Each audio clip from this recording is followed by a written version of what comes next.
Upon hearing a scream in the forest, he ran faster than the flash. Upon realizing that the woman in danger had 2 eyes, and that there were no tentacles coming out of her beautiful body, the man cried tears of happiness.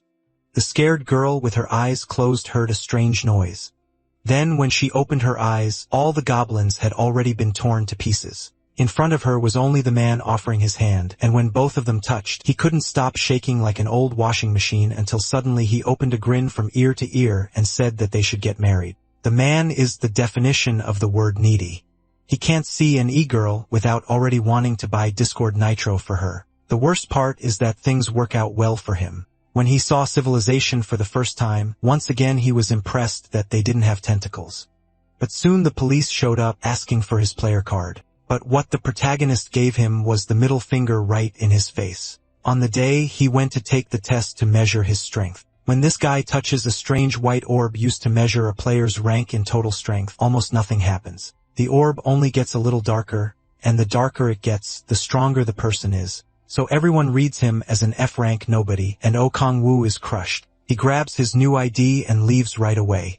That card lets him enter E-rank gates. The girl watching him feels bad because with a rank that low, he'll probably die soon.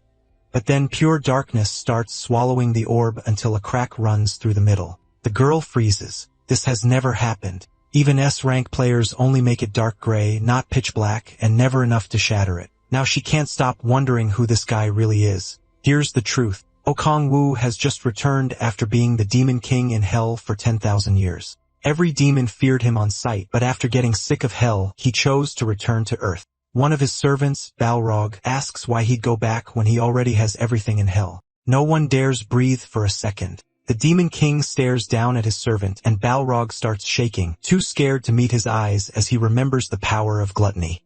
That power lets the Demon King absorb any demon he touches, body and power alike. It's also what brought down the 7 princes of hell. Around the throne room, the lesser demons shake too. Sure, their ruler is angry. The aura of gluttony hangs over Balrog, and he looks ready to die. Then the Demon King finally speaks, asking how this could be called having everything after 10,000 years in hell. The same ugly place and endless killing only made him hate it more. He removes his helmet, and we finally see Otez staring back in anger as he says there has to be more than this. Balrog assumes his king is hungry and orders food at once. The servants rush in with a tray, and Balrog says the meal may be poor, but at least it shows their loyalty. Then he opens it and offers his king a gross octopus head. O refuses and hurls it at Balrog, something that nasty isn't food any normal person would eat. Furious energy starts pouring out of him as he says he wants kimchi jjigae. The demons are completely lost. They start shouting and act like it's some legendary meal. To them, kimchi must be some kind of red raw meat, but he shuts that down fast. Balrog is still ready to tear apart any monster to serve its guts, and he is exhausted by how dumb they all are. Demons don't even understand meals. They just eat whatever they kill. Balrog thinks wiping out the 7 princes sounds fun, while the protagonist just wants to read novels like a normal person. Balrog slams his fist down and begs MC to kill him for being too weak to satisfy his king. If these idiots would just listen for once, maybe he could stand them. Realizing his servants are hopeless, O says he'd at least like someone to love. Then a woman walks in and asks if she could be that person. Her name is Lilith, queen of the succubi.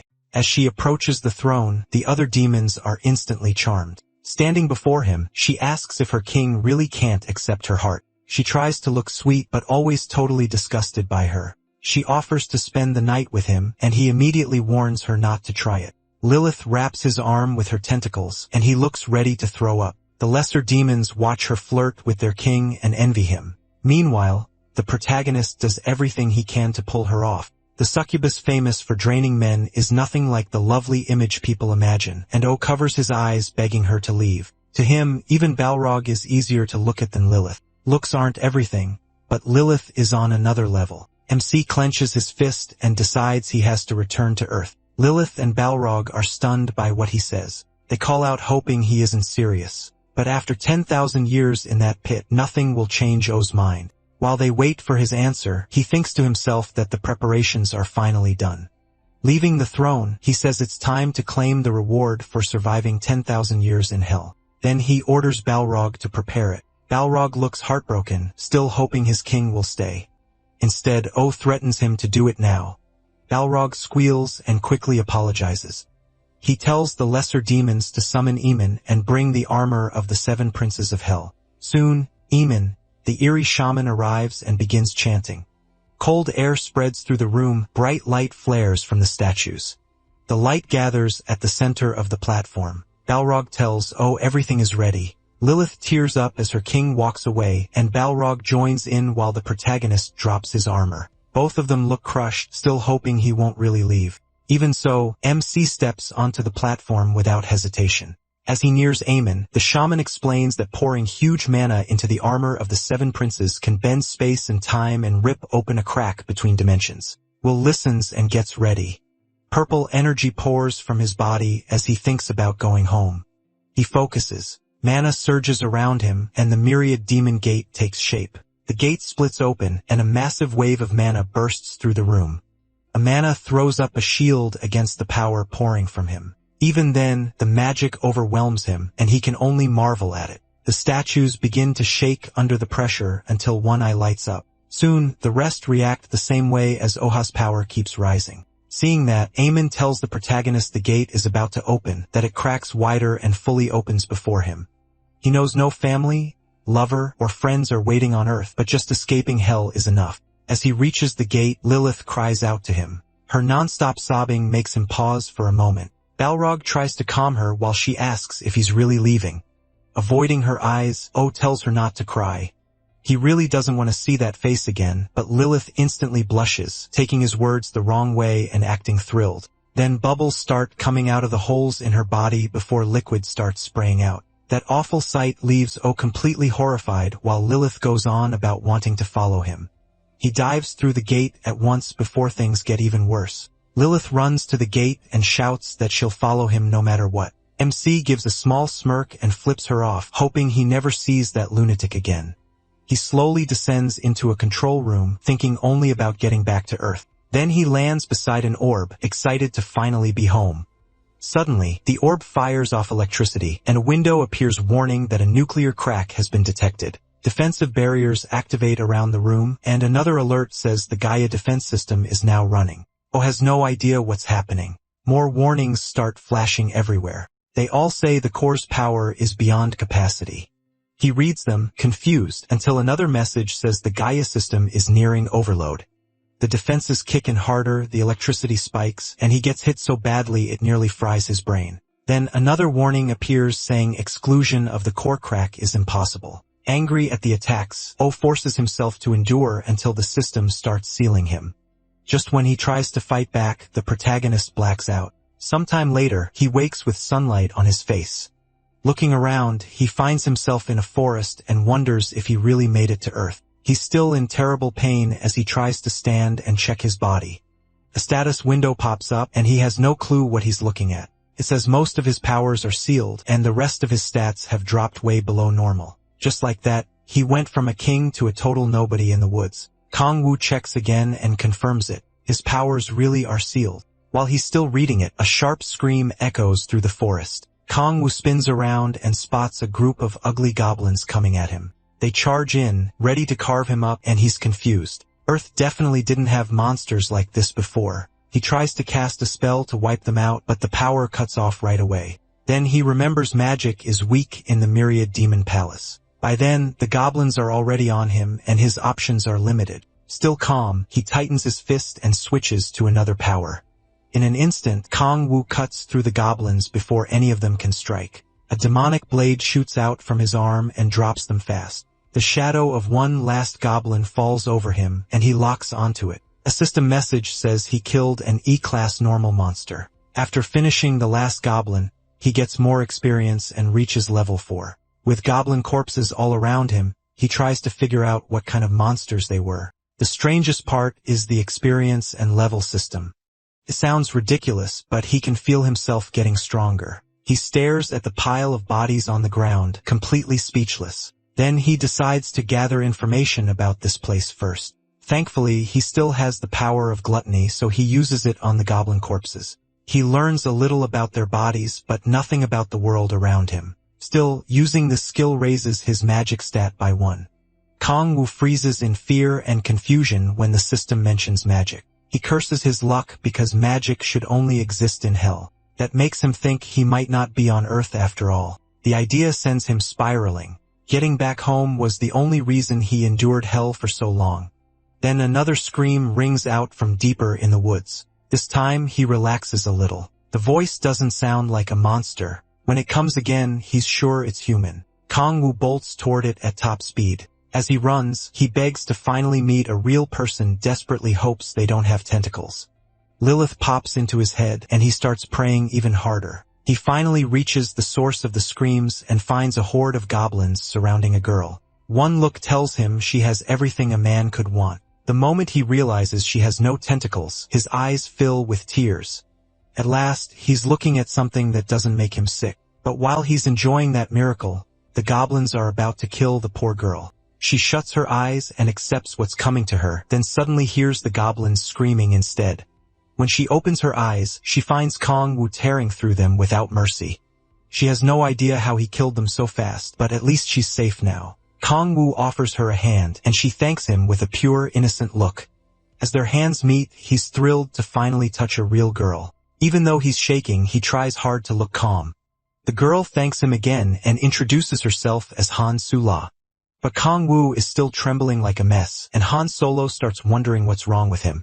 Then he suddenly grabs her hand and blurts out a proposal. Now she's fully creeped out and has no clue why the stranger is acting so weird.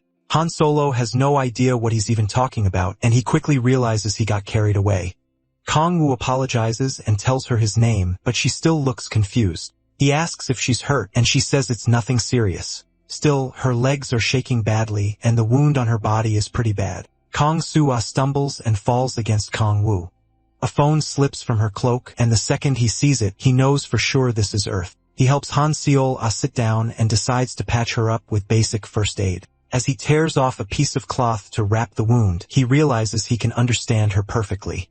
While tying it, he remembers banning demon language in hell so he wouldn't forget Korean. At least now talking to her is easy enough. Once he's done, Han Seol quietly thanks him for helping her. He gives her smartphone back, and when she reaches for it, he sees the year is 2023.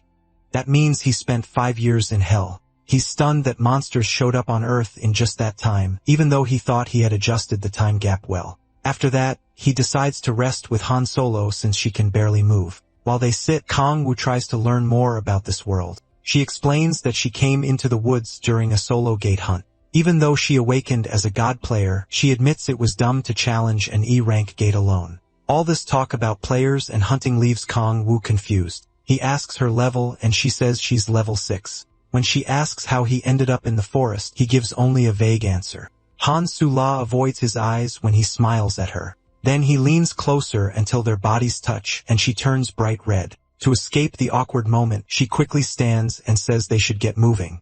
Kong Wu still worries about her injury and asks if she can manage.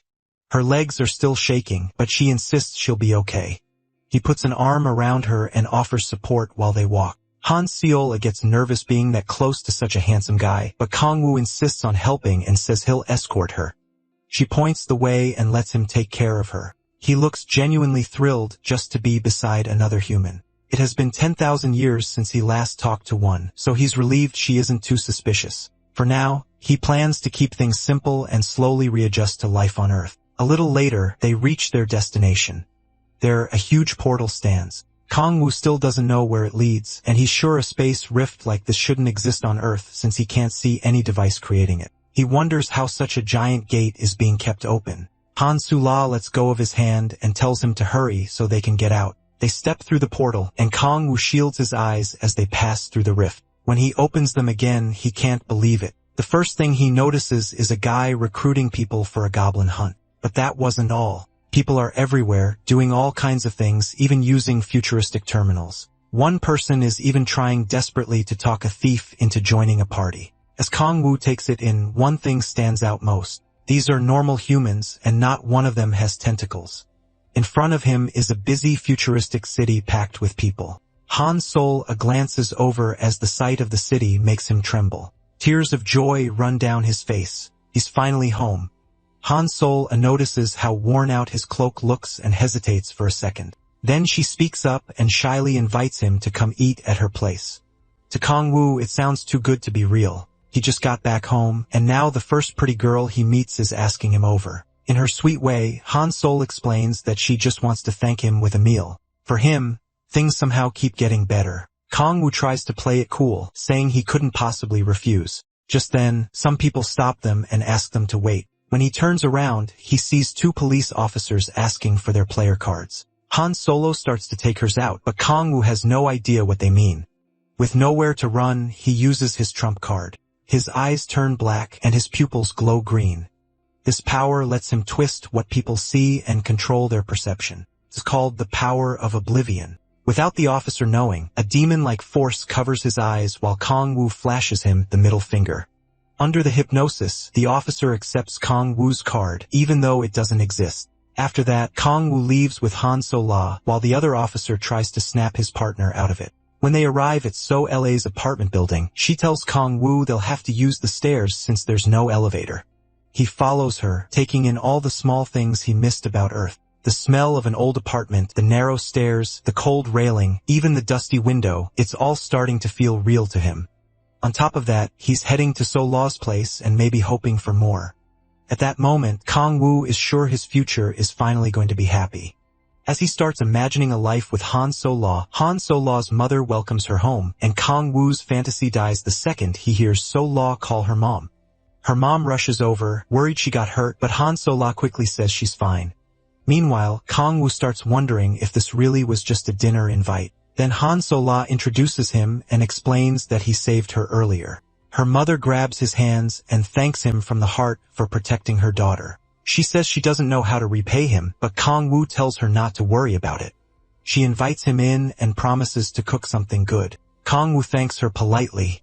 He had hoped to be alone with Han Solo, but this is still way better than life in hell. Solo's mom goes to the kitchen and asks her to help with dinner. Before changing, Han Seol-ah checks her phone and notices a text from her mom telling her to stay in touch whenever she goes somewhere dangerous. Seeing the phone, Kong-woo remembers he still needs information about Earth, so he asks to borrow it, pretending he lost his own. Han Seol-ah tells him to relax and hands it over. Kong-woo reacts like a kid with a brand new toy, running his fingers over the screen. Then he sits at the table and focuses on what he needs to learn. He searches for news from 2018 and finds something important. 5 years ago, the whole world changed when strange gates began appearing across Earth and monsters poured out of them. Guns were useless, and even the Chinese army couldn't stop them. Under America's lead, a global emergency group was formed, and Korea became the 9th nation to join. The first player appeared in America, though nobody knew who she was. After that, players started showing up all over the world, and people began to see them as humanity's hope. While reading, Kong-woo realizes it all began the same day he fell into hell. That makes him think one of those gates is what dragged him down there. Still, he treats the article as guesswork for now and decides to learn more later. A little later, dinner is served. As he thanks them, his eyes lock onto the food in front of him. It almost doesn't feel real, but there's no doubt about it. It's kimchi stew, the dish he's wanted for so long. They tell him to dig in, but Kong-woo is too shocked to answer. Slowly, he lifts his spoon and scoops up some stew. Han Seol-ah and her mother sit down to eat too. Han Seol-ah can tell something is off with Kong-woo. His hand shakes as he brings the spoon to his mouth. She and her mom wait to see if he likes it, but he says nothing. He just keeps eating one spoonful after another. That starts to worry them. As he eats, Kong-woo remembers falling into hell 10,000 years ago. To stay alive, he took in demonic power and became something close to a demon. But because he was still human, nothing he tasted down there ever felt right. He survived by eating demons, but they tasted absolutely awful. Bit by bit, he almost lost his mind. The only thing keeping him together was his wish to come home. Now he's finally back, tasting real food again, and tears run down his face in pure relief. Han Sol stands to get him another bowl, and her mom smiles, happy he loves it so much. The so-called king of hell keeps eating like a starving bum, grateful he made it back to Earth. His messy manners don't bother Han Sol at all. She just watches him with quiet admiration. Then a huge explosion erupts, but Kong-woo is so focused on eating that he doesn't even react. A stranger appears through the wreckage, cursing whoever made him bust through the door.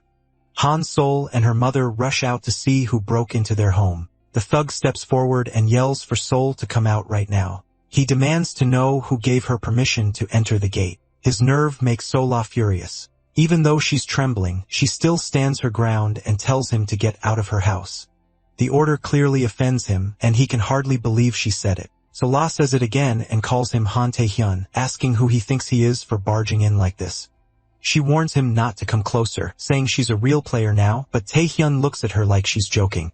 He bursts out laughing and mocks her for trying to sound tough. Then he suddenly slams a fist into the wall beside her.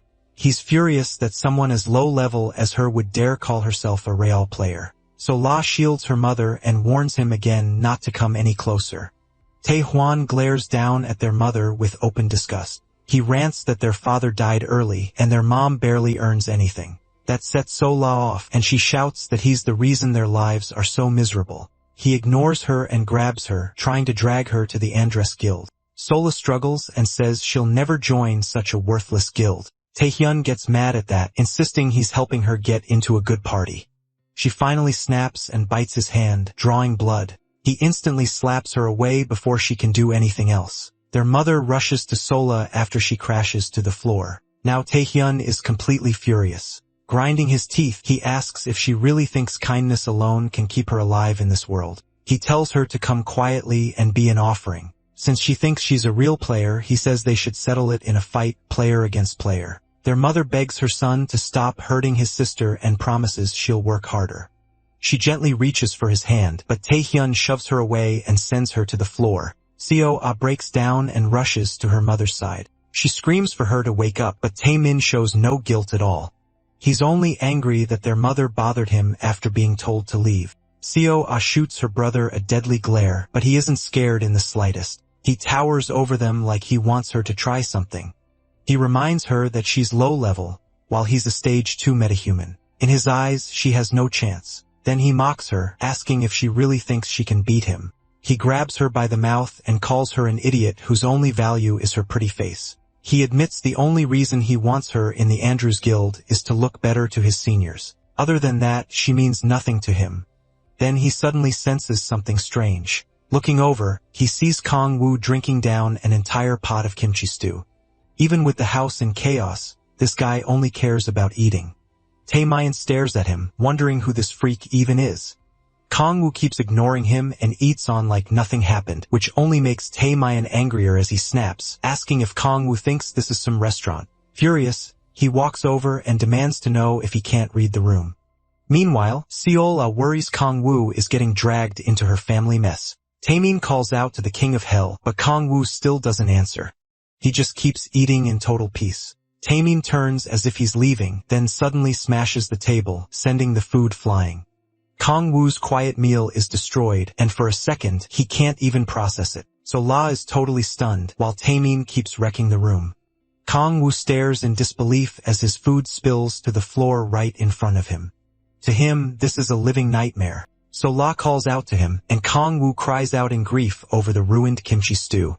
He drops to his knees in despair, and Tae-min starts wondering if this guy is insane. Even Sola is thrown off by how hard he took it. Her brother asks where she found this beggar. In the middle of all this chaos, the idiot only cares about his stew.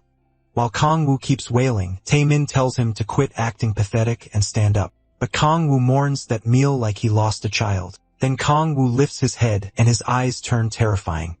Tae-min freezes as a dark demonic aura pours off him. This is what happens when you ruin a man's favorite meal. Kong-woo is ready to tear him apart for wasting his food, and Tae-min finally looks scared.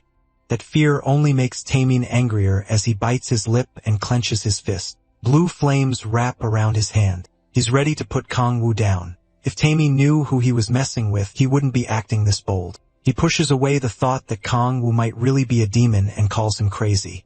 Tae-min suddenly blocks an attack he didn't see coming, then turns to where the spell came from. It was Sola. Holding her staff, she tells Kong-woo to run while she handles her brother, but then Kong-woo shocks her by forming demonic blades from his arms. He charges Tae-min at once, ready to cut him down. Soa can only stare, completely stunned by what she's seeing. Kong-woo slips past Tae-min's next attack like it's nothing. Tae-min thinks he just wasn't quick enough, but then Kong-woo comes in from the left with what looks like a punch, fakes it, and drives a knee into his stomach. The hit knocks the air out of Taemin. Even so, he recovers fast and swings again. Kangwoo avoids it, and Taemin starts flailing wildly. His moves are easy to read, so Kangwoo nails him in the side again. Taemin has probably never been embarrassed like this before. With blood running from his nose, he grabs Kangwoo's legs and insists the attack wasn't that strong. Then he tries to slam him down, but Kangwoo answers with a brutal punch that shows just how weak Taemin really is. Then Kangwoo cuts into the thug with his blades, leaving him beaten and torn up. Taemin doesn't even get a moment to recover before Kangwoo attacks again. He fires flames from his fists, but Kangwoo dodges with ease after fooling him with another fake. Kangwoo buries a punch in Taemin unscoot. The idiot drops to his knees, cursing under his breath. Taemin wonders who Kangwoo really is as he struggles to stand. Before he can, Kangwoo plants a foot on his head and pins him down. Taemin still wants to fight back, but Kangwoo isn't finished with him yet. The Demon King drives his blades into him, and Taemin lets out a pathetic scream. Kangwoo tells him to quit whining and act like a man. This is only the start of his punishment. He's going to make Taemin pay for every drop of kimchi stew he spilled. Taemin can't understand why he's this mad over food, but he has no clue what Kangwoo survived for the last 10,000 years. Kangwoo yanks him up by the hair for insulting that precious meal, and with murder in his eyes, asks if kimchi stew means nothing to him. Now Taemin knows he messed up. He tries to apologize, but the words won't come out right. Before he can explain, Kangwoo starts slamming his head into the floor over and over. That stew must have been priceless for Kangwoo to lose it like this. Even that isn't enough for him, and Taemin is barely awake now. Kangwoo orders him to say kimchi stew is sacred, then starts counting. 1, 2. Taemin is already shaking from the pain in his arms. When Kangwoo counts 1, he weakly answers, kimchi stew, not loud enough. So Kangwoo pushes the blades deeper into his arms. At this point, Taemin regrets everything. He can't believe how much pain and shame he's going through. Looking even crazier now, Kangwoo starts counting again, and Taemin finally screams it loud enough, admitting that kimchi stew is sacred. Even that still doesn't fully satisfy Kangwoo. He stomps on him and demands he shout louder, like he's praising a god or confessing his love. Seol-ah can only watch as her brother suffers through all of this. She's scared and confused because none of it makes any sense. Kangwoo keeps forcing Taemin to scream with everything he has, but pleasing him is impossible. The tone still isn't good enough, so he tells Taemin to keep yelling until his voice reaches the 7th octave. Terrified, Taemin has no choice but to obey, so he screams at the top of his lungs, praising the greatness of kimchi stew until Kangwoo is finally satisfied. At last, the Demon King pulls back his blades and ends Taemin's pain. Looking down at him one more time, he warns him never to insult kimchi stew again. Taemin lies there in agony, wondering what is wrong with this insane man. Later, the house is cleaned up, with the broken furniture stacked off to the side. Seol attends to her injured mother as she rests on the couch. She's still deeply worried about her mom, then she glances toward the kitchen. Taemin is stuck washing dishes and cleaning the mess he made, whining the whole time. He regrets ever meeting Kangwoo and wishes he'd just leave. Getting humiliated was bad enough, but Kangwoo also took his clothes. Meanwhile, Kangwoo couldn't care less and just scrolls through a phone. Taemin keeps crying to himself, wondering how his life got wrecked over kimchi stew. He glares at Kangwoo, clearly bitter after all the pain he went through. Kangwoo notices, slowly sets down his cup, and Taemin instantly yelps and turns back to the dishes. Then Kangwoo asks if he's upset that kimchi caused all this. Taemin knows it's bait, so he doesn't dare answer wrong. Thinking back to his time in hell, Kangwoo says Taemin has no idea how lucky he is to have clothes, food, sleep, and peace. He tells the boy to value life on Earth while he still can. Taemin answers obediently, but inside, he's plotting revenge. He's waiting to report everything to Andress and get help paying Kangwoo back. While he's lost in that thought, Kangwoo barks at him to come to the table after he finishes the dishes. Taemin stands in front of him like a scared animal, and Kangwoo says there's barely any reason to keep someone like him alive. Holding in his rage, Taemin agrees that he's worthless, but Kangwoo grabs him and says he won't kill him. One look in his eyes makes it clear Taemin may wish he did. Kangwoo fixes him with a cold, threatening stare, and Taemin is crushed by the evil aura pouring off him. Then he sees a demon in front of him as Kangwoo uses Oriax's power of dread. Oriax wraps around Taemin and fills him with pure terror. He cries and begs the demon to stay away, while that third eye glares down at him. Then he starts screaming as shadowy hands crawl over his body. In reality, Kong-woo is only standing over him, while Tae-mi-rin sobs, begs, and wets himself. Kong-woo gives one final warning. Tae-mi-rin better never speak about what happened in this house. Oriox doesn't just scar its targets with fear forever, it can also turn them into the Demon King's slave. After seeing how pathetic Tae-mi-rin looks, Kong-woo tells him to get out. Shaking all over, Tae-mi-rin leaves after the worst humiliation of his life. Kong-woo is just glad to be rid of him. Se-lu watches her useless brother finally leave the house, still too stunned to say anything after all that happened. Once again, Kong-woo has saved her like some unexpected hero. That hero goes right back to his phone and realizes he's broke. If he wants to live in this world, he needs money fast. Then something catches his eye. He finds an article about magic stones and realizes they could make him money. So Kong-woo asks Solo to show him any magic stone she has. She digs through her bag and pulls out the E-rank stone they got from the goblin. The article said darker stones are worth more. Kong-woo studies it, but he can't feel any magic from it. He does sense something inside and remembers gaining a magic point after absorbing the goblin's essence, which makes him wonder what these stones really contain. Then he realizes it isn't demonic energy at all, but a different force called magic. Even so, he still doesn't know where the demonic energy is coming from. Kong-woo gives the stone back to Sila and decides to gather more and sell them for now. To do that, he'll need a player card, which reminds him of the police officers he met. Seol H tells him there isn't a player support center nearby. The closest one is at Seoul Station. She needs to go there too and asks if he wants to come with her. Looking at her home and her injured mother, Seol Homer explains that she's trying to earn money for her family. She admits it was stupid to rush into the gate like that and thanks Kong-woo for saving her and teaching her a lesson. After years of seeing only monsters, the Demon King thinks he may have finally met an angel. Selmer says she's going to relearn the basics and aim for her second awakening. Kong-woo wishes her luck, though he still doesn't plan to help her yet. After that, Selmer goes to get ready so they can leave. Once she heads to her room, Kong-woo thinks traveling with her will only slow down his hunting. As harsh as it is, he knows it's true. Right now, all Kong-woo can do is get his power back and cut out anything that slows him down. Meanwhile, Selmer changes into a white robe. Kong-woo stands by the window, thinking about one thing, getting strong enough to survive here. He tells himself to push through, just like he did back in hell. Then Selmer comes out and asks for his ID. Since he obviously doesn't have one, she says they need to stop by City Hall first. Later, Kong-woo looks over his brand new ID on the train.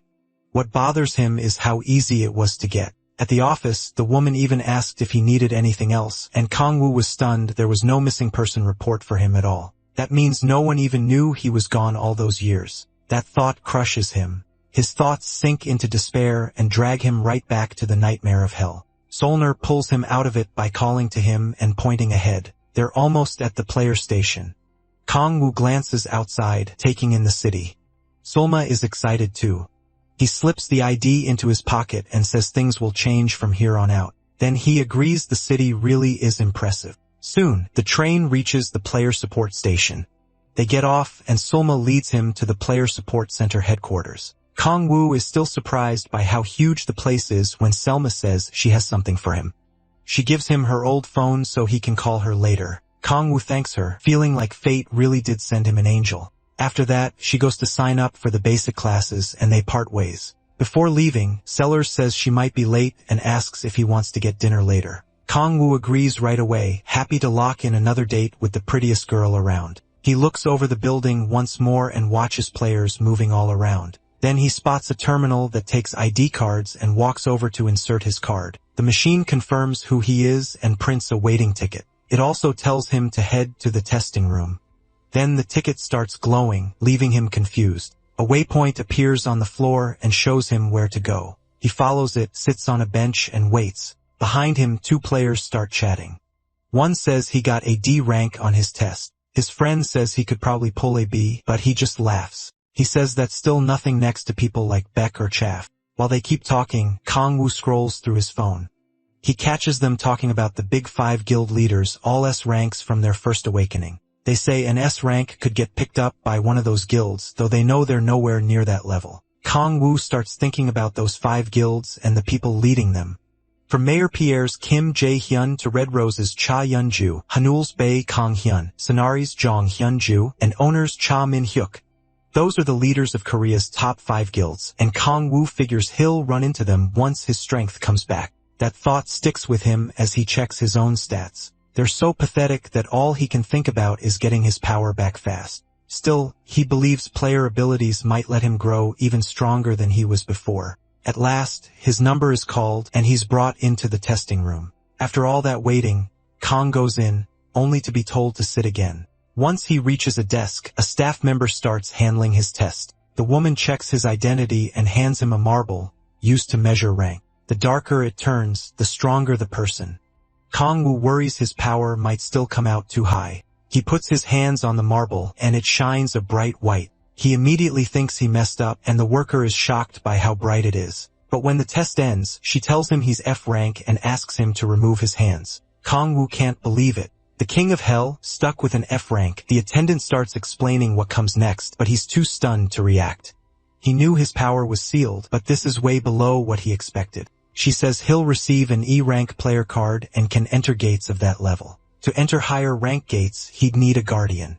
Kang-woo keeps wondering if his strange abilities affected the result. He figures if Balrog heard this, he'd tear the woman apart. As old trauma from hell creeps back in, Kang-woo asks how he can raise his rank. She says one way is to complete the basic course, which would raise him to D rank. It's the same class Sol Ah is taking. The other way is to increase the amount of magic stones he's turned in. Kang-woo picks that option right away since it's faster. As he gets ready to leave, the woman tells him to wait for his player card. She offers to sign him up for the course too, but he turns her down. She feels sorry for him, thinking the low rank hit him hard. Once the door opens and Kang-woo walks out, the attendant thinks he'll die fast if he enters a gate. In her eyes, an F rank like him should just give up on being a player.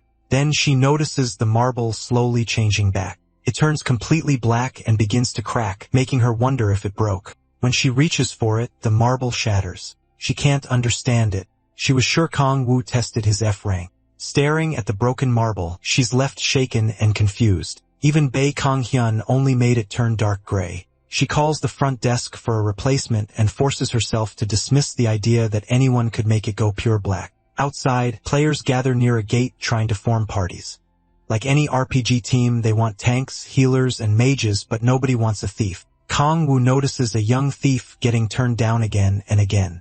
He briefly wonders why thieves get rejected so hard, but he doesn't dwell on it. He hands his player card to an officer who checks his rank and lets him enter the gate. On the other side, Kang-woo arrives in a forest. He pauses to recover since teleporting always makes him sick. After stretching, he starts looking for monsters. Then someone calls out from behind him. He turns around and sees a huge man towering over him. So big, he almost looks like a bear.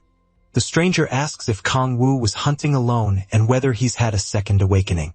A girl with him says their prep is done, and that's when Kang-woo learns the big guy is Tae-soo. After that, he says he hasn't gone through a second awakening. Hearing that, Tae-soo lights up, which makes his teammates nervous. Acting way too proud, he says an E rank like Kang-woo should join a party, especially without the basic course. Kang-woo is already tired of the guy, but Tae-soo keeps pushing him to join their team.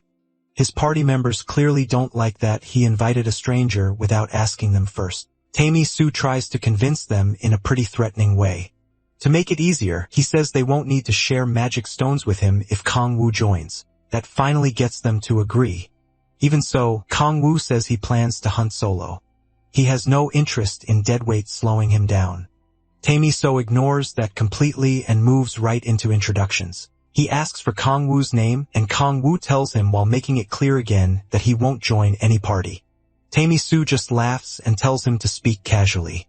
He claims he's only 24, even though he looks old enough to be the father of a nation. Then Tae-soo shows his player card, which confirms his birth year. Kang-woo finally agrees to talk casually, though he can't help wondering what happened in the 5 years he was gone. He thanks Tae-soo again for the offer and says he already has his own plan. By now, even Tae-soo's teammates look nervous. Since Kang-woo keeps insisting on going solo, Tae-soo finally backs off, but not before warning him about a powerful goblin called the Hobgoblin. The Hobgoblin is a boss monster, way above normal goblins and much harder to beat. Kang-woo thanks Tae-soo for the warning and admits the guy is actually pretty decent. Tae-soo leaves with his party, and they part ways. Kang-woo thinks that if he were really some clueless F-rank rookie, he probably would have gone with them. But this hunt is better done solo. With that decided, he heads into the forest to start hunting. He tears through the woods at blinding speed and quickly spots goblin tracks. Not long after, he finds a camp packed with goblins. Kang-woo moves right in and drops one before the others even notice. Then his arm blades come out and the next goblin gets cut down. Looks like he hit the jackpot. The goblins freeze in fear, but they still raise their weapons and prepare to fight. Acting almost polite about it, he invites them to begin. The goblins charge in, furious, but they stand no chance against the king of demons. One after another, Kang-woo cuts them down before any of them can touch him. More goblins keep jumping at him, but none of them can stand against the king of hell. These filthy monsters aren't even a real challenge, and he keeps tearing through them with ease. The fight drags on, yet the goblins still don't know when to quit. They're so brain dead, they don't even realize they should run.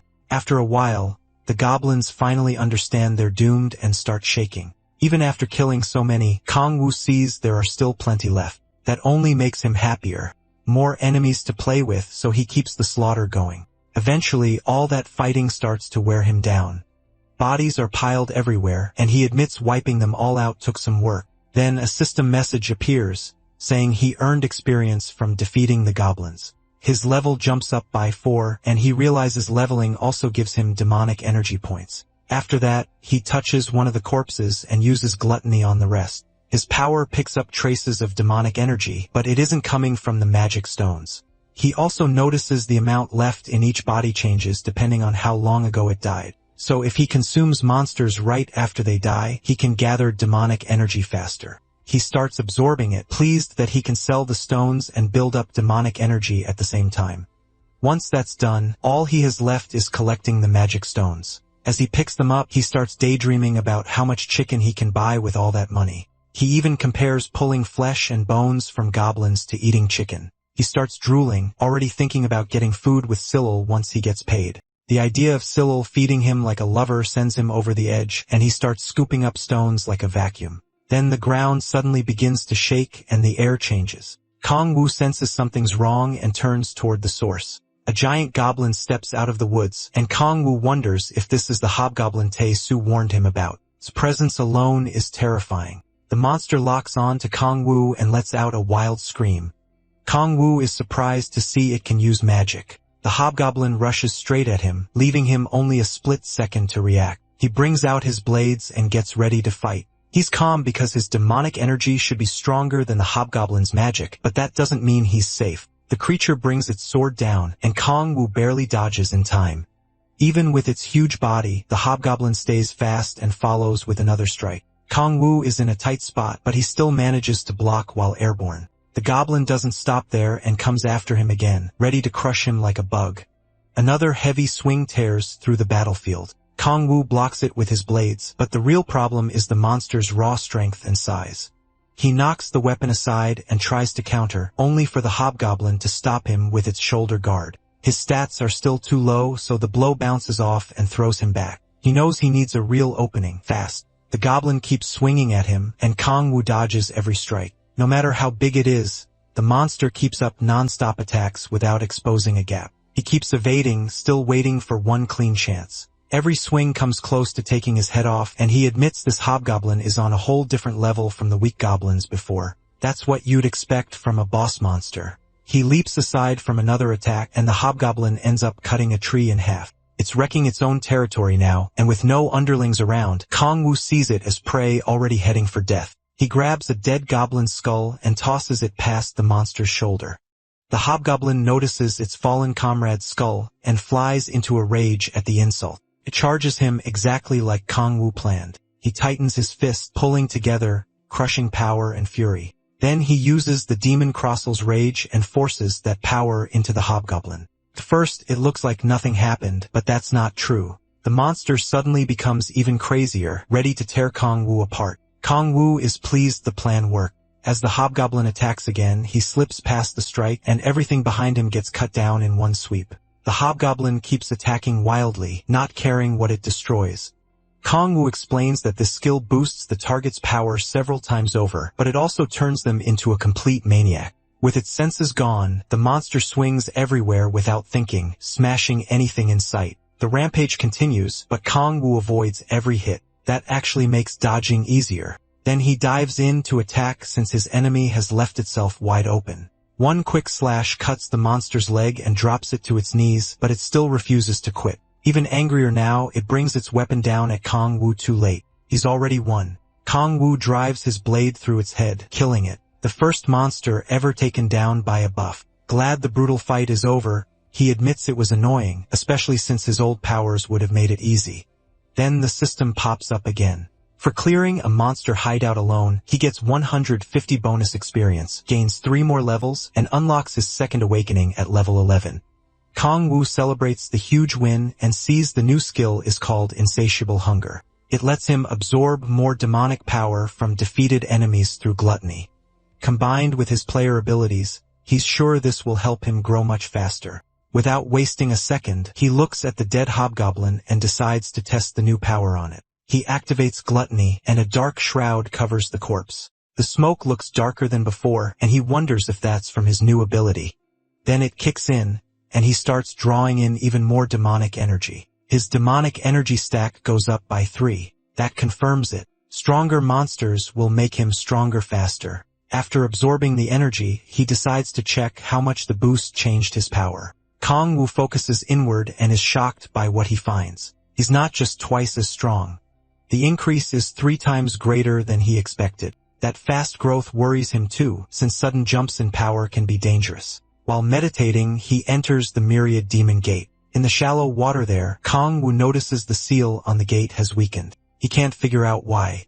Because aside from the awakening, nothing else seems different. Then an idea hits him, and he realizes each new awakening might weaken the seal on the Myriad Demon Gate. A small smile spreads across his face, then turns wild. If he keeps leveling like this, he might really recover his original power. That pushes him to aim for higher ranked gates and level up as fast as possible. He spots the hobgoblin's magic stone and picks it up. Still grinning like a madman, he sets his next target, the third awakening at level 20. Later, the story moves to a busy restaurant full of people eating, drinking, and having a good time. Kang Woo and Seola are sitting together at a table, and Kang Woo is eating like a total glutton. He tears through the chicken and washes it down with a cold drink. Like any normal guy, good food makes him insanely happy, and he can't hide it. Sila looks a little put off by the way he eats, but she goes with it. She asks if the food is really that good, and he calls it the best. That's when she springs the trap, asking if it's better than the kimchi stew she makes. Kang Woo is suddenly stuck in a no-win situation because insulting a woman's cooking is the last thing he wants to do.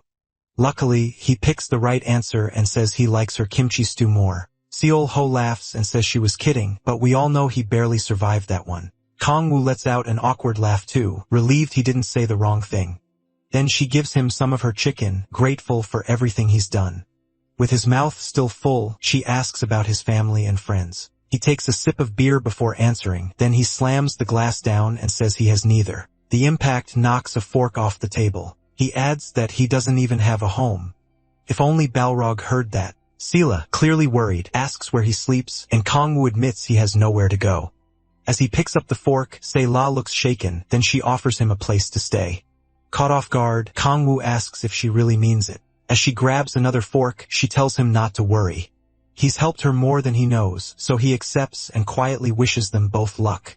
At least he won't be sleeping on the street tonight. Still, Se-la can tell he's carrying a lot inside and hasn't let it out yet. After that, Kang Woo remembers he has something for her. He slides over a stack of cash and says it's about 3 million won. Se-la is stunned and asks why he's giving her so much. Kang Woo says it's payment for letting him stay, but she turns it down. To her, taking it after all he's done would feel wrong. But Kang Woo keeps insisting, especially since her family is struggling too. She tries to refuse again, so he tells her to think of it as grocery money, that way it helps both of them.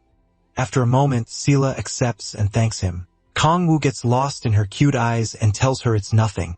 She promises to use the best meat for his kimchi stew, and Kang Woo gets way too excited at the thought of eating his favorite food every day. He calls her an angel and swears he'll earn more by selling magic stones. They seriously sound like a married couple already. Once he calms down, he asks if there are any D-rank gates nearby. Sela says there's one close, but she stayed away because it's full of lizard men. The second he hears that, he decides to go there tomorrow. He wants stronger monsters so he can unlock awakenings faster and make more money too. While grabbing another piece of chicken, he wonders if lizard meat tastes good and asks Sela. Later that night, a room in Sela's apartment is opened for him. She says he can use it since it used to be her brother's room. Sitting on the soft bed, he thanks her for letting him finally sleep in comfort. As Sela leaves, she switches off the lights and they say goodnight. Kang-woo gives her a shy smile before the door closes. Then he stretches out on the bed and thinks about how he hasn't felt comfort like this in 10,000 years. The peace and quiet make it even better. As he drifts off, Kang-woo admits coming back to Earth was the right choice. The next day, he heads to a gate and finds the usual crowd of players recruiting. Now that he's D rank, he notices bus parties looking for people chasing their third awakening. On the way in, Kang-woo spots that same thief from before begging to join a team. Nobody wants him, and even Kang-woo starts to feel a little bad. Still, he gets his ID checked by the officers and enters the gate. Inside, he takes a moment to loosen up and prepare for the hunt. Then he uses the power of silence to make his steps nearly soundless. After that, he runs into the forest. He remembers Hala saying lizard men hear well but don't see very well. So the key is getting close without a sound before they can swarm him. It works. Kang-woo quickly finds 3 lizard men and they never notice him. He's already decided to kill them. He also remembers Solo mentioning their weakness to fire. So Kang-woo instantly uses the Devil Andress's Hellfire and launches it at the unsuspecting monsters. Before they can react, the flames hit. Their bodies instantly respond to the fire, and in seconds, Kang-woo is roasting all 3. The creatures can only scream as the flames overwhelm them, so they leap into the river to try putting them out. Too bad for them. Kang-woo explains that normal water can't stop this fire. Only demonic energy or magic can force it away, and the lizard men burn to death. He notes that the flames burn a target's life force, not just the body. That's why he uses gluttony on what's left to absorb the energy he needs. After taking in the demonic energy, Kang-woo remembers Tae-moo's guild is called Andress and figures the name came from somewhere. If things go badly, he's ready to destroy everything. Then he notices more lizard men watching from the trees behind him.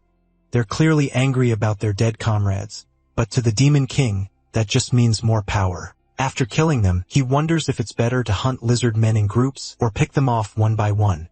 Suddenly, someone calls out to him, and he turns to look. The stranger takes one look at his gear, assumes he's a newbie, and asks if he wants to join their guild hunt.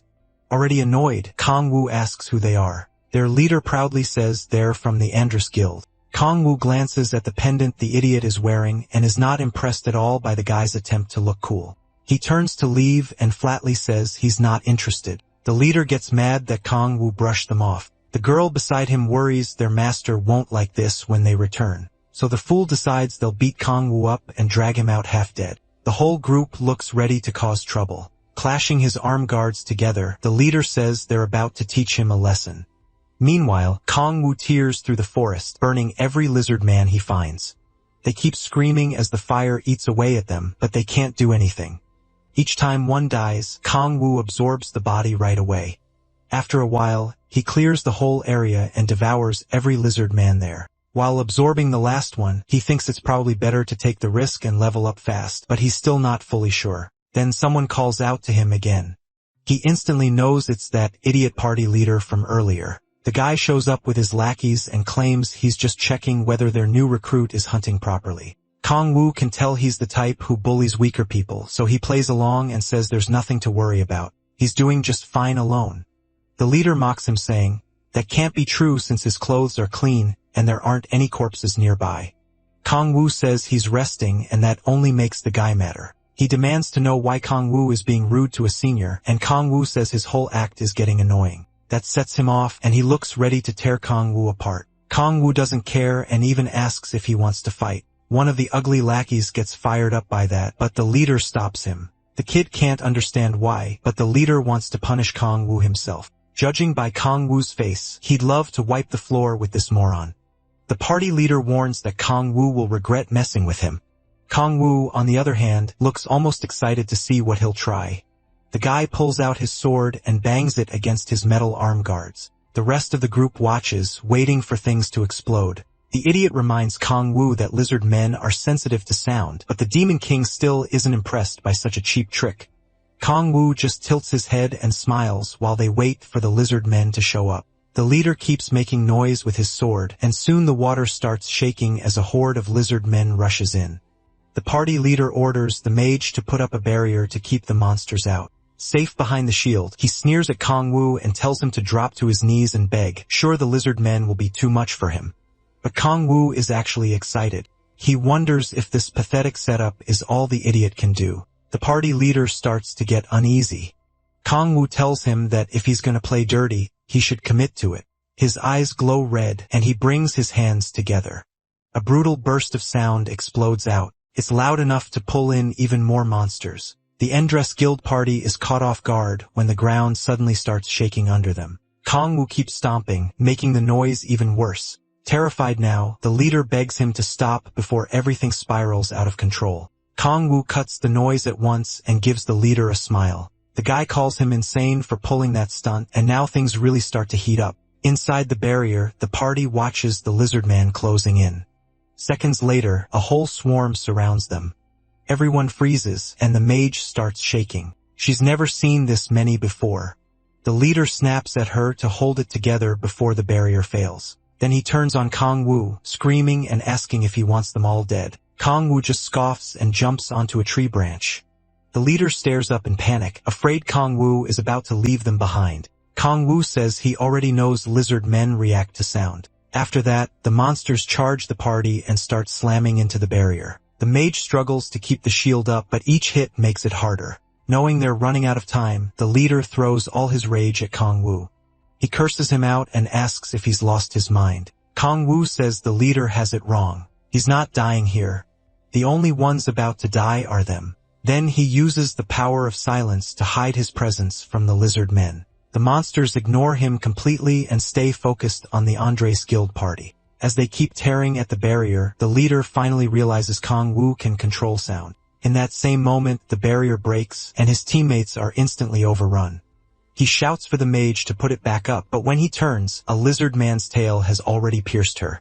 Tears fill her eyes as the monster moves in to eat her. The leader drops to the ground and can only watch her get ripped apart. All around him lie his friends' bodies. Shaking with fear, he tries not to make a sound, so he won't be next. One lizard man lifts a dead teammate's body, and he stares at the nightmare in front of him. In moments, his whole team is nothing but torn meat. The boy's limp hand lets the spear fall. He fights back the urge to throw up at what he's seeing. When he looks up again, the monsters have picked him as their next target. He begs Kong Wu to save him, admitting he was wrong to act so arrogant. Kong Wu cheerfully calls him Shaun Bai and tells him good luck. The idiot curses the Demon King with everything he has as the lizard men start devouring him alive. A few seconds later, they finish him off while Kong Wu watches them feed. To him, the best way to answer evil is with something even worse. Once the Endress Guild party is dead, Kong Wu burns the remaining monsters and clears the area. Even so, he looks disappointed by how easy it was. After reducing them to ash, he activates gluttony to absorb the demonic energy he needs. Then the system appears and tells him gluttony can't be used on those protected by the Gaia system. He remembers hearing about the Gaia system on his way to Earth. Looking at the human corpses, he realizes players are under that protection. That means he can't eat their bodies or take their abilities. Still, what matters most to him is how much demonic energy he can use. His demonic energy stat rises to 30. Seeing that, he's pleased by how much stronger he's gotten. It's not just the amount either. Kong Wu uses Hellfire and finds that the quality of his demonic energy has improved too. Now he just needs to level up. Excited for his third awakening, he picks up the last magic stone near Xian Bei's body. After all that hunting, the third awakening feels close. He goes deeper into the forest to keep hunting. 3 days later, at Seol-Ah's apartment, he's busy eating another pot of his favorite food. Kong Wu praises Han Seol-Ah's cooking, and she asks if he's heading out to hunt again. He says yes and tells her he'll be back by dinner. Han Seol-Ah worries he's overdoing it since he hasn't rested in days. As she sets the kettle on, Kong Wu assures her he's fine. She tells him her lessons will be over in a few days, and after that, she'll start hunting goblins. She's not sure how it'll go, but she wants to reach her second awakening fast. Kang Woo tells her she'll get there soon. Then Han Solo offers him one more cup of tea before he leaves, and, of course, he says yes.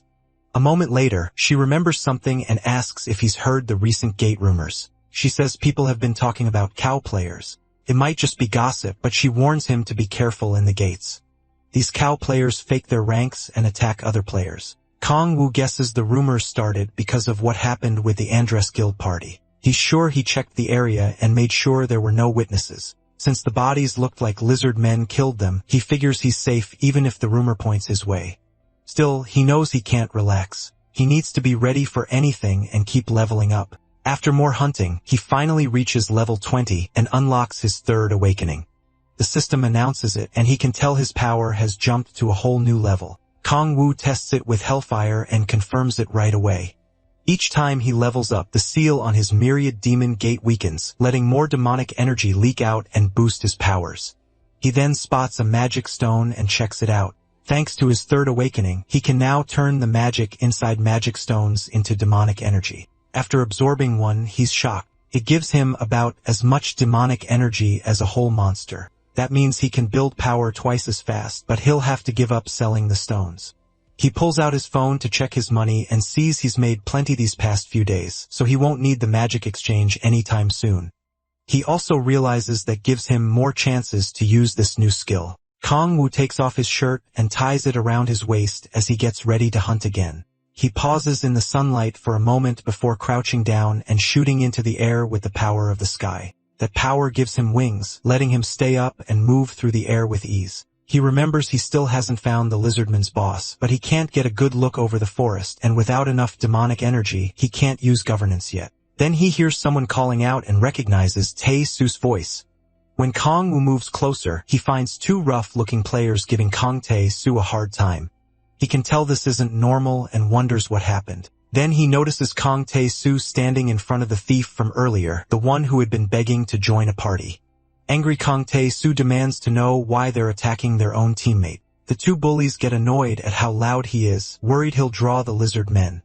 As they argue, Kang Woo realizes the thief was betrayed and figures these two are the cow players Solo mentioned. At least now he knows the rumors aren't about him. On the other hand, the red-haired thug suddenly attacks Kang Tae-Soo and tells him to shut up. Kang Tae-Soo blocks it with his heavy shield, but the force still pushes him back a little. He's furious, though he also looks worn down.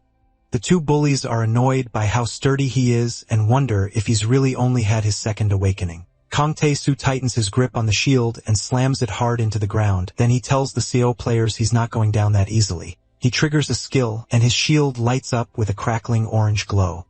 Even so, the two players don't look worried. They're sure Kang Tae-Soo can't beat them without a third awakening. Tae-Soo tries to act tough, but he's clearly exhausted and won't hold out much longer. The pair close in, ready to finish this, but the green-haired one reminds his partner they can't kill the big idiot. Oh catches that line and starts wondering what they meant, so he stays hidden in the bushes and waits to see what happens next. As Kang Tae-Soo struggles to keep his skill active, MC thinks back to their last meeting and wonders if he should step in.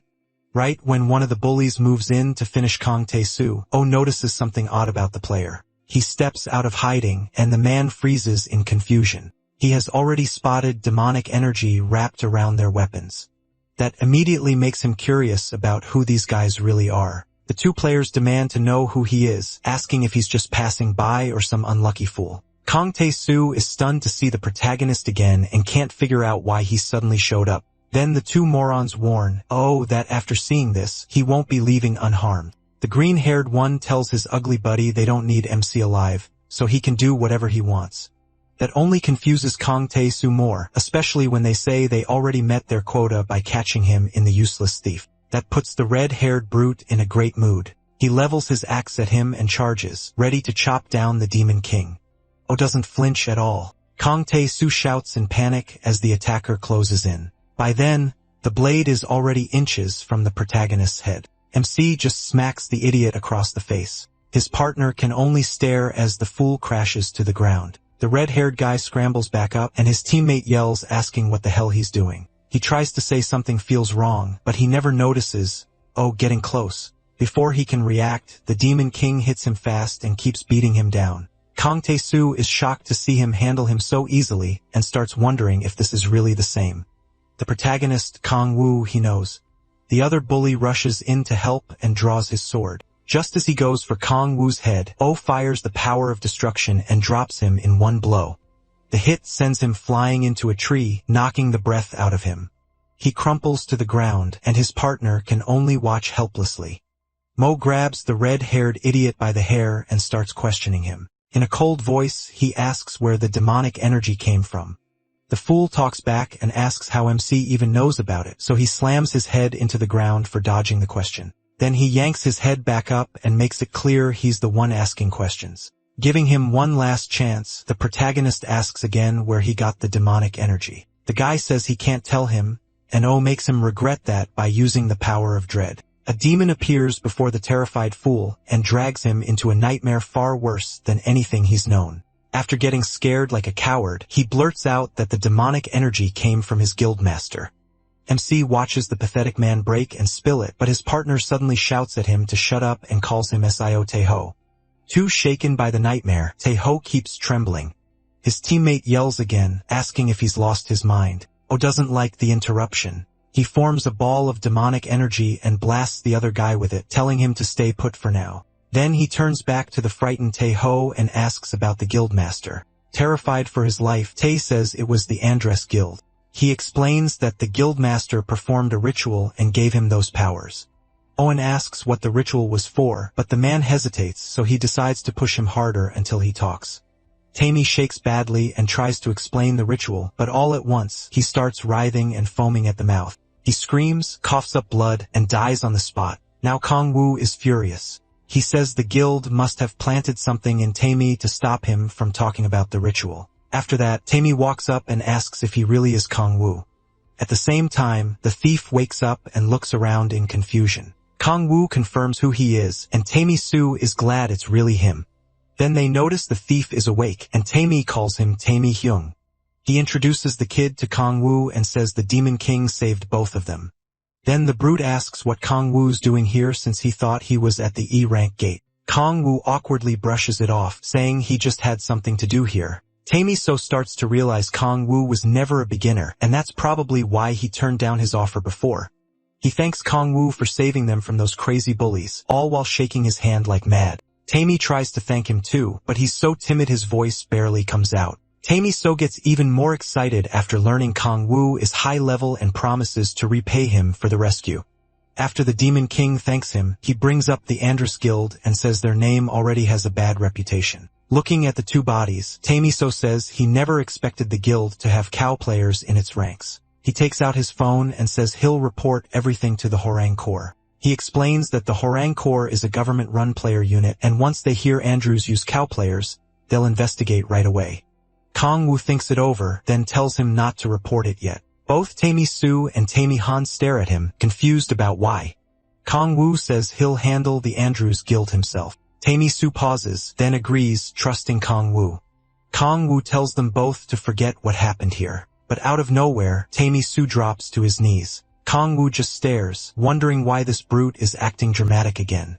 Tammy Soo offers himself to Kang Woo and says they should work together to make the Andres Guild pay. The Demon King is completely thrown off by this and can't make sense of what this blockhead is saying. Tammy So is fired up because he thinks Kang Woo wants to punish the guild with his own hands. Even the dead bodies would be creeped out by this guy's energy. He says Kang Woo's sense of justice is just like the heroes in movies, then starts rambling about how much he loves films. Somehow that only makes him look creepier. Then Tammy Soo slams both hands to the ground and says he's fallen for Kang Woo's sense of justice. To repay his debt, he begs once again to join him and promises to pay him back along the way. At this point, Kang Woo is completely freaked out, seeing Tammy Soo as another bell rock. As if that wasn't enough, the thief cuts in and says he wants to repay him too. He calls himself a Dudak Bung and promises to pay Kang Woo back somehow. Kang Woo is more stuck on that weird title and asks what it means. Taehyun explains it's a word for bandits since they're bad at damage and bad at tanking. Kang Woo realizes it ties into why thieves are looked down on. With tears in his eyes, Taehyun says that's just the sad fate of players like him. Then Tammy Soo opens his mouth again and suggests Taehyun should join Kang Woo's team if he really wants to repay him. Kong-woo knows that helps him in no way at all, but Tae-hyun starts getting emotional and tearing up, deeply touched by the idea. Still, he admits he was only a useless burden to Tae-mi-soo, and did nothing but get beaten up. Tae-hyun says he wants to grow strong enough to help both Kong-woo and Tae-hyo. Tae-hyo praises his courage and determination, while Kong-woo becomes sure these two idiots have lost their minds. After that, Tae-hyun bows and gets ready to leave. Kong-woo admits it's not so bad having people owe him. The real problem is what to do with Tae-hyun. After the blockhead says goodbye to Tae-hyun, Kong-woo asks what level he is. Tae-hyun says he's level 12 and reached his second awakening not long ago. His first awakening skill was C rank, so he got here through hunting. Kong-woo is impressed and asks what rank the second awakening skill is. Tae-hyun-soo says it's a rank, and Kong-woo admits the blockhead has more potential than he expected. Still, he wonders why he hasn't joined a guild. Tae-hyun-soo says he was thinking about joining one before, but now he doesn't see the point. Kong-woo's face says he has no clue what this idiot means. Sadly for him, Tae-hyun-soo says he's decided to stick with Kong-woo, still giving off that same hot-blooded Balrog vibe. Even so, he'd be a solid ally for Kong-woo. After all, players with a high second awakening usually get stronger third and fourth awakenings too. That makes Kong-woo think about Seola, who'll be getting her second awakening soon. In the end, Kong-woo accepts and lets Tae-soo join his team. Tae-soo then asks for his number so he can help whenever he's needed. As Kong-woo puts his contact info into the phone, he asks for one thing in return. The big idiot lights up, waiting for the request like a kid getting candy. Kong-woo tells him to party up and level with someone finishing basic training in a few days. That person is a healer, and Tae-soo happily agrees. Once the number is saved, Tae-soo promises to build a strong party and not disappoint him.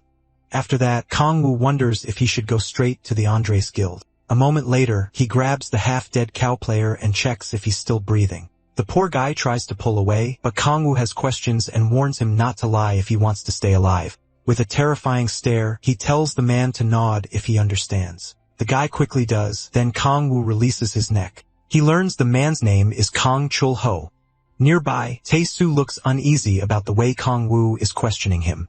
Kong-woo glares at Chul-ho and brings up what he said earlier about capturing a player and taking them back. Hearing that, Chul-ho starts sweating and claims he never said anything like that. Kong-woo answers with a kick to the face, and Chili-ho screams. One look in his eyes makes it clear that kick woke him right up. Kong-woo hauls him up again and asks if he remembers now. This time, Chili-ho admits the captives are taken alive as sacrifices. The useless thug keeps shaking in fear while Kong-woo thinks over what he just heard. Then he throws Chili-ho aside. He also remembers Han Tae-hyun mentioning the same thing before. That's when Kong-woo gets an idea and breaks into a creepy smile. He grabs Chil-ho again and stares him down with cold demonic eyes. Then he says he has a favor to ask. With that look on his face, Chil-ho is definitely about to regret his life choices. Later, Chili-ho heads past an alley carrying luggage. Someone stops him and shines a flashlight in his face. After confirming who he is, the man says he and Tae-ho had gone out to find sacrifices. He asks why Chili-ho took so long, then notices how badly beaten he looks. Since they went into a D-rank gate, that makes no sense. He also asks about Tae-ho, and Chuli-ho says he's dead. The man is completely thrown off by that. Chuli-ho tries to move on, but the man keeps asking how Tae-ho could die in a D-rank dungeon. As he hands over the luggage, Chili-ho says there was a high-level player inside, and Tae-ho died helping him kill that person. The man opens the suitcase and finds a body inside. The body looks fine, and the sacrifice is still alive. Still, he says Chili-ho is acting strange, and Chili-ho blames it on Tae-ho's death. The man tells him not to dwell on it and says fewer people might even be better. With this sacrifice, they can still get baptized. And since Tae-mo is dead, all the demonic energy can go to Chili-ho. Even then, Chili-ho still looks uneasy. He gets even more tense when the man asks if he can spare a little power this time. Then the guy jokes that maybe Chuli-ho killed Tae-ho to keep it all. Angry now, Chuli-ho snaps at him to just handle the sacrifice and storms off. While he runs off, the man wonders where he's going. Chuli-ho ignores him and keeps sprinting desperate to get away.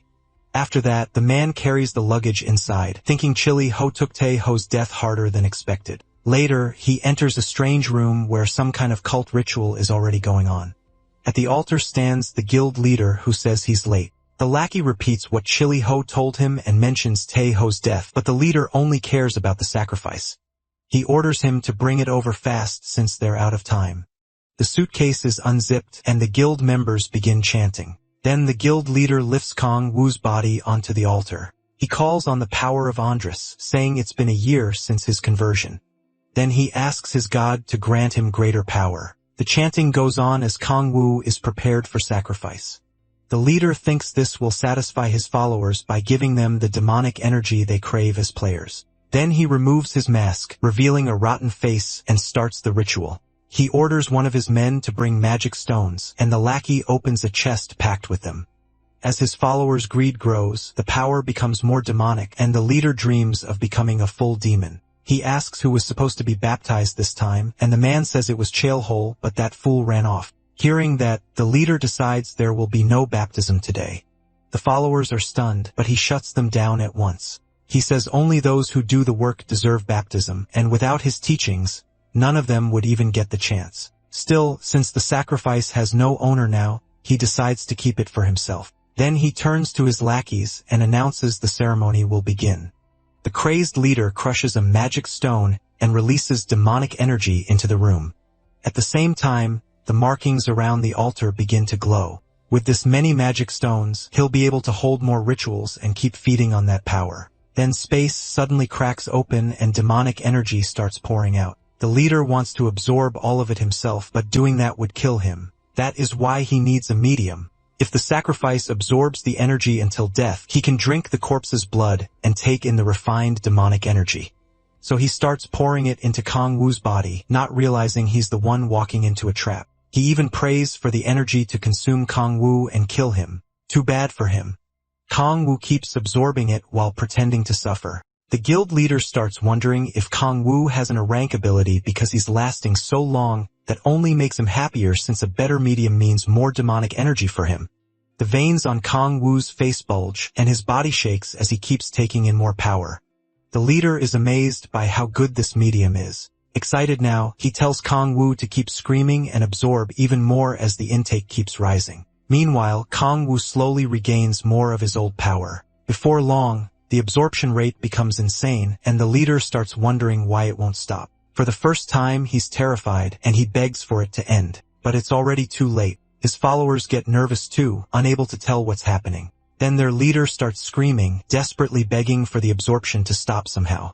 After a while, it finally does. The leftover energy spreads through the room. Shaken and stunned, the guild leader drops to his knees and claws at the floor. He can't understand how everything went wrong. Kong Woo rises and casually says the boost gave him 20 levels. The leader, completely confused, asks what he means and how that's even possible. Kong Woo then asks if he can run the ceremony one more time. Smirking, he mocks the man and tells him to go ahead just once more. That pushes the guild leader over the edge, and his followers start worrying. He curses Kong Woo and attacks right away, but Kong Woo easily dodges the fireball, and it blows apart the wall behind him. Kong Woo sarcastically praises the weak shot, and that makes the leader start firing spells wildly. He keeps launching fireballs non-stop, raging like Kong Woo personally ruined his life. After the flood of attacks, the barrage finally ends. He looks up to check if Kong Woo is dead. Too bad for him. Kong Woo is completely unharmed thanks to all the demonic energy he absorbed. The deranged leader is furious. He orders his followers to stop standing around and attack Kong Woo. They all rush in at once, while their leader hangs back like a coward. Kong Woo brings out his arm blades as one of them closes in on him, then charges before the fool can even strike. After cutting that one down, he quickly tears through the rest of the lackeys. One of the lackeys stares at his boss and calls him Chodai Ok Hun. The crazy guild leader bursts into sinister laughter. Then he summons another fire spell, his so-called Hellfire. The second Kong Woo notices that cheap move, he just starts laughing. Dio Kong gets furious at being mocked, and he still can't figure out how Kong Woo can handle demonic energy.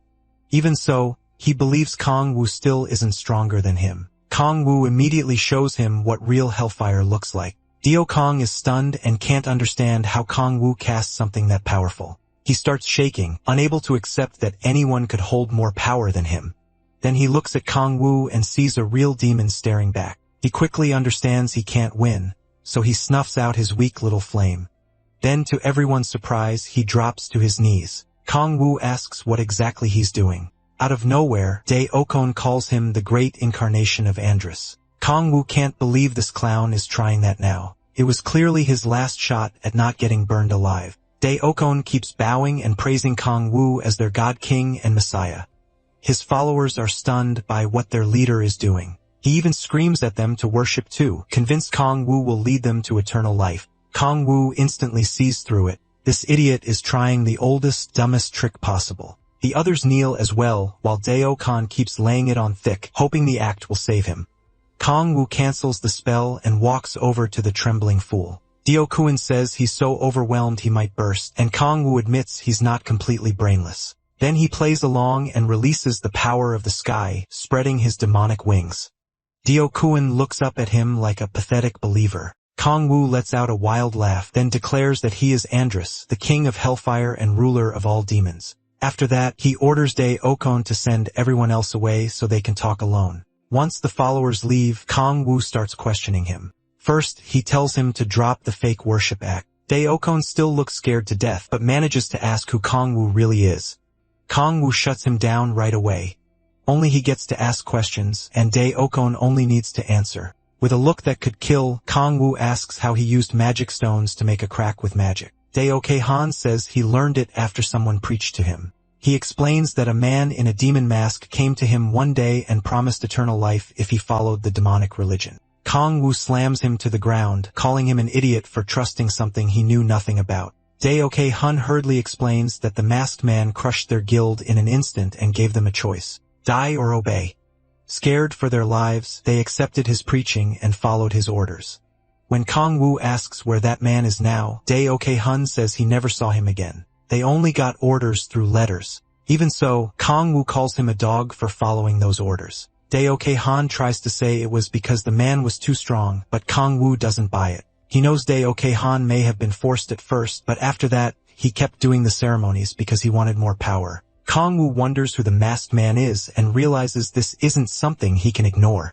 Then he orders Dae-okon to hand over the letters. The guild leader gives him one letter, and Kong Wu is surprised that's all there is. This really proves how stupid this guild leader is. Kong Wu opens it and reads that people should accept demonic energy, become demons, and gather as many players as possible. It still doesn't add up, so he asks if Dae-okon was the only one approached. The guild leader says he hasn't met anyone else. Kong Wu doesn't believe that for a second. If this is meant to grow the demonic religion, Dae-okon can't be the only one. Angered by the idea of the demonic religion turning Earth into hell, he grabs Dae-okon and gives him 3 orders. Investigate the demonic religion, stop the ceremonies, and tell no one about what happened here. Dae-okon tearfully agrees to every demand. Kong Wu tells him to get out, and the man runs off at once. Even then, Kong Wu feels he still has to clean up the Andrus Guild's mess. Once Dae-okon starts digging into this, the government will probably catch him.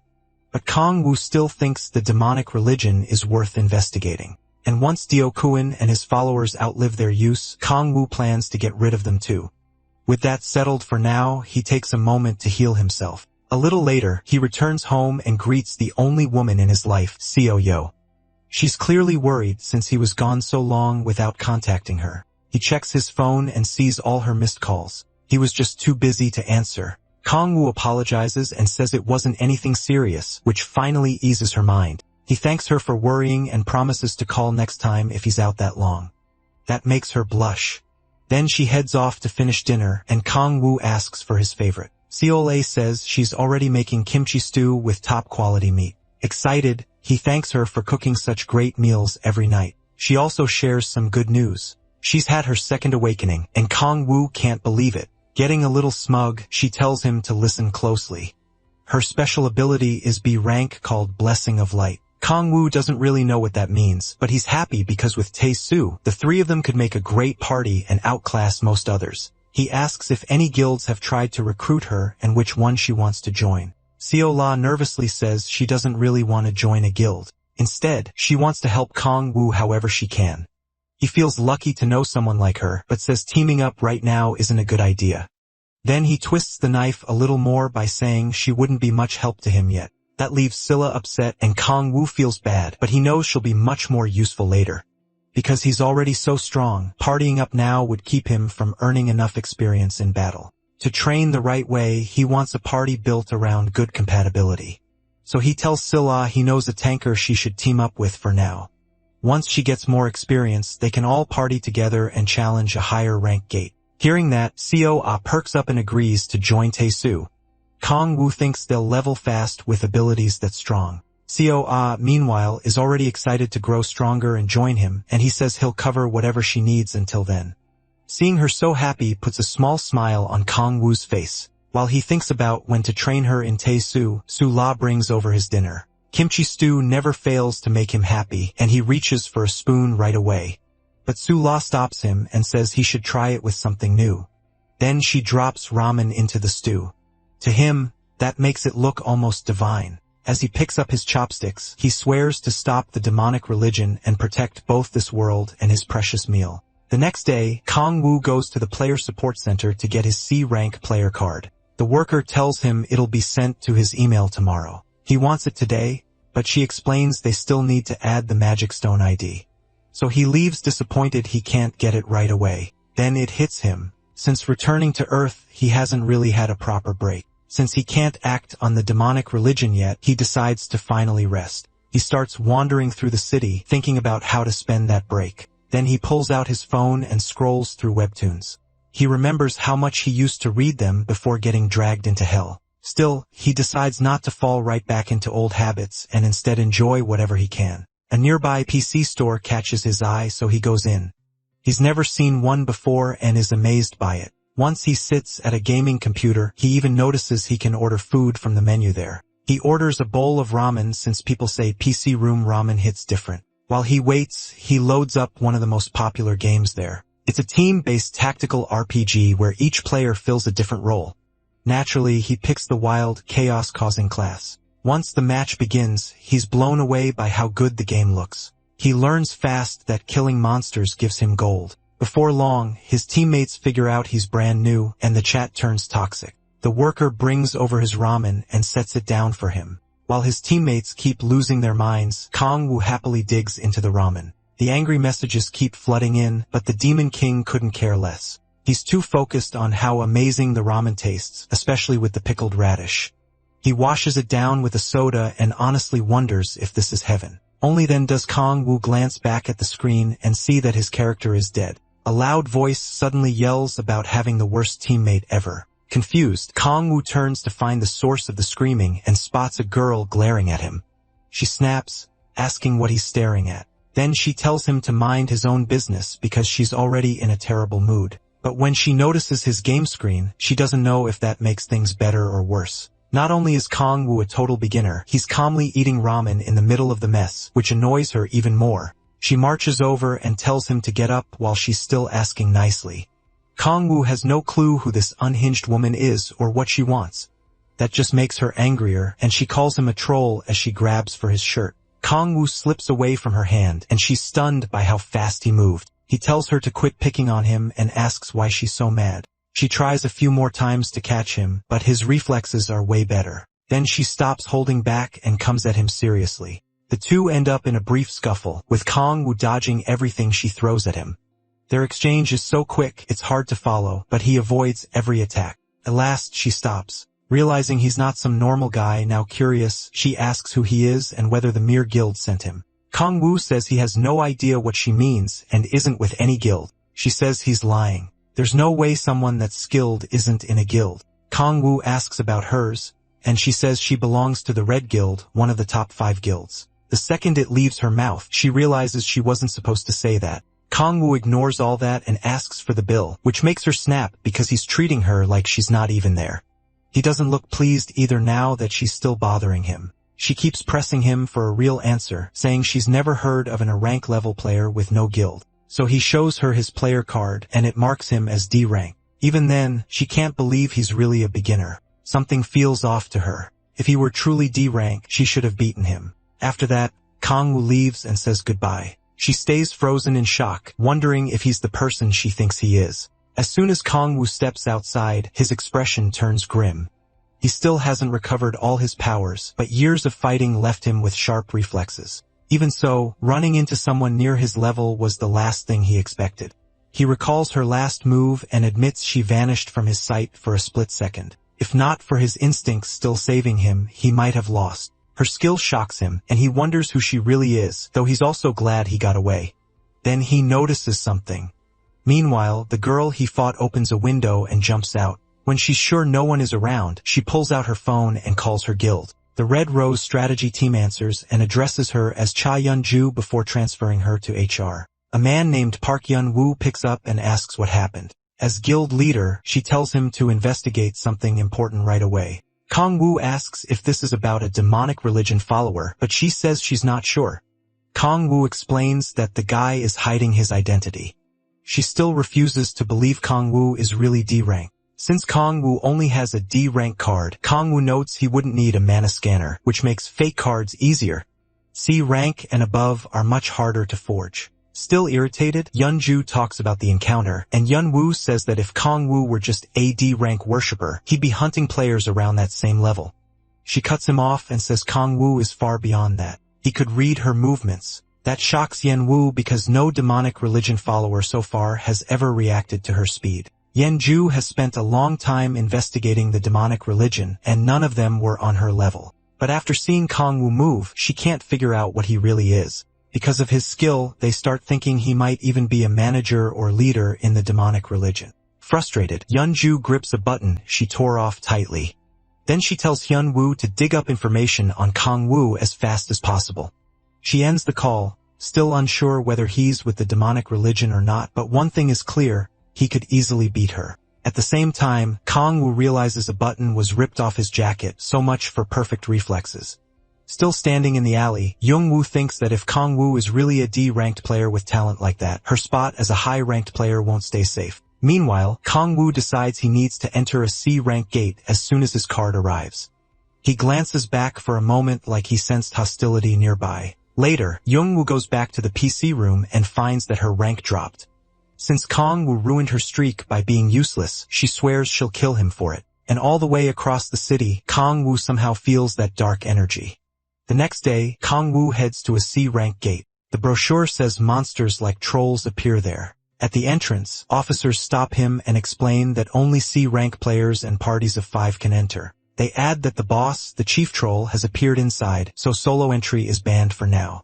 Kong-woo sees that as good luck. The moment he gets his license, a boss shows up too. Around him, some parties decide to call it a day because of the boss. He can tell C-rank gates feel different from the lower ones. The players carry better gear, and security is much tighter. That's a problem for him since he wants to get inside alone and claim the rewards before more players rush in. Then he hears a group nearby getting fired up about killing the chief troll and making a fortune. At the same time, others sound much less sure of themselves. Fear and doubt spread through the crowd as people complain about the boss monster. That gives Kong-woo a nasty idea, and it's easy to see why he used to be the king of demons. He slips behind a player mid-conversation and uses his power of rage on him. The effect hits instantly, and the man's whole attitude changes. He starts asking his teammates why they're always like this, and they stare at him, confused by the sudden outburst. The guy begins ranting about how thugs used to beat them up in middle school, and how he always wanted to tear those guys apart. When Gates appeared, he thought his wish had finally come true, that he wouldn't have to stay weak anymore. Then he starts shouting, asking why they still have to bow to monsters. One teammate gets worried by the breakdown and doesn't notice Kong will use rage on him too. His attitude flips as well, and now he's yelling that they should slaughter the monsters instead of shaking in fear. Another player gets caught up in it and swears she'll never forgive the monsters for killing her younger sibling. A scar-faced man looks around and sees the madness spreading, which fires him up too. He joins in, shouting that he'll make everyone who look down on him kneel. Soon, everyone is screaming about killing monsters, and the whole area turns chaotic. The guards grow alarmed, wondering why the players are causing such a scene. Then the crowd rushes them, demanding the gate be open now. Not long after, the players start pouring into the gate like a crazed mob. One guard reports the incident to headquarters. And while he's distracted coordinating with the others, Kong-woo slips by and heads straight for the gate entrance. Seeing all those crazed players work together is a beautiful sight to him. Now he can get inside and take the rewards waiting there. Kong-woo passes through the portal and arrives in a desert. The place is huge and totally different from the gates he entered before. Kong Wu blocks the blazing sun and quickly realizes this desert is so huge. Tracking down the boss won't be easy. He checks his status window and notices a special ability is now available. His demonic energy is a little over 50, so he has enough to use it. After that, he jumps to the top of a large hill. From there, he activates Astaroth's power of observation. The skill lets him take in the whole area at once. Even with all that information coming in, he searches through it and spots a massive pack of trolls. Among them, he finds the chief troll. Then he shuts the skill off since it's clearly draining him. As he thinks about how to get close to that crowd, a group of players charges into the desert. Kong Wu decides to use them for his plan again. While those players deal with the small fry, he heads for the chief alone, leaping across the desert. On the way, he spots a few trolls and draws them in. Kong Wu lands and triggers his special ability to start the attack. Using his power, he summons a long demonic staff and puts on a flashy act. Like some cheap martial arts extra, he spins the staff around, then locks onto his target. Next, he hurls it at the chief troll and kills the boss instantly. The system gives him bonus experience for beating the boss and doing the most damage. He gains 4 levels. It ends so fast that even Kong Wu is stunned by how easy it was. How does a boss die in one hit? He starts wondering if the chief troll was really a boss at all, so he checks the status window. Even then, he can't figure out why a C-rank gate boss was so weak. After thinking it over, he realizes the truth. He's just gotten way stronger. Seeing that safe hunting isn't really possible anymore, he gets ready to go all in. He jumps down the hill, extends his arm blades, and prepares to tear through the remaining trolls. So he changes plans and decides to enjoy the massacre like the maniac he is. The trolls rush him right away, but Kong Wu doesn't move, waiting for them. Excitement that makes him grin. With that demonic look in his eyes, he says he'll wipe them all out at once. In a flash, he cuts through the horde without a sound. The trolls turn around, confused about what happened. Then the marks on their bodies start to glow, and they all explode from the inside. Tang Wu stands there as blood pours over the sand. He loves the sight, explaining that he used blade power to trigger explosions inside the trolls. The system tells him he gained 2 more levels and unlocked a skill called Terrorblade. It also says registered skills can now be used more precisely. More trolls show up while he's still reading the system message. He decides to test his new skill on them. His fingernails split open, and he drops a purple substance onto the ground. Marks spread across the sand, and the trolls have no idea what's coming. They charge at Kong Wu. But the moment they step on the marks, blades shoot up and stab through their feet. They try to run for their lives, but there's no escaping this slaughter. Every step across the marked ground brings up more blades, piercing them again and again. Once it's over, Kong Wu sees that his blades work much better now that they've become a proper skill. With the monsters dead, it's time to collect his reward. Kong Wu starts absorbing the bodies and gains 2 points of demonic energy. He's disappointed it was only 2 points and realizes leveling gets much harder at higher levels. Even so, the pace is still decent. He only needs 4 more levels to unlock his 4th awakening. After devouring the bodies, he decides to hunt a little more before leaving. Later, the other players finally arrive and get annoyed when they can't find the boss. They wonder if the government got it wrong since they can't even find a single minion. Then they remember seeing some trolls running away. They also find traces of the chief troll's corpse, but the body itself is gone. That kills their motivation, and they decide it's better to head back. One of them says they should keep searching, but even he gives up while the group keeps complaining. Nearby, Kong Wu watches them in secret and is glad they still haven't found him. He decides to blend in with the crowd and slip out during the confusion. When the players leave the gate, they crowd the guards and demand compensation for wasting their time. During all that chaos, Kong Wu looks for a chance to get away. Then someone shouts for everyone to shut up, and he turns to look. A squad of soldiers arrives, and people recognize them as the Hwarang Corps. Everyone gets tense right away because their appearance usually means trouble. The soldiers step aside to let a white-haired woman pass. The players recognize her as Bei Kuayong, commander of the Hwarang Corps' 3rd unit. She looks like someone nobody wants to cross. She slams her sword down and orders everyone to be quiet. Her gaze sweeps over the crowd, and she says there have been reports of cow players appearing in D-ranked gates. As the Corps members move toward each player, Bei announces they'll inspect everyone who has reached their 3rd awakening. Kong Wu immediately gets nervous. This is bad for him. Annoyed by the whole situation, he tries to figure out how to get past Beck and her soldiers, all while hoping she hasn't noticed him. Beck keeps a close watch on the crowd in case anyone tries something. The soldiers try to calm people down, saying the inspection is simple. They're only looking for players on a watch list. Even so, Kang-woo knows he's done plenty of shady things, and he prays he's not on that list. With eyes everywhere, it's hard for him to even think about escaping, and sneaking past Byok won't be easy either. As he searches for a way out, rage starts building inside him. Then Beck walks up and asks for his player card. Trying to stay calm, he hands it over. While she checks the card, Kang-woo thinks about how careful he'll need to be now that the cow players are already making moves. They talk for a moment, and Beck says she can't just leave all the work to her subordinates. Kang-woo tries to charm her a little, telling her she looks really cool. Beck keeps searching for anything wrong with his card, but he keeps her busy with more questions. She confirms that cow players have been showing up a lot lately, which is why they're doing random checks. After verifying him, she gives the card back. As Kang-woo takes the card, he notices her hands are shaking slightly. He talks about cow players killing people for money, and she agrees, but he knows she's lying. He also knows the government is hunting the demonic order too.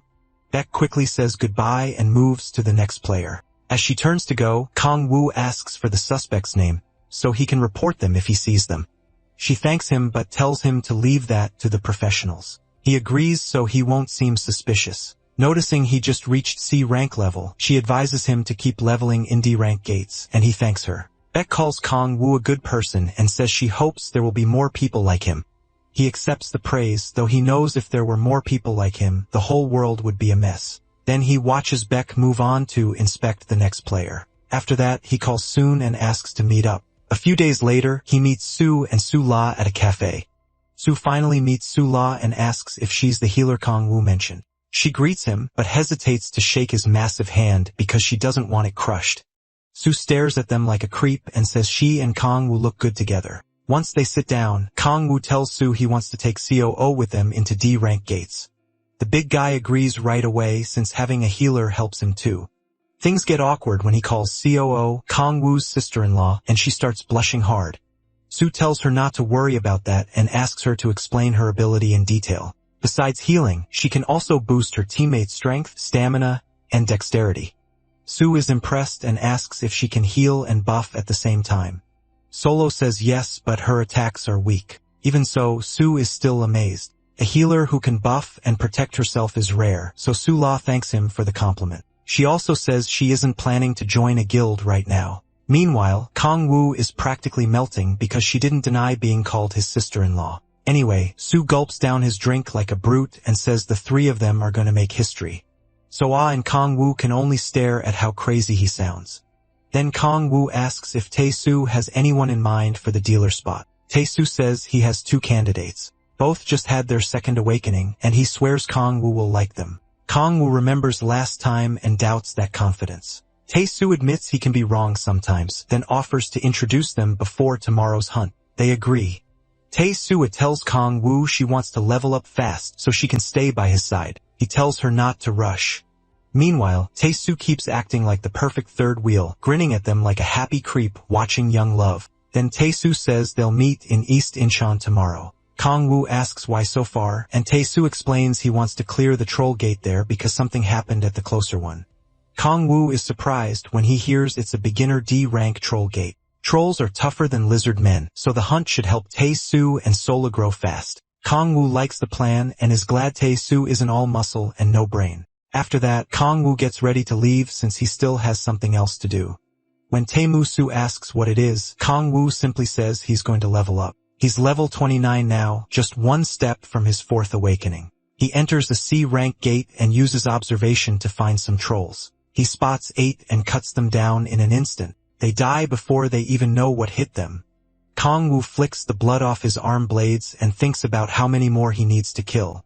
When a strange smell hits him, it's human blood, not monster blood. He jumps toward the source right away. While moving through the air, he figures the smell is from at least 6 people. Maybe a C-rank party got wiped out in seconds, unless some cow players are nearby.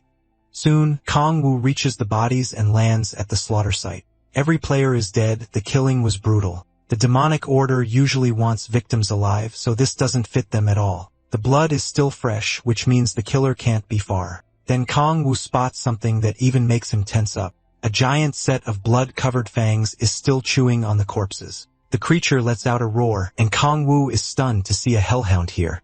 Its cry shakes the area, then it lunges straight at him, trying to swallow him whole. With no time to spare, Kong Wu brings out his arm blades and slashes at the beast. But the hellhound's hide is too tough, making the fight even more irritating. Before he can settle in, the beast catches him off guard again and builds up a blast before firing it at him. It explodes the moment it hits, tearing through everything in the way.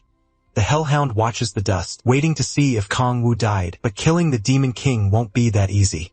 Kong Wu jumps into the air and decides to switch weapons. He summons a dark spear and releases its power. As the hellhound looks up, Kong Wu whips up a vortex and drives the spear down. Pierces the beast cleanly, making it scream in pain. Kong Wu lands as the monster staggers from the hit. For a moment, he's glad he managed to pin it down, but that thought backfires. The beast gets back up and charges again. Kong Wu dodges and finds an opening. He kicks the monster and uses the recoil to jump back. Seeing another chance, he uses earth power just before the beast can bite him. The ground breaks apart under them, and the monster loses balance. Using that moment, he forms his dark spear again and drives it straight into the hellhound's body. The monster thrashes to get free, but Kong Wu puts all his strength into holding it down. They slam into the ground, then the beast bursts out of the crater and sends Kong Wu flying. He recovers fast, but this thing is way more stubborn than he likes. The hellhound is still standing despite its wounds and glares at him with rage. Kong Wu, on the other hand, is getting worn down, and he knows he's still far from his old power. He steadies himself again while the beast readies another charge. The hellhound digs in and wraps itself in a fierce red aura. Boosted by that power, it rushes him again. By now, Kong Wu is furious that a stupid mutt is giving him this much trouble. He draws on Baphomet's power of 1,000, sharply raising his physical strength. Even so, the beast keeps coming. With that boost, Kong stops thinking clearly and focuses only on tearing the monster apart. He lands a solid uppercut and launches the beast into the air. The mutt flips through the air and crashes back down, kicking up dust and sand. Kong Wu lets out a breath, and it almost feels like the fight is over, but the stubborn beast still won't stay down. Right then, Kong Wu wishes he could use two powers at once. Still, he used to hunt these monsters in hell, so he's sure he can beat this hellhound even at his current level. He gets ready to attack again as the beast rises from the sand, but suddenly it starts sinking into the ground. At least it's finally over. A system message appears. He defeated a C-rank Cracks fragment. He reaches level 30, unlocks his fourth awakening, and gains a special skill called Ruler of Demonic Energy. It lets him use demonic energy faster and more naturally and even hide it from others. Kong Wu remembers hearing the name Core Crack before and wonders if that's what the system calls beings from hell. It also makes him question how that hellhound crossed over at all. Questions keep piling up, but he has no answers yet. For now, he puts them aside and checks the rest of the system messages. As he scrolls, one detail stands out. His fourth awakening skill is a rank. With that, he won't need to worry about small problems anymore. Then he devours the hellhound's body and absorbs its demonic energy. The idea of returning to the power he had before the Myriad Demon Palace excites him, because this time, he might grow even stronger than he was in hell. After that, he leaves the gate and heads home.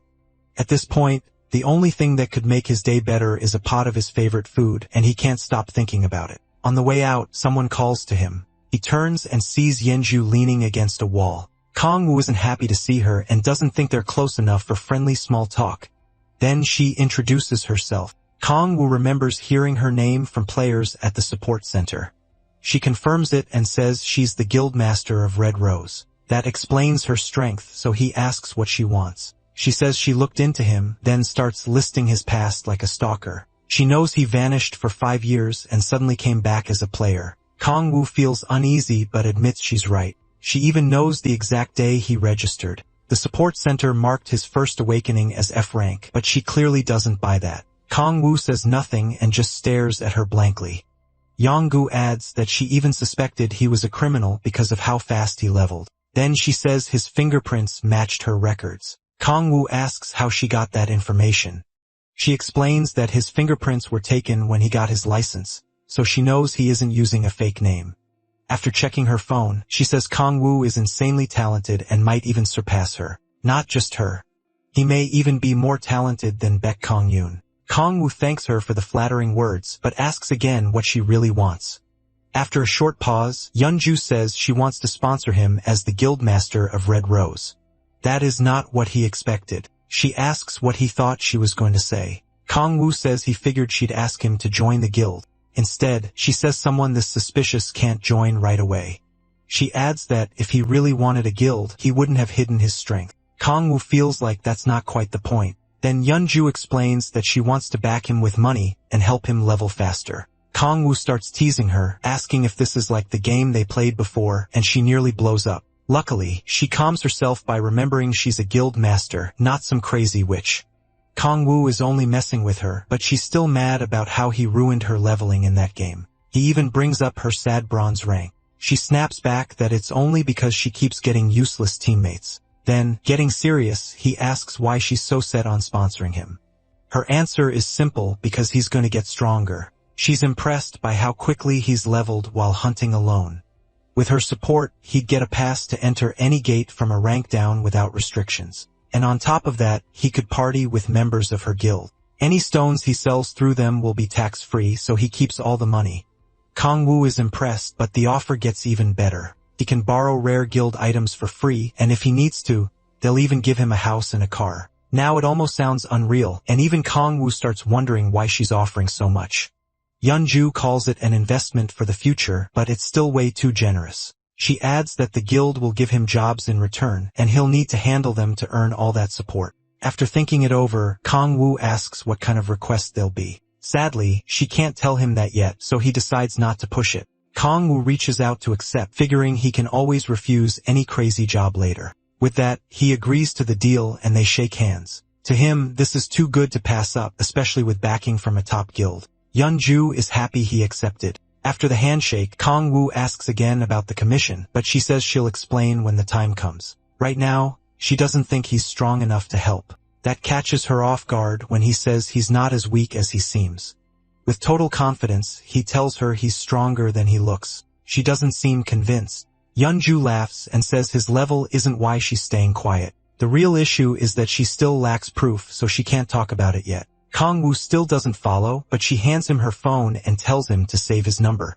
While doing that, he asks when he can get the gear and she says anytime, so he decides to pick it up right away and the two head to Yeonju's guild house. She tells him it's near Seoul Station. Later, in the middle of the city, people stop and stare at a flashy sports car parked nearby.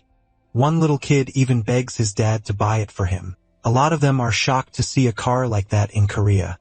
Yeonju walks over and gets in, then tells Kong Woo to do the same, and even he is impressed. Once inside, he asks how much it cost. She says she doesn't remember exactly, maybe around 10 million won. That number leaves Kong Woo stunned. He can't believe someone dressed so casually owns something that expensive. As they drive off, he notices how smooth the ride is, and Yeonju asks if he wants one too. She reminds him the guild can give him a car if he needs it. Kong Woo suddenly starts calling her older sister, and she looks completely disgusted. Then he asks for a car just like this one and tells her to watch the road. While Yeonju looks ready to kill him, the two start bickering like family. Eventually, Kong Woo stops joking around so she can focus on driving. When they reach the guild house, he's blown away by how huge it is. The place is about as big as a support center, and he wonders if all guilds are like this. Inside, two guild members are waiting for them. One is Hyun-ju Woo. He holds out his hand to greet Kong Woo. And after that, Kong Woo meets the other man, Moon Young-ho, the commander-in-chief. Young-ho gives off a threatening vibe and clearly isn't happy to see him.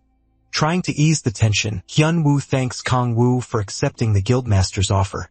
Young-ho still looks ready to throw hands, acting like the guild's hot-headed muscle. Hyun-woo offers to take Kong Woo to the equipment storage, but Yeonju says she'll handle it since he's busy. Young-ho decides to come along instead. The guildmaster asks why. With a hard look, he says he wants to see what kind of person Kong Woo really is.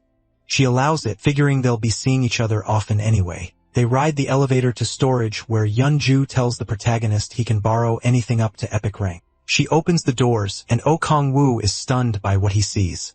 Once inside, she explains that he can even borrow unique items if he leaves a deposit. Looking over all the weapons, MC is like a kid in a candy store. He asks about legendary and mythic gear, and Yeonju says the guild members are using those. Then he asks if they have anything above legendary. She says yes, but the deposit to borrow one is 50 million won. He's shocked that's considered the discounted rate, which only reminds him how broke he is. When he asks to inspect the gear, Yeonju suddenly slams his weapon into the floor. Both of them are confused by his anger. He steps forward, giving off a threatening air. Then he tells Oh Kang-woo to use honorifics, and the protagonist has no clue what this idiot is on about. Yong-hoo says he needs to speak respectfully when talking to their guildmaster. His face twists with even more anger. Oh Kang-woo just smiles and says he doesn't want to. That dumb brute lifts his weapon to attack the Demon King, but freezes when someone shouts his name. MC stays calm, ready for whatever happens, while Yeonju demands to know what Yeon-ho thinks he's doing. She's furious and looks ready to tear him apart. The guildmaster demands an explanation, but he's too scared to answer. Oh Kang-woo quietly watches as she scolds Yeonju and tells him to stay out of it. He's surprised by how fast the brute settles down. After that, Yeonju also warns him to be careful since Yeonju could cripple him. He shrugs it off, but he can tell her guild members are fiercely loyal. Meanwhile, Yeonju sulks nearby, and hearing the protagonist call the guildmaster Nana almost sets him off again. Oh Kang-woo says he doesn't want the foreign car anymore and asks if he can borrow unique rank armor. She says maybe, but only after an internal meeting. Then the muscle head cuts in again.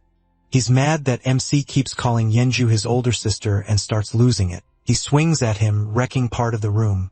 When the dust clears, Yeonju is stunned to see Yeonju block the attack. She looks ready to kill him. Oh Kang-woo, meanwhile, is enjoying every second of it. Yeonju tries to explain, but she knocks his weapon aside and throws off his balance. The protagonist Kang-woo looks smug as she orders the idiot out. She warns that if he crosses the line again, she'll make him pay. Yeonju apologizes for causing trouble. Once that's over, she apologizes to Oh Kang-woo for her teammates' rude behavior. As Yeonju turns to leave, MC asks Yeonju for unique armor that's easy to move in. While she thinks Yeonju comes back and says he can have his armor if he beats him, Yeonju finally snaps and is ready to put this idiot in the ground because he just won't quit. Oh Kang-woo stops her and says the offer sounds pretty fair. That leaves her confused. She has no idea what he's planning. She remembers his huge potential and that he may one day surpass her, but Yeonju is level 67 and has reached his 6th awakening. She doesn't think the protagonist can beat him right now. She tries to stop the match, but MC says it's fine. The look in his eyes makes it clear he wants to teach this fool a lesson. Yeonju wants the fight too, hoping to make him stop disrespecting his guildmaster. Yeonju still can't figure out what Oh Kang-woo is up to, but he's already loosening up for the fight. Turns out Yeonju is just a hopeless simp. Yeonju saved a long time ago. Now he thinks he is trying to steal his woman. Meanwhile, Yeonju is worried sick, but the Demon King doesn't care at all. A little later, they head to the training room, and Oh Kang-woo compliments the place. Yeonju again tells him this fight is crazy, but he isn't worried in the slightest. While he warms up, Yeonju tells him to begin whenever he's ready, sounding way too confident. He even says the protagonist can attack however he wants for the first 3 seconds. MC asks if he's serious and tells him to quit acting arrogant and pick up his sword. Yeonjun ignores him, so he gives the idiot one more chance to grab it. The commander says he has no reason to use full power against someone like him. Oh Kang-woo laughs and decides to give him exactly what he asked for. Power gathers under his feet, and in the blink of an eye, he rushes forward and drives a straight kick into Yeonju's stomach before the guy can even react. Yeonju goes flying and slams hard into the wall. The hit knocks the wind out of him, and his eyes go empty. He drops to his knees, groaning in pain. Yeonju can only stare in shock. Yeonju forces himself up, but he has no idea what kind of move. Oh Kang-woo just used twisting in pain. He realizes his armor is the only reason he lived through that. With no choice left, he finally draws his sword. Now he squares up to face him. He still can't understand how someone who's only been a player for 3 weeks could be this strong. In a mocking voice, Oh Kang-woo reminds him he was supposed to get the first 3 seconds. Yeon-ho demands to know what he did. The protagonist tells him the answer is simple. He's just stronger. Yeon-ho still won't accept it. He bites his lip and tries to recover, but he's barely able to stand. Man-si laughs at him for thinking he was some rookie, and he mocks Yeon-ho for crying about a fight not going his way. After that, he says playtime is over and starts getting serious. Yong-ho grits his teeth, but anger is all he has left. With Yong-choi watching, he knows he can't afford to embarrass himself. He tightens his grip and pours power into the blade. A bright light erupts from the sword and shoots straight upward. Then he locks eyes with the Demon King, who makes fun of his skill name for sounding lame. Okong-woo keeps pushing his buttons, and Yong-ho keeps taking the bait. Burning with frustration and rage, Yong-ho charges with his sword. Okong-woo knows he's still the commander-in-chief, so he won't go down that easily. He uses his shadow power and lays a trap. Young-ho never notices when he steps into the shadows. Young-ho tries to warn him, but he already has him trapped. As Young-ho swings down, the protagonist Kong-woo laughs at the useless attack. Young-ho rushes in, and at that same moment, Kong-woo appears from the side of the shadow. That's when Young-ho realizes his target is gone. But before he can react, Man-si grabs his shoulder and tells him the fight is over. Then he releases a shockwave and blasts Yong-ho into the wall again. It only makes him look worse in front of Yong-ju. Yong-ho loses consciousness again and collapses. Yong-ju is left speechless and looks at Okong-woo with fear in her eyes. The Demon King reminds her that he already said he was far stronger than Yong-ho thought. Once the fight ends, workers come in to clean up and treat Yong-ho's injuries. Yong-ho apologizes for everything and says Yong-ho will be removed from the guild. She'll also warn the others not to pull anything like this again. He says it's fine. He's just glad he got the armor. The armor is called Gargoyle Armor, and it's a unique rank item. The stats are amazing, so Okong-woo is thrilled to have it. Even while Yongo is upset, he notes that her subordinate ignored her orders. That idiot also bet something incredibly valuable and threw it away like trash. The protagonist Kong-woo wonders if this is what love does to people. He warns Yun-ju that if this happens again, he'll have to rethink working with her. She promises her guild will treat him properly from now on. Then he brings up the armor size, and she says she'll have it adjusted and sent to him. He leaves it on the display table and lets her handle the rest. After that, Okong-woo heads off, and she reminds him to send his measurements for the armor. Once he's gone, Yun-ju lets out a long sigh. She can't help wondering if he's even human. A player who's only been active for 3 weeks just crushed her commander-in-chief. That makes her think, oh, Kyung-woo might really be world ranker level. There are only 8 world rankers in the entire world, and Korea doesn't have one. People once thought Baek Kyung-hyun-woo might become one, but it never happened. While she's still thinking, Hyun-woo walks in to speak with her. She tells him the gargoyle armor now belongs to MC, and she's calling a meeting to remove Yong-ho. Hyun-woo is clearly disappointed, but Yun-ju says it's necessary to stop this from happening again. Then she asks what news he brought. Woo reports that the government managed to place a spy inside the demonic order. That should help them learn more about the group. Yun-ju tells him to dig deeper and bring back detailed information. Meanwhile, Yul-kong-woo stands in the city and checks his stats through the system window. He sees his demonic energy rising along with the others. If he can toughen his body with the rest of his stats, he won't need to depend so much on demonic energy. He also has no use for intelligence or wisdom since they don't help his stupid brain. The real issue is that he can't get the stats he wants. After his second awakening, the stats tied to his special abilities should have increased, but his demonic energy hasn't gone up while the others keep climbing. He has no idea why and wonders if it's because his demonic energy is already so high. It's far above the rest and lets him do things even high-level players can't. It also looks like the higher a stat gets, the less it rises. So he figures the level 30 range may not boost demonic energy at all. Since overthinking won't help, he lets it go and says he still has time before reaching his 5th awakening. Then he decides to meet Jiala and Kang Tae-soo. At East Incheon Gate, Kang Tae-soo is already yelling his name like a maniac. Okong-woo tells him to stop being embarrassing and says he's finished what he needed to do. Kang Tae-soo then introduces the 2 players he mentioned earlier. The good-looking guy is Kim Si-hoon, and the little girl is Choi Eun-bae. He notices right away how handsome Soo-hoon is and even calls him gorgeous. Yun-ju, meanwhile, throws a fit after Kang Tae-soo calls her a brat, which only proves his point. She fires back by calling him an old man in his 40s and crushes his spirit. Then she turns to Kong-woo with sparkling eyes and says she's heard a lot about him.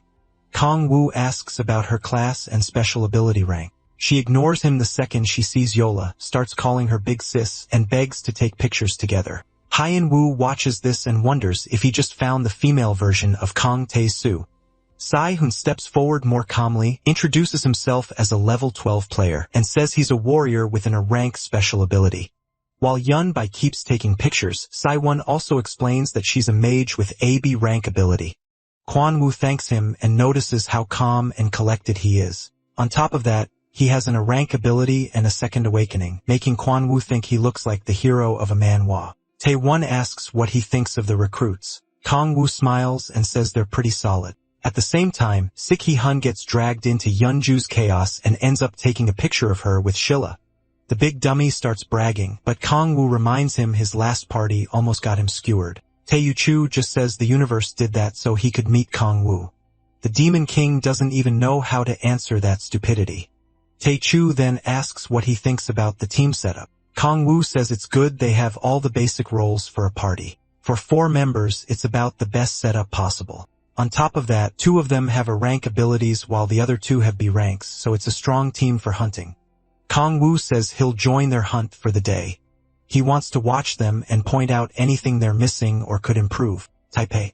Sui thanks him in that loud voice of his, which only makes Kong-woo more tired of him. He also warns them that he'll step in only if things get dangerous, so they need to stay sharp. These guys have a lot of room to grow, and he has no plan to carry them. Later, the scene shifts. A pack of trolls come screeching toward the party, and even more pour out from the woods. Tae-maid charges first and slams into them with his shield. The monsters are sent flying back, and Tae-maid droids while mocking them. The trolls start to hesitate. Then Yubin rushes in and blasts them with lightning magic. Right away, she signals to Tae-maid that 5 more trolls are coming from behind. The tank quickly moves to her side and plants himself in place. A bright flash bursts from Tae-maid's shield, blinding the trolls and making them cover their faces.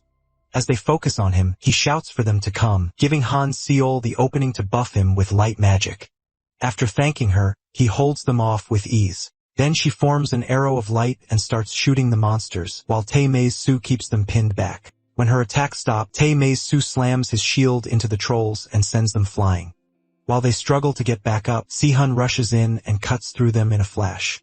In one clean move, he finishes them all. When he turns around, Tae-maid is already praising him. He asks if Si-hun trained in kendo before becoming a player. Si-hun says it was just a hobby, which is why he's good with a sword. After seeing him cut down the monsters that easily, Tae-maid-su says that doesn't sound like a normal hobby. Then everyone looks to Kong-woo for feedback, and they tense up waiting for his answer. Kong-woo hops down from the tree and says he'll point out a few things they should fix. They wait nervously, while he thinks there are actually a lot of problems to fix. First, he praises Tae-su's sharp instincts, but says he burns too much energy by solving everything with brute force. Throwing trolls around from the start will be a problem if a boss appears. He tells Tae-su to focus on his real job, taking hits and holding the line. Then he turns to Sela. Just hearing her name makes her flinch. He says buffing the tank was a good call, but a healer shouldn't be attacking too. Using Arrow of Light was the wrong move. Ola quickly apologizes and feels terrible, but Kong-woo tells her they'll fix it little by little. Then he faces Yun-bai and reminds her she panicked when 5 more trolls appeared while she was finishing the others. He says she should only use enough power to stun them and let Si-hun handle the main damage. Finally, he looks at Si-hun. Kong-woo studies him for a moment and says there's nothing to correct. Right now, Suwoo-sun is doing his role perfectly. Kong-woo admits the guy is amazing and starts wondering if he's some kind of genius. The others jump in too, praising how incredible Suwoo-sun is. After that, Kong-woo tells them to head deeper into the woods. As they move, he tells them to use his advice in the next fight. Soon after, Tae-maid blocks a troll and properly plays the tank. Sisola gives support where it's needed, and Yun-bai uses just enough lightning to stun the monsters instead of overdoing it. Then Si-hun jumps in and cuts them down, finishing the job. Watching from a tree, Kong-woo is impressed by how fast they're improving. Thinks they could try set rank gates in a month if they keep this up. After the fight, Tae-su lowers his shield and asks if they did better this time. Kong-woo doesn't want to make them cocky, so he just says they weren't bad. Then they sense another monster nearby. Kong-woo's eyes widen when he realizes it isn't a troll. A horned beast with sharp fangs charges straight at Tae-su's group. One look at its eyes tells Kong-woo it's a demon wolf. Tae-su lifts his shield to stop the charge, but it doesn't look like he'll hold. Kong-woo moves to step in when he sees it's a demonic beast, but suddenly stops. Si-hun has already jumped in and starts attacking the wolf head-on. He forces an opening and tells Tae-soo to get back. His blade cuts the monster, then he dodges its counter. Si-hun wraps his sword in a blue aura and keeps pushing the wolf back. Things are going well, but he can't react in time to stop its next strike. The demon wolf smacks him away and lunges in to tear him apart. Just when it looks like he's done for, Kang-woo steps in and shows the wolf what a real demon looks like. Using his enhanced strength, he drives it into the ground with one punch and cracks the earth. Si-hun can only stare shocked by how strong Kang-woo is. Blood drips from Kang-woo's fist as the system announces the kill and tells him he leveled up. Kang-woo lifts Si-hun up like he's carrying a princess and asks if he's okay. The others rush over to check on him too. They're worried about Si-hun, and just as stunned that Kang-woo dropped the beast with a single punch, Si-ola starts healing Si-hun while Tae-soo keeps praising his sword skills. At the same time, Kang-woo is shocked that Si-hun fought a demonic monster that well. To him, the kid is way too strong. Meanwhile, Tae-soo is hauling Si-hun around like a toy, and the poor guy begs him to put him down. So Kang-woo decides to support him instead and help him walk. With his hands on Si-hun's shoulders, he secretly uses his omniscient power to check his abilities. The status window shows Si-hun has a triple S rank, and he's also the descendant of the martial arts god. Kang-woo looks at him nervously and wonders who this kid really is. At the same time, Tae-soo keeps offering to help him walk. The more Kang-woo looks at Si-hun, the more he feels this guy is the real main character. Another cooler person stealing his spotlight. He wonders if that insane swordsmanship comes from the martial arts god. Once Si-hun can walk again, he thanks Kang-woo for helping him. But Kang-woo starts thinking the kid could become a threat to him. Just like with Yongju, he decides to stay friendly with Si-hun and build a good relationship. Still, he knows things could go wrong, so friendship alone isn't enough. For now though, Kang-woo doesn't think Si-hun is the type to suddenly turn on him, especially after risking himself to save Tae-soo. At the same time, he also thinks the kid is kind of a pathetic loser. Meanwhile, Yoonbi tries giving Si-hun an electric massage. Not knowing how any of this will end makes Kang-woo grin like a madman. While he's lost in those dark thoughts, Silly slaps him out of it and asks if he's okay. He says he's fine and pushes those thoughts aside. Then the group starts asking the real question, why did a demon wolf appear in a D-rank gate? They also thank Kang-woo for saving them. Silly's slot is that Si-hun is doing much better after her healing. Tae-soo and Yoonbi try to calm Si-hun down so he doesn't push himself too hard. Kang-woo walks over and Si-hun says he feels a lot better thanks to Si-hun AE. Hearing that Kang-woo is relieved he's okay, Si-hun looks at him with shining eyes, thanks him again and says he's incredibly strong. Tae-moo-soo and Si-hun keep fawning over Kang-woo, and Yoonbi can barely stand how pathetic they look. Tae-moo-soo goes on, saying he's never seen anyone with a second awakening like Kang-woo. Then he asks why Si-hun hasn't joined one of the big guilds yet since someone that strong could get into any of them. When Tae-moo-soo suggests the Mare Guild, Si-hun starts to shake a little. He says he has no plan to join any guild, especially not Mare. Tae-moo-soo gets confused and asks if he has a problem with that guild. But Se-hwan tightens his grip on his sword and says it's nothing. Even Tae-moo-soo realizes he pushed too far, so he apologizes for digging into his past. Si-hwan says it's okay and apologizes for getting so worked up about the topic. After that, Kang-woo says they should all head home so Si-hwan can rest. Si-hwan insists he can keep hunting, but Kang-woo tells him not to overdo it. Then Tae-moo-soo asks if Kang-woo will join them again tomorrow, but Kang-woo has no intention of hanging around that loud idiot. He's disappointed, but Kang-woo reminds them he can't always watch over them. They need to learn to hunt on their own. Tae-moo-soo Lee says he'll focus on leveling up, and the group starts to leave. Once they exit the gate, Kang-woo tells Silly something came up, so she'll have to head home without him. He checks his phone, sees the missed calls, and says it's urgent. She asks about dinner, and he tells her to eat first because he might be late. Silly Seong isn't happy to hear that, but she tells him to be careful. He promises he'll come home as soon as he can. After that, they say goodbye. Once Silas disappears into the crowd, Kang-woo decides to start whatever plan he has in mind. Meanwhile, Silas Han checks his phone at a bus stop. As he looks through the bus routes and thinks about the Mayor Guild, Kang-woo walks up and says he needs to talk. With a serious face, he says it's important and suggests they go somewhere private first. A little later, they arrive in a quiet alley. When Silas Han innocently asks what this is about, Kang-woo suddenly drives a punch into his stomach, knocking the breath out of him. Then he grabs Silly by the collar and throws him down. The poor kid tries to ask what he's doing, but Kong-woo drops a knee onto his chest and says he's making insurance. Holding him there, Kong-woo says Silly Hun is going to become very strong, so he wants them on friendly terms. Looking completely insane, Kong-woo says he wants them to become true comrades. Struggling to speak, C asks why he has to do this just to become friends. Kong-woo then injects demonic energy into him. Si-hun starts writhing in pain and soon begins to black out. Kong-woo uses soul subordination, reaching for Si-hun's heart to seize control of him. While doing it, he says Si-hun won't remember any of this and will go back to hunting like nothing happened. Then Si-hun's heart changes into a strange demonic one with eyes and teeth. As Si-hun keeps suffering, Kong-woo leans in and tells him he'll grow stronger with Han Sula and Tae-soo, and together they'll become the strongest party.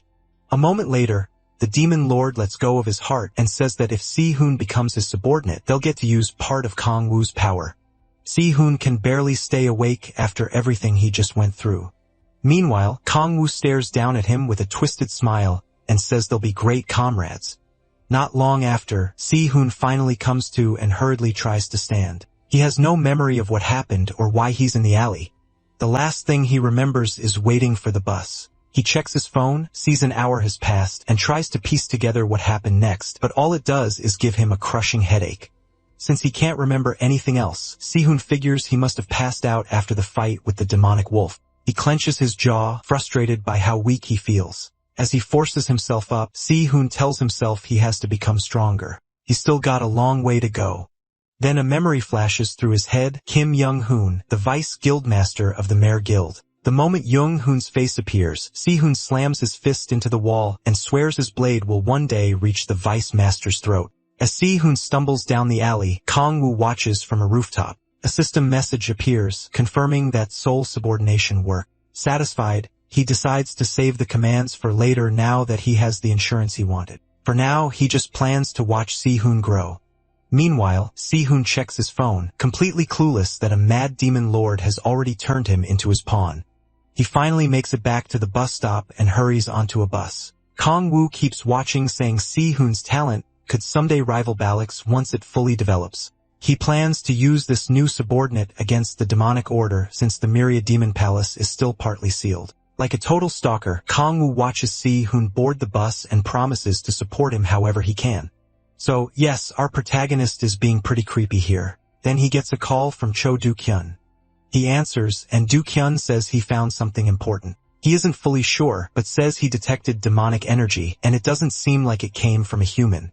Kong-woo guesses it was a demon and asks where the trace was found. Do-kyun says it was at the B-rank gate near Wei-jongbu, and Kong-woo realizes another demon has appeared. He remembers the Hellhound and Demon Wolf showing up at other gates and gets excited that a stronger demon might help him level up even more. Checking his stats, he feels this could let him reach his fifth awakening sooner than expected. The next day, a train pulls into Wei-jongbu station and he gets ready to get off. He's getting sick of riding the train like a normal civilian and thinks it's about time he buys that car. While looking over information on the gate's monsters, he overhears a player say something strange is happening inside. Apparently, some kind of monster mutation occurred, and because of that, nobody is being allowed in no matter how big their party is.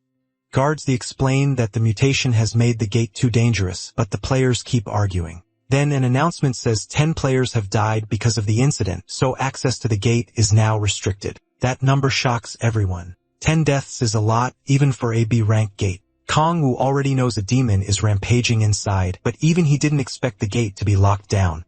Reporters press the guards for details, saying the public needs to know what's inside if the gate is being blocked. The guards finally say the creature looks like a lion. Hearing that, Kong-woo identifies it as a B-war, one of the strongest predators from the second hell. It looks like a lion, has 5 legs, and carries a trait called full stomach. If it eats 5 prey in one day, it becomes full and stops attacking first. Just remembering those creatures from hell makes Kong-woo feel sick. But if there are already 10 dead, that means the Bo War showed up at the gate 2 days ago. So his plan is simple: feed it 5 monsters, then kill it once it's full. After deciding that, he calls Yenju. She clearly isn't happy to hear from him, especially since she's in the middle of training. But he asks her to get him into the BW rank gate despite the restrictions. He says she can pull it off because she has good connections with the higher-ups. Kong Woo hears loud crashing over the phone before she asks if he really needs to enter that gate. Yeonju warns him it'll cost a lot and he promises to pay her back after it's done. She just hopes he's not planning to get torn apart in there. Then she tells him to hand the phone to a guard. Kong Woo walks over and says Yeonju wants to speak with him. The guard is stunned that someone like her is calling for him. As he takes the phone, the people nearby start wondering who Kong Woo is and how he can contact Yeonju so easily. After a nervous breath to steady himself, the guard tells Kong Woo he's allowed in as an investigator. In return, if he defeats the monster, he has to report what he learned about it. Kong Woo agrees and says he'll do what he can. That only makes the reporters even more eager to find out who he is. As they crowd around him, someone suddenly shouts for him to stop. Kong Woo turns and sees a group from the Merc Guild. Their blue-haired leader is Kong Sung-soo. Since Kong Woo got permission to investigate, Sung-soo thinks his guild deserves the same treatment. He walks over and asks if Kong Woo is the hunter the Red Rose Guild has been backing lately. One look at the gargoyle armor confirms it. Kong Woo starts getting annoyed when Sung-soo questions Red Rose's support and talks trash about the guild. Still, he brushes it off and says he'd rather go alone than with a party. The rest of the Merc Guild members watch while their leader mocks him for acting like a B-rank gate will be as easy as a C-rank one. Sung-soo goes further, saying people like Kong Woo die fast. He claims Kong Woo is chasing fame by hunting the mutated monster and asks, since when Fourth Awakening players became this nosy. Sung-soo keeps trying to provoke him, but Kong Woo says nothing. Then something in Kong Woo snaps when Sung-soo mistakes his silence for fear. The idiot even tells him to join their party so he won't die alone inside the gate. Kong Woo accepts, acting timid and saying he's scared to go in by himself. But behind that innocent act, he's already decided to enter with Sung-soo's group for a much darker reason. After counting the 5 other party members, he realizes they're the exact number he needs to feed the Bay War. Sung-soo is just extra, and Kong Woo can't wait to deal with him too. Earlier, Sung-soo got a call from Vice Guild Master Kim Young-hoon, who ordered him to humiliate Kong Woo in public and make Red Rose look bad. That's why he started all this. Back in the present, Sung-soo hesitates, wondering if Kong Woo really means it about joining them.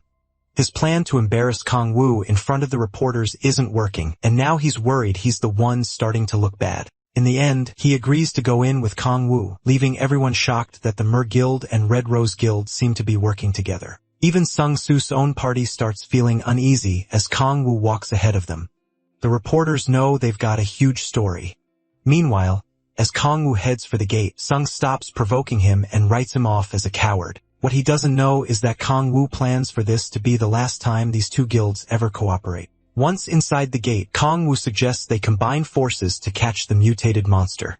Sung-soo spits near him and asks if he has any pride at all. He can't tell whether Kong Woo is really that dumb or just acting. Kong Woo stays quiet while Sung-soo keeps insulting him and calling him pathetic. The others join in trashing Yeonju and the Red Rose Guild while bragging about their own guild and Vice Guild Master. Kong Woo listens in silence and starts thinking about the Mer Guild. Its guild master, Kim Jae-hyun, also runs a company called Mer Electronics. He and his son, Young-hun, awaken his players then use the company's money to level up fast and build the Mer Guild. As the party keeps talking, Kong Woo figures their guild must be loaded, money far more. For a second, he thinks about making the two guilds fight so he can profit from the mess, but he drops that idea. Yeonju is still too useful to lose. Thanks to Yeonju, he gets nice cars and rare gear. So if one guild has to fall, it has to be the Mirror Guild. After they wander around for a bit, Sung-soo starts getting irritated because the monster is nowhere to be found. Kong Woo suggests searching more carefully, and they just call him an idiot. The group starts trashing the Red Rose Guild and Yeonju again, but Kong Woo keeps himself in check. As they keep moving, Kong Woo scans the area with his observation skill. He quickly finds the monster behind a wall and confirms it hasn't reached full stomach state yet. Seeing that, he starts setting his plan in motion. He uses temptation on the party, making them notice a weird smell in the air. Then he watches the burrows slowly head their way. As the ground shakes, Sung-soo tells everyone to get ready to fight. He warns Kong Woo to stay back, but Kong Woo mocks him for raising death flags that instantly gets under Sung-soo's skin. Kong Woo adds that idiots like him die fast. And while Sung-soo argues, one of his teammates gets impaled from behind by the monster. He spins around in horror. The whole team freezes, staring at their friend pinned by the monster's claws. As the beast moves in to eat its first victim, Kong-woo quietly counts the first one and laughs at the other's useless struggle. Sung-soo orders his team to gather information, and they launch their attacks. Arrows and spells rush toward the monster, but it vanishes before anything lands. Their attacks slam into the wall, and then they spot the monster after it dodges to the side. Sung-soo tries to keep everyone information, but the beast takes down a second target in the blink of an eye. When Sung-soo turns back, the monster is already devouring that unlucky teammate. Kong-woo keeps counting while the guild's lapdog starts to panic. Sung-soo yells for everyone to attack faster. As the monster closes in, he starts charging up a spell and slams his staff into the ground. Lightning crashes into the burr, giving the rest of the party a chance to finish it. They rush in to kill the beast, but it instantly kills 2 more people. Now Sung-soo is clearly terrified. He can't understand how his team is dying this easily. Even after taking Sung-soo's strongest hit, the bird keeps moving like nothing happened. The last teammate besides Sung-soo realizes it's hopeless and begs someone to save her. While Kong-woo enjoys the chaos, Sung-soo tries to force his final teammate to hold position. Frustrated, he grits his teeth and decides to use his last attack on the beast. Sung-soo jumps into the air and pours all his power into his spear. He brings it down with everything he has, but the monster swats him to the side like he's nothing. Sung-soo crashes into a wall and blacks out.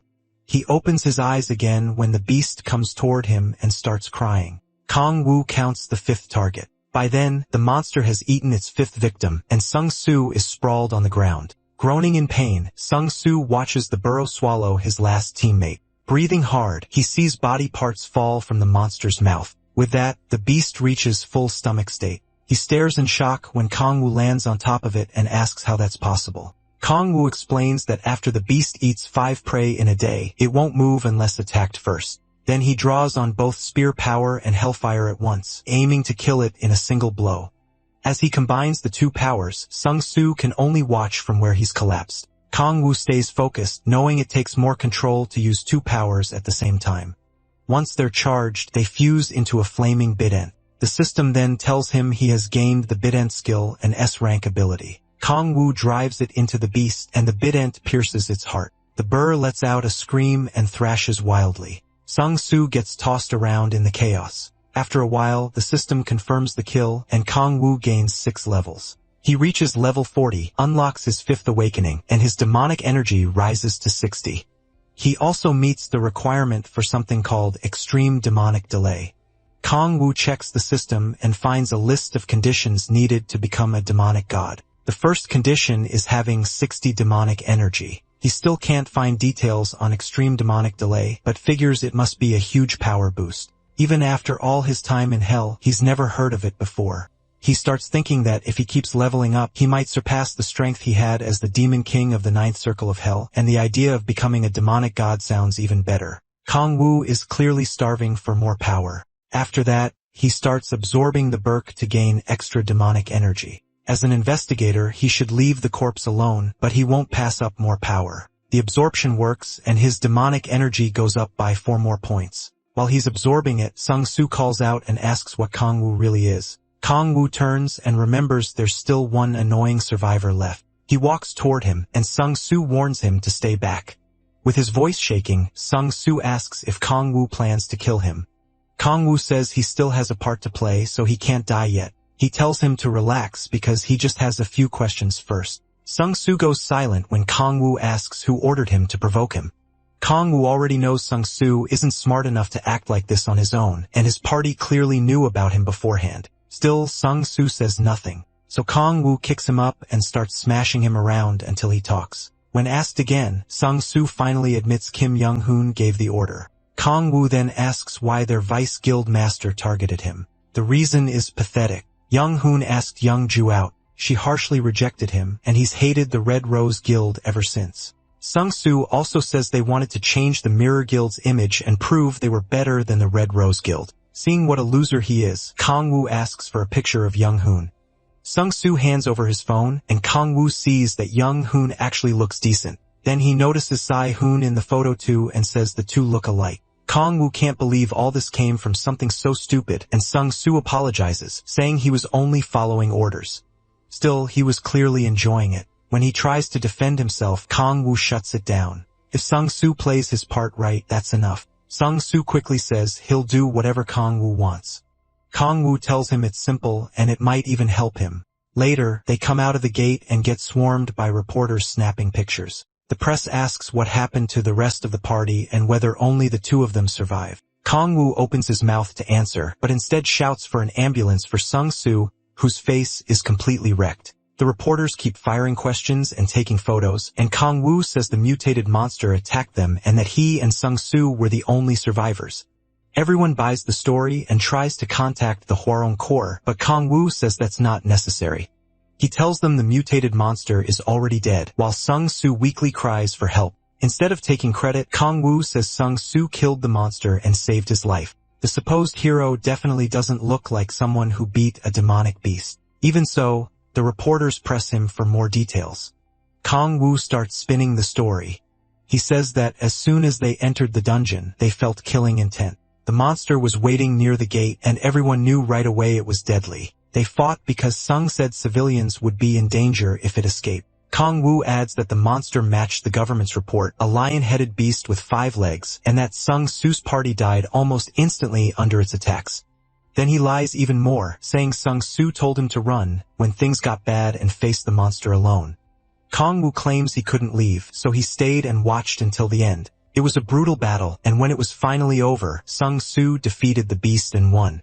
The reporters swallow every word, and Kang Woo even says Sung-soo kept whispering his teammates' names until he passed out. Sung-soo tries to ask for help, but Kang Woo covers his mouth and tells him to stay quiet until the ambulance gets there.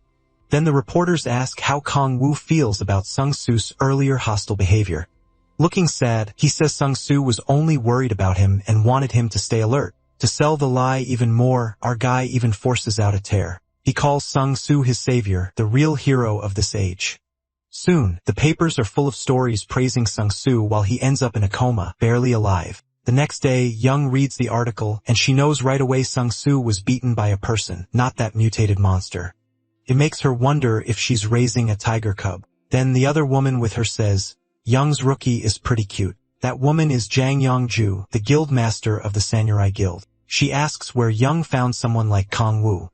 Young says he's not some rookie, then asks when the old lady plans to leave. Hang-ju almost snaps at being called old, but lets it go. Then Young suddenly gets serious and asks if the mutated monster is connected to the demonic order. Hang-ju says it's only a matter of time before people outside the big 5 guilds learn about the demonic order. Peace only came after those 5 guilds were formed. If the public learns about the demonic order and the human sacrifices they make, society could fall into chaos again. She asks what the Red Rose Guild thinks about all this. Hang Norn looks ready to send her straight to hell. Right then, Kang Woo walks in. Hyang-ju greets him and says she's a friend of Young's. She starts to leave now that he's here, but Kang Woo offers to come back later so they can finish talking. She says it's fine because she was already done, but Kang Woo still feels bad. Then she gets annoyed when he calls her lady, taking it as proof he thinks she's old. After that, she heads out, but pauses at the door and glances back at Young for a moment. Once she's gone, Young tells Kang Woo that Crazy Woman is just her friend. Then she hands him a card. It's the S-rank gate permit he asked for. Kang Woo says her guild works fast since it came sooner than expected. She tells him to quit flattering her and warns him not to hunt in an S-rank gate. He ignores that part and says he heard what she and Hyung-ju were talking about. Young pours him some tea and says they would have had to tell him eventually, even if it's classified. Hang Woo pretends he knows nothing about the demonic cult and asks if they're behind the monster mutations. Young says the cult is full of crazy fanatics and they've been moving a lot lately. She doesn't know when the group started or how large it is, but the guilds are still trying to track them down. Young quickly answers her mother-in-law saying she won't stop her if she wants to leave, then asks Kang Woo if he'll help with her request. Kang Woo pauses for a second, then lifts his S-rank permit and tells her not to worry. He says she's helped him a lot, so helping her back is only fair. Young looks at him, then starts blushing like a little girl and thanks him.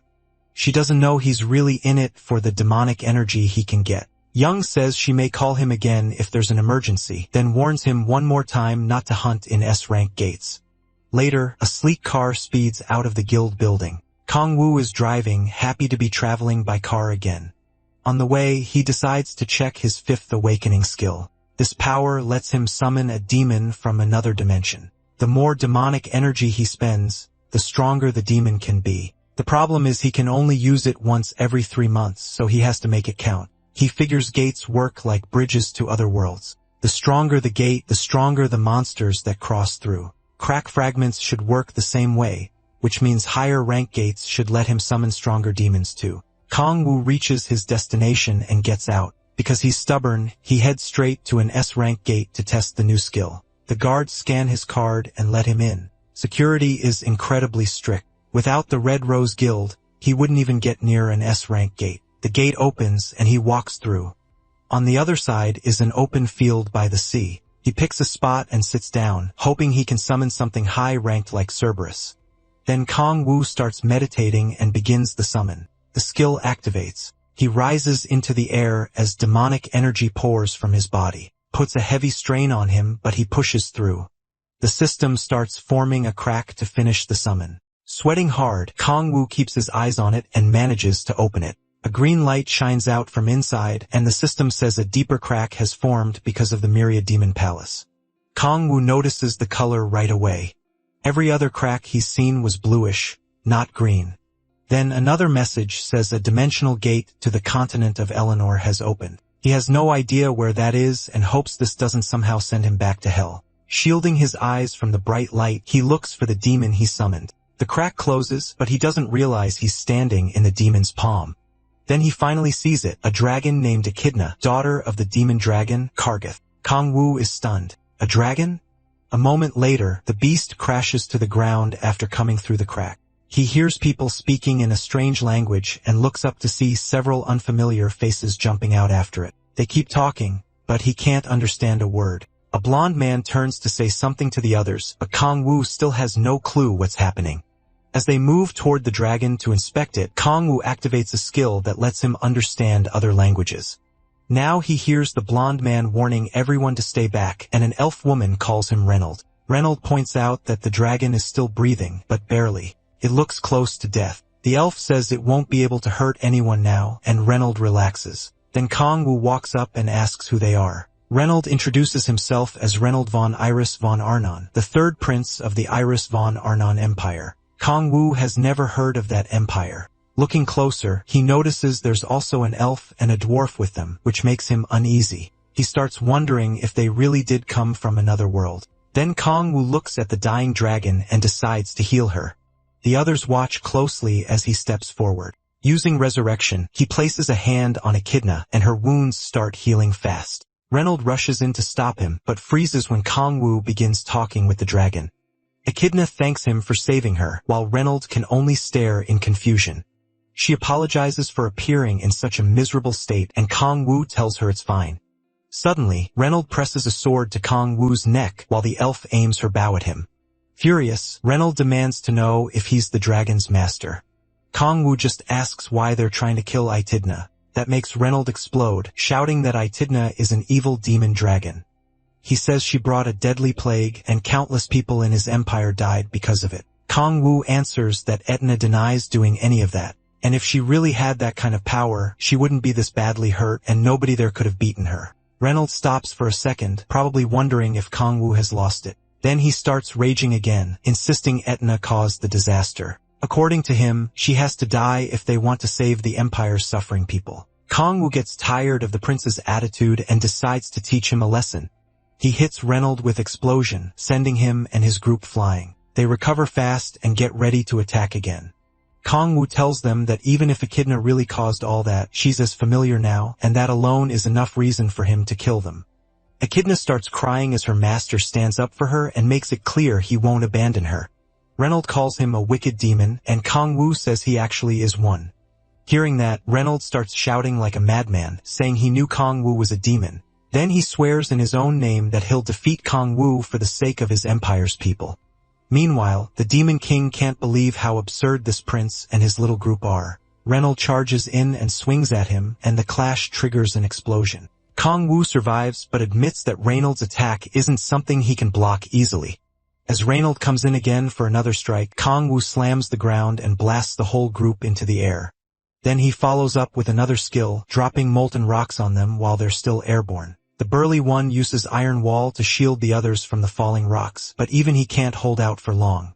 While he's busy protecting the people in front of him, the big guy misses the rocks coming from behind, and by the time he notices, they slam into him one after another. Reynold yells, "Hans," as blasts rip through the smoke. Then Old bursts out of it, blades ready to carve him up. At that point, Reynold realizes this fight won't be easy. The mage throws up a shield with her orb. The protagonist tears through the defenses and rushes straight at Reynold. As he gets close, the prince attacks too, using a skill that sends out a storm of slashes. O blocks it with iron wall, then drives a kick into Reynold and sends him crashing into the dirt. He even mocks him for yelling his skill name first, saying that's the dumbest thing he's seen. But Reynold suddenly gets back up and charges the moment MC lands. O slips past the hit, yet the prince keeps pressing with attack after attack. Reynolds keeps swinging wildly, trying to end it fast, but his reflexes are too sharp. The assault keeps going for a while, and the protagonist admits Reynolds is strong. Without his fifth awakening, this could have gone badly. Proud of himself, Reynolds starts bragging, though he's still way too easy to read. So O copies him and loudly calls out a skill name. Hearing that, Reynolds raises his sword to block, but MC tricks him and kicks his knee instead. Pain shoots through the prince, and he flinches. He can't understand why. O didn't follow with the blade like this is some fair night fight. He laughs and calls him an idiot for falling for it. When his teammates move toward him, Reynolds orders them to run. He says the protagonist is too strong for them, and the protagonist smirks knowing the battle is done now that Reynolds' leg is hurt. The mage protests that they can't just leave him behind. Reynolds shouts back that he's fine and leaves the Arnon Empire in their hands. Bull kicks him aside like trash and calls him pathetic, cursing his broken leg. Reynolds watches MC move in for the kill. This is always how the demon lord fights, with no pity for enemies. He kills to survive. In hell, feelings are a luxury. Then the female mage jumps in front of the prince. Bull stares down at her as she begs for mercy and asks him to kill her instead. Reynolds calls out to stop her from being crazy. Tears pour down her face as she confesses that she loves him. Reynolds is stunned. She apologizes for saying it now, then turns to him and says she'll do anything if he spares Reynolds. He refuses, and Reynolds is shocked that O has none of the mercy he expected. The protagonist says their problems mean nothing to him. If they raised weapons to kill, they should have been ready to die too, and Reynolds can't believe how cold he is. MC tells them to save the drama for a soap opera. Reynolds calls him cruel, but he can't even bother explaining himself anymore. Just as O gets ready to finish them, the system alerts him that other beings have crossed the gate. Then the Gaia system starts rejecting the intruders.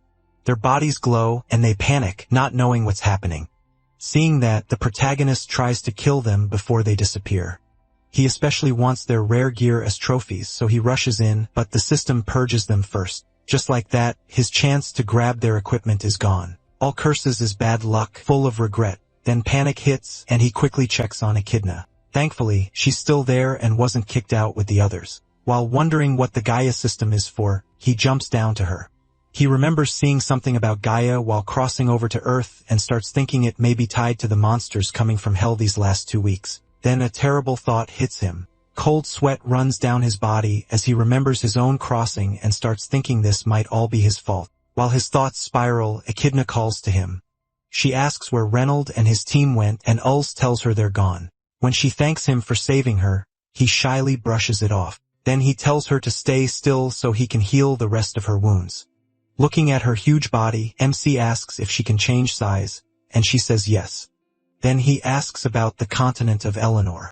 Echidna explains it's a world centered around the Arnon Empire, where people use swords and magic and live with creatures like dragons. Later, O drives with Echidna in a smaller form and wonders if every monster besides demons comes from Eleanor. When she asks where they're going, he says they're heading to his residence. She doesn't know the words, so she assumes it's his nest. He just goes with it and starts imagining being in a nest with Sola. Echidna thanks him and says it's been a long time since she's been in someone else's nest. She's been alone for ages.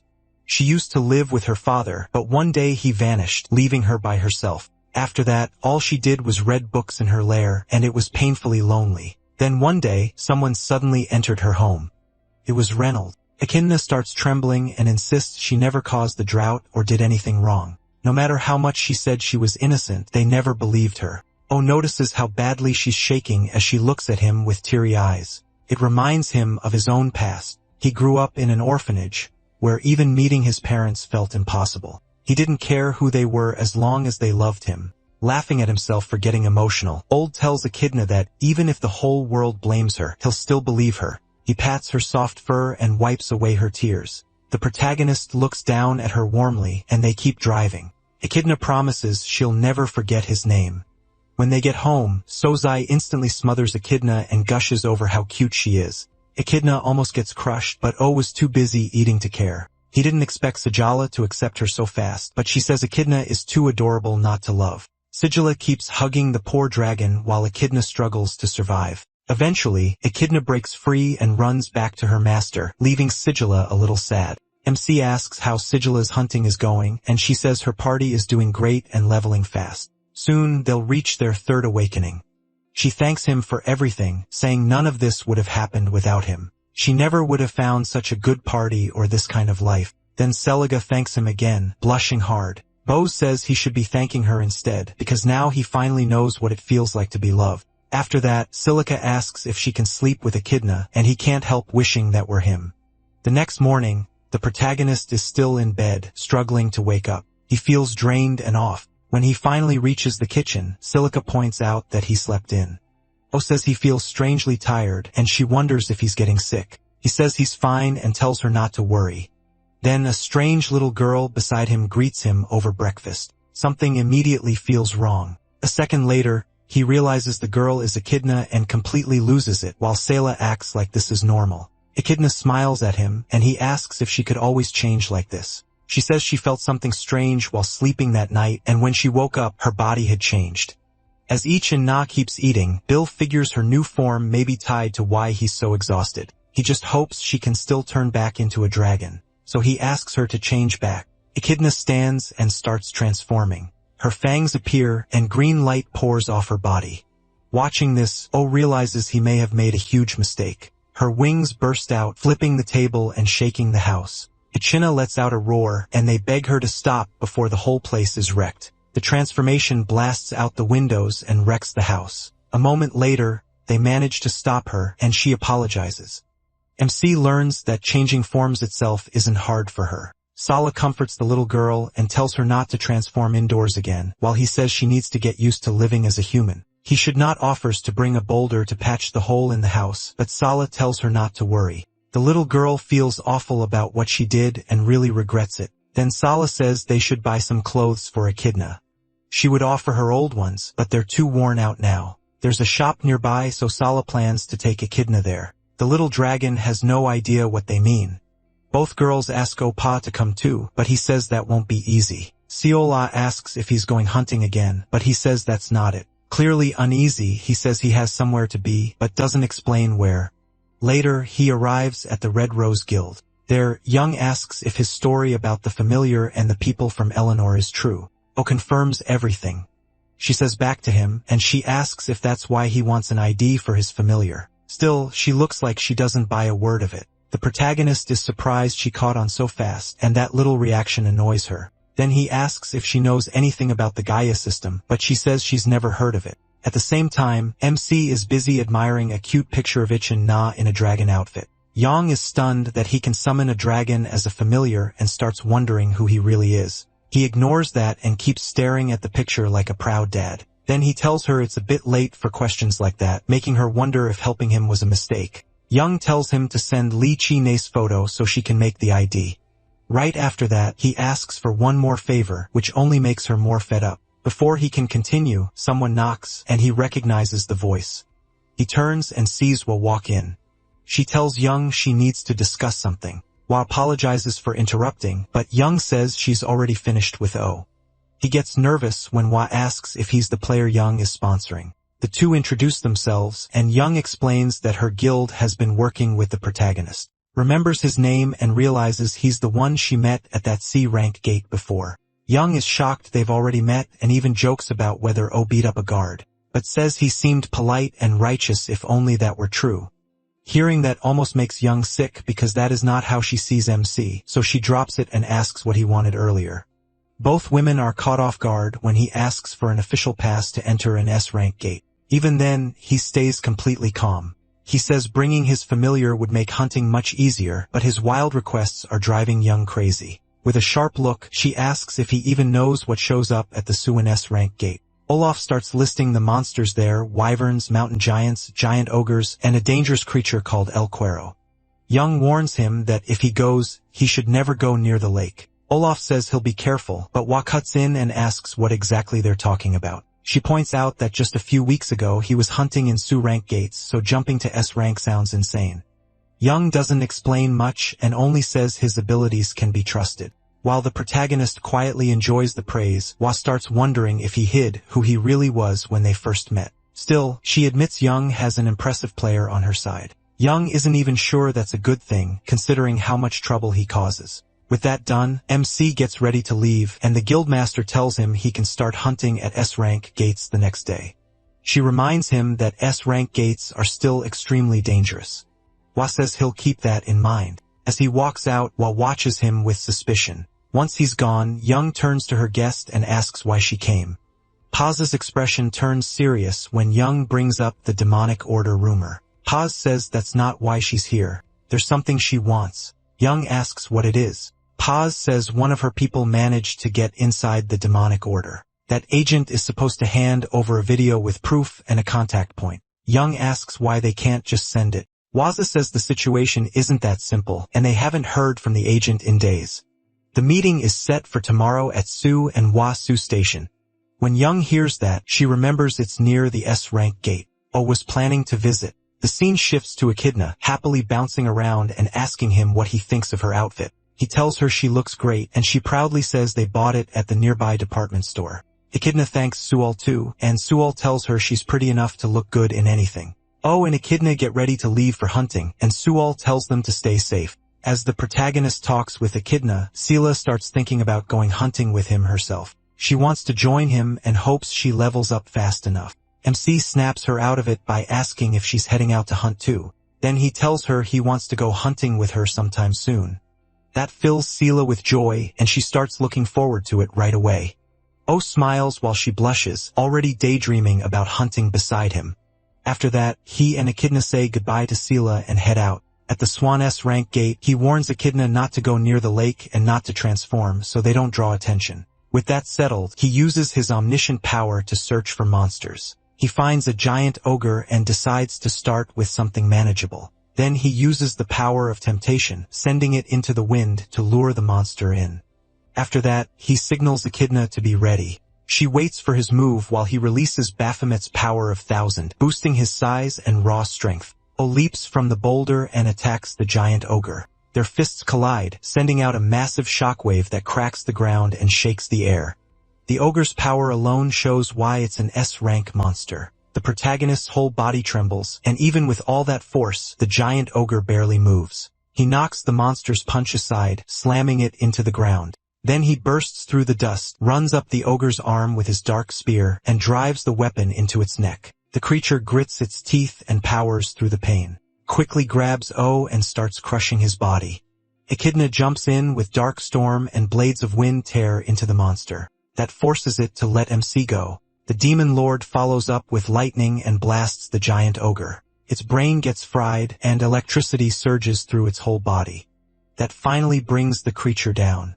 After the fight, O levels up once from the experience he gained. He understands why hunters over level 65 usually come here. Echidna runs over and asks if she was helpful, and he tells her she did well. She says she's gotten stronger ever since he summoned her. Then Echidna smells the fallen monster and starts wanting to eat it. Suddenly, a loud screech rings out, and they look up to find a swarm of wyverns overhead.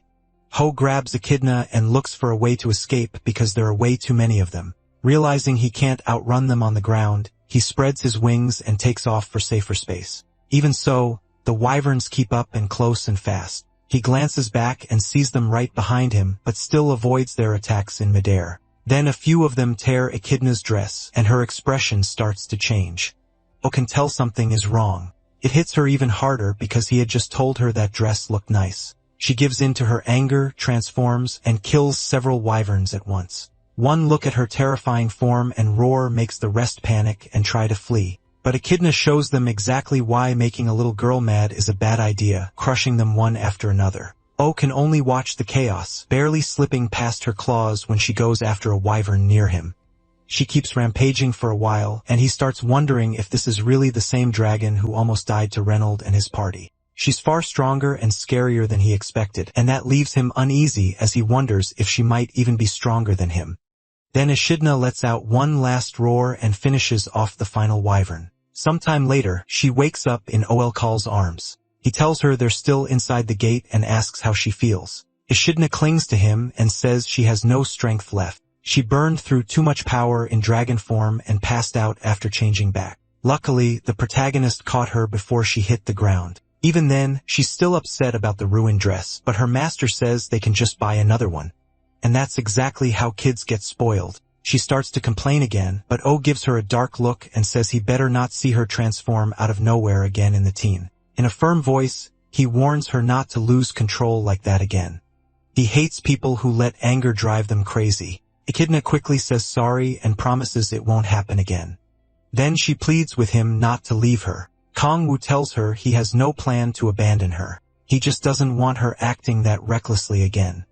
As she cries against his shoulder, he decides they'll head back and get her new clothes.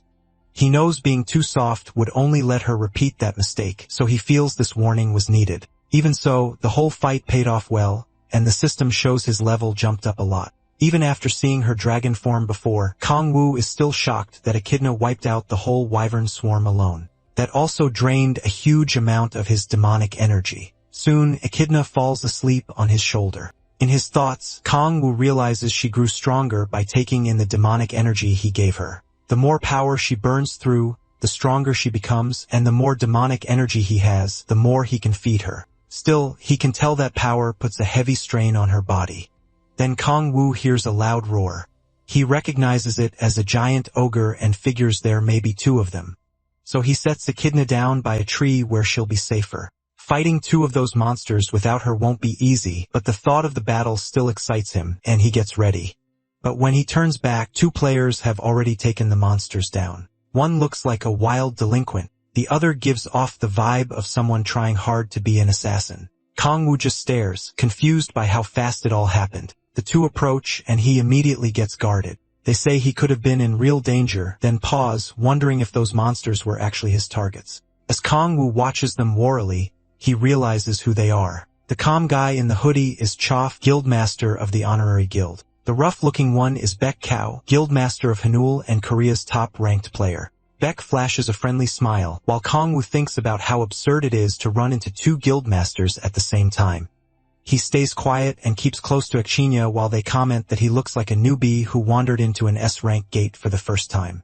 Baek says he's lucky they found him and offers to escort him back to the entrance. He also notices Echidna looks worn out, but Kangwoo says they'll be fine on their own and tries to turn the offer down. Cha calls Bulk a meddler for butting in. Then Cha spots something that catches his eye. While Bulka keeps pushing his kindness on Kangwoo, Cha reaches into a monster corpse and pulls out a red orb. Kangwoo politely says he doesn't want to bother them and that there's no need to worry about him. He's trying to stay unnoticed, so being around these two makes him nervous. Meanwhile, Chat grips the item in his hand and watches them with suspicion. A little later, Echidna opens her eyes when someone calls her name. Kangwoo is still carrying her. He tells her they're finally outside and need to buy clothes before it gets too late. He pulls out his phone, opens the GPS, and checks the quickest route to a department store on the city map. But when they reach a quiet alley, he feels that something isn't right. At first, he figures the area is empty because it's so close to the S-rank gate. Then Echidna gets his attention and says she smells blood ahead, making him tense up at once. And not just any blood. It smells human. The story cuts to an informant who managed to sneak into the demonic order as one of its believers. From what he's seen, their cruelty is worse than anyone imagined. He manages to record proof but can't send it out because radio interference is blocking every signal. When he keeps trying to contact headquarters, the order tightens security, almost like they've figured him out. Eventually, they catch him. Now badly beaten, the informant runs for his life. He wonders if this is where it all ends. Even so, with the evidence in hand, he swears he won't die before delivering it. Breathing hard, he presses down on his wound and thinks about getting the memory card to bake, but his legs finally give out and he crashes to the ground, scraping his knee. His whole body shakes, and no matter how hard he tries, he can't move.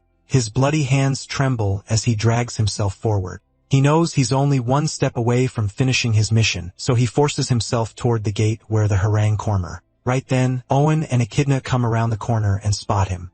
Struggling to breathe, the man looks up at them and grabs MC's hand tightly.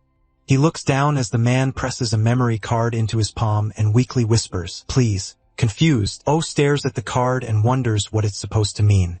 Then the informant collapses. The demon lord tries to question him and calls out to him, but it's already too late. He's dead. All that's left is the strange memory card. So the protagonist, Kang-woo, decides to learn more by looking through the man's memories. Using his power, he sees enough to know his sixth awakening has unlocked. After that glimpse, he's sure the man didn't come from the gate, but beyond that, nothing adds up. The only lead he has now is the memory card. He puts it into his phone to check what's on it. When it loads, a video file appears on the screen. The moment he sees it, Oh Kang-woo freezes in horror. Echidna grows worried when she notices his body shaking. Kang-woo's face turns bright red as the video starts playing, and he realizes it's that kind of content. He tries to act disgusted, but his expression says otherwise. Then he looks closer, thinking maybe he's missed something, but all he sees is a very steamy video feeding his worst urges. In the end, he starts telling himself it's not that bad, especially since it's his first time. When Echidna asks what he's watching, he hurriedly covers the screen and says it's important evidence. His guilty little moment ends fast when he senses people coming. A group of masked men suddenly rushes in and blocks his path. One of them instantly calls him out for watching explicit content, and he awkwardly pretends he has no clue what they mean. Ishid now, meanwhile, is completely lost. The masked men draw their weapons and say he can't be allowed to live after seeing that video. Oh Kang-woo can't help wondering if this really makes him that unforgivable. They clearly don't buy his act, and it's obvious there after the clip, so MC slips his phone back into his pocket. After a brutal massacre, Oh Kang-woo brushes off his hands and walks back to the informant's body. He checks the video on his phone again, wondering why the demonic order wanted it back so badly. Then, like the fool he is, he gets distracted by the video all over again. Suddenly, he hears Young and Beck as they drop into the area. The second his eyes meet Young's, cold sweat runs down his back and panic hits him. He stuffs the phone into his pocket, praying she didn't see what he was watching. Looking down at him, Wachi seems surprised to find Kang-woo there, and that only makes him even more nervous. Kang-woo asks Young why she's here, and she answers that it's official business. Wa quickly comes down and asks if he found a memory card with a video on it. He pulls it from his phone and shows them. Young immediately asks for it, saying it contains something very important. Kang-woo starts sweating and hesitates for a second before handing it over. She presses him to give it to her quickly because she needs it right away. Of course, Kang-woo takes that in the worst possible way, and his mind goes somewhere dirty. Young gets tired of repeating herself, and he finally gives it to her. She wonders why he's acting so weird, while Kang-woo starts thinking there must be more going on. Young isn't the kind of person who'd ask for that sort of video. Then she tells him to watch it with her, because it's something he needs to know. That only sends Kang-woo's thoughts even deeper into the gutter, while he imagines nonsense. Meanwhile, Young tells Wa to check the agent's condition. Wata confirms the man is already dead and gently closes his eyes in respect. After that, Wa asks Kang-woo to explain what happened here. He says he doesn't know the full picture, but tells them what he ran into. He explains that the demonic order attacked him after he got the card. Wa figures his involvement was probably just bad luck. Then she says he should watch the video with them, but stops when she notices Young acting oddly.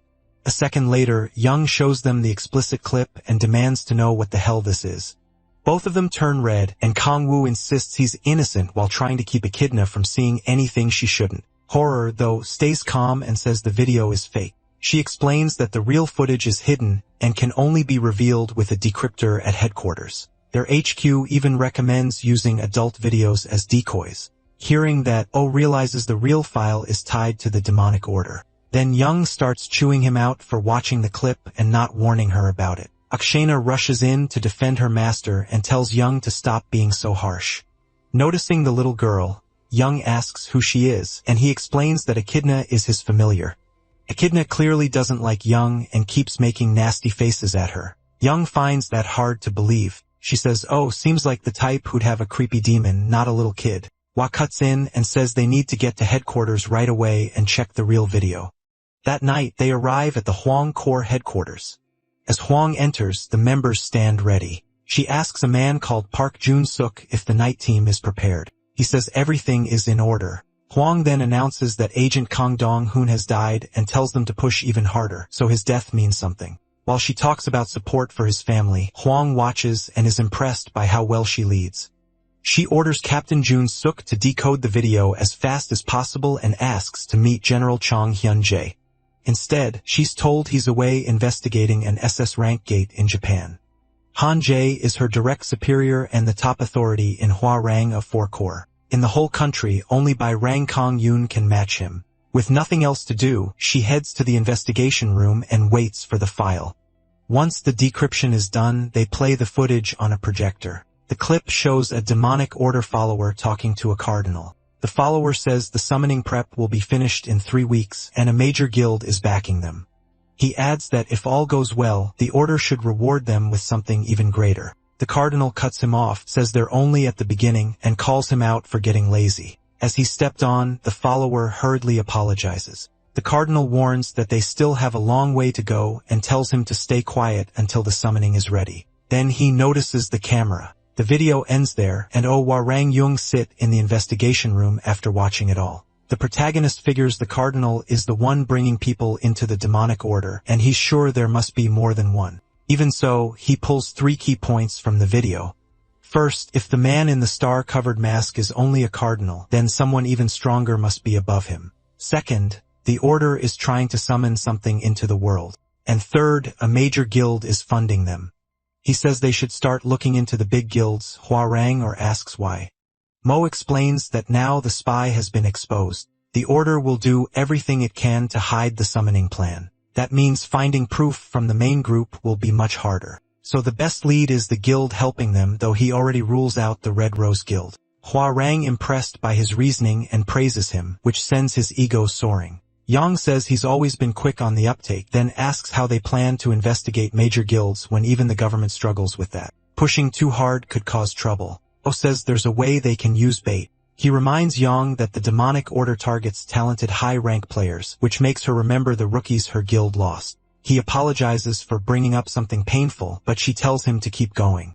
MC says those rookies are the key to the whole plan.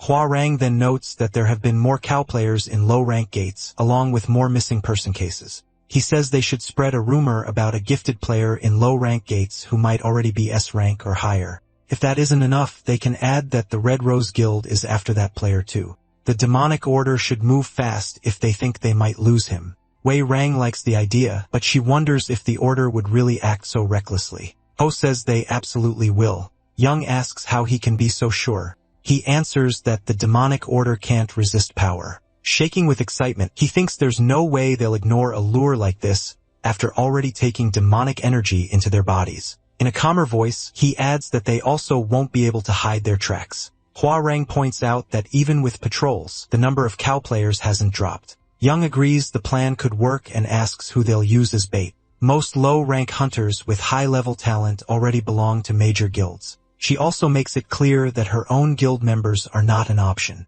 Unless it's a direct fight, she refuses to risk them. Ulf says he gets it. Then he says he already knows the perfect person to use. That unlucky choice is Sin, walking the streets with a heavy look on his face. When he gets home, he kneels beside an elderly woman who appears to be sick. His face is full of anger and despair, like he's raging against his own life. The next morning, he returns to her side and holds her hand with a grim expression.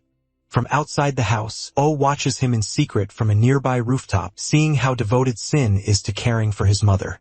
The protagonist actually gets emotional and jokes to himself that this guy feels more like the real lead. He pulls out his phone and checks the hottest online topics. The bait is working. Sin's blurred photo is already at the center of the rumors. He even hears people nearby talking about Sin as the hottest rookie around, and his thoughts turn to the one person he knows who can spread gossip fast, sitting at a computer. That person turns out to be Park Hyun-woo. As for Young and Hwa, Oh figures they're too stiff and straightforward to handle this kind of job. He looks back towards Sin's house and sees him walking out. Once Sin heads off for the day, MC follows. At AC rank gate, Sin meets Kang Tae-soo and the rest of his team. Ignoring the crowd, he notices Sulla looks troubled and asks what's wrong. She says Oh hasn't come home for over a week and she's really worried. At the same time, a suspicious hunter in heavy armor keeps watching them until a strange man runs up, desperate to join a party.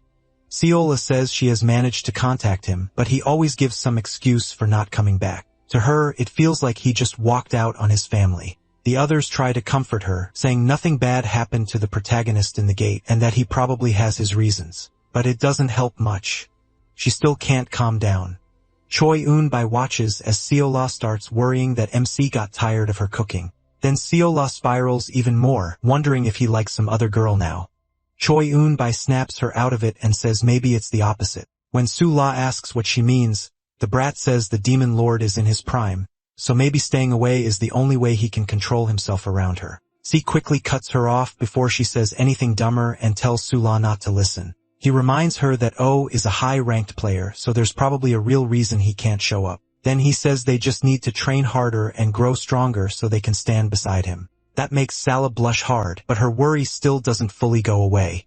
In the end, she forces herself to move on and gets ready to hunt. The party enters the gate. Right after that, the mysterious hunter reports that they've gone inside. The one receiving that report is O, and he's glad the plan is moving smoothly. Still, going a whole week without seeing Sin has been rough on him too. Watching her look that sad is starting to wear him down, and she's not the only one. Echidna, who he treats like his own kid, has been lonely because he's been gone so long. The protagonist hasn't been sleeping or eating right these past few days, so he wants this over fast. A moment later, Kang Tae-soo moves to block an attack from a crazed troll. The monster smashes down on his shield, but he manages to hold the line. Even so, Kang Tae-soo grits his teeth and admits the thing is strong. Then he knocks the troll off balance by driving up with his shield and slamming forward. That creates an opening for Soo to charge in. Sunghua boosts him, and he uses his hidden dragon sword technique to slice through the beast before it can react. The troll coughs up blood, but it's still not down. The troll whips around and reaches for Sehun, but a bolt of lightning hits from behind and cooks its brain. The monster drops dead. Tae-soo is shocked they beat it, but Eun-bai quickly tells him not to jinx it. Sehun checks and confirms it's really dead. They already got the experience points. Even so, Eun-bai warns them not to relax. Everyone agrees Severuk monsters are no joke. Still, Sehun reminds them they've improved a lot if they can kill monsters like this in under a month. Tae-soo says that's all thanks to Sehun and his amazing sword skills. Sehun thanks him and gives Eun-bai credit for her magic too. After that, they start gathering magic stones. While they talk about selling the troll's blood, Kang-woo watches in silence from a cliff above. He feels proud seeing how much better the party has gotten. Everyone knows their role now and makes very few mistakes, so he no longer needs to step in. Once the stones are collected, Tae-soo brings up how popular Sahan has become lately. Hearing that, Kang-woo says the real bait is finally about to work. Still, he nervously thinks about the cardinal from the demonic order and wonders why they haven't moved for a whole week. Maybe the order is being extra careful. Watching them, he remembers hell and how rare it is to find someone like Soo-yoon. Kang-woo lowers his binoculars and decides to search for the order himself since they still haven't shown up. He activates his omniscient power and scans the area. Soon, he spots two bright signals rushing toward a group of trolls, and in an instant, the two players cut them down and keep going. As Kang-woo studies them, he sees they're strong enough to kill trolls with ease. They don't even stop for the magic stones. They're heading straight for Sahan. That makes him grin.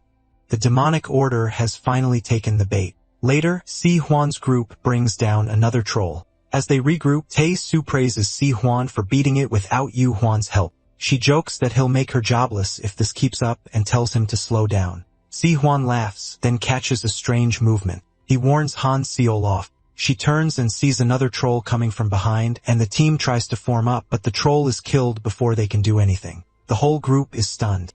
Who could take out a troll that fast? When Sichin looks up, he instantly recognizes the man taunting them. It's Kim Young-hoon, standing there like he's enjoying the monster's blood. Tae-soo and the others turn to Sichin, asking how he knows the vice guildmaster of the Murgold. Young-hoon is the guildmaster's son, a spoiled rich kid born with every advantage possible.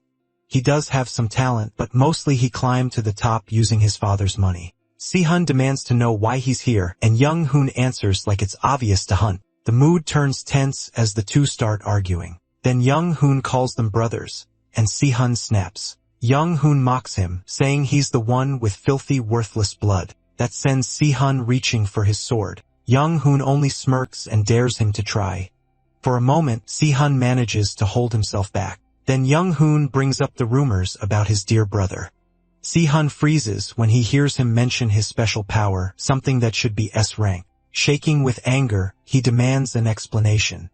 Young Hoon stares at him in disgust and says he needs an offering like him. He adds that the rest of the party would make good offerings too. Hearing that, Tae-soo assumes he's a hostile player and quickly tells Han Sol-ae to get behind him. But Young Hoon says he has other nasty plans for her that finally breaks Si-hoon's restraint, and he charges only for Young Hoon to counter him with almost no effort. The others call out to him, but Si-hun manages to land on his feet. He can't understand how his brother stopped that attack so easily, and it frustrates him even more. A huge man in a tuxedo looks ready to step in, but Young Hoon tells him to stay back. Then he switches his weapon to absolute defense mode and lunges at Si-hun. Laughing wildly, Young Hoon mocks him for attacking so confidently. A storm of slashes forces Si-hun on the defensive. He struggles to block the non-stop attacks while his brother keeps insulting him. At last, Si-hun parries one and throws Young Hoon off balance. Seeing an opening, he swings to finish it, but Young Hoon still knocks the strike aside. Then he kicks Si-hun and sends him crashing into a wall. Tae-soo and the others shout his name but don't manage to help.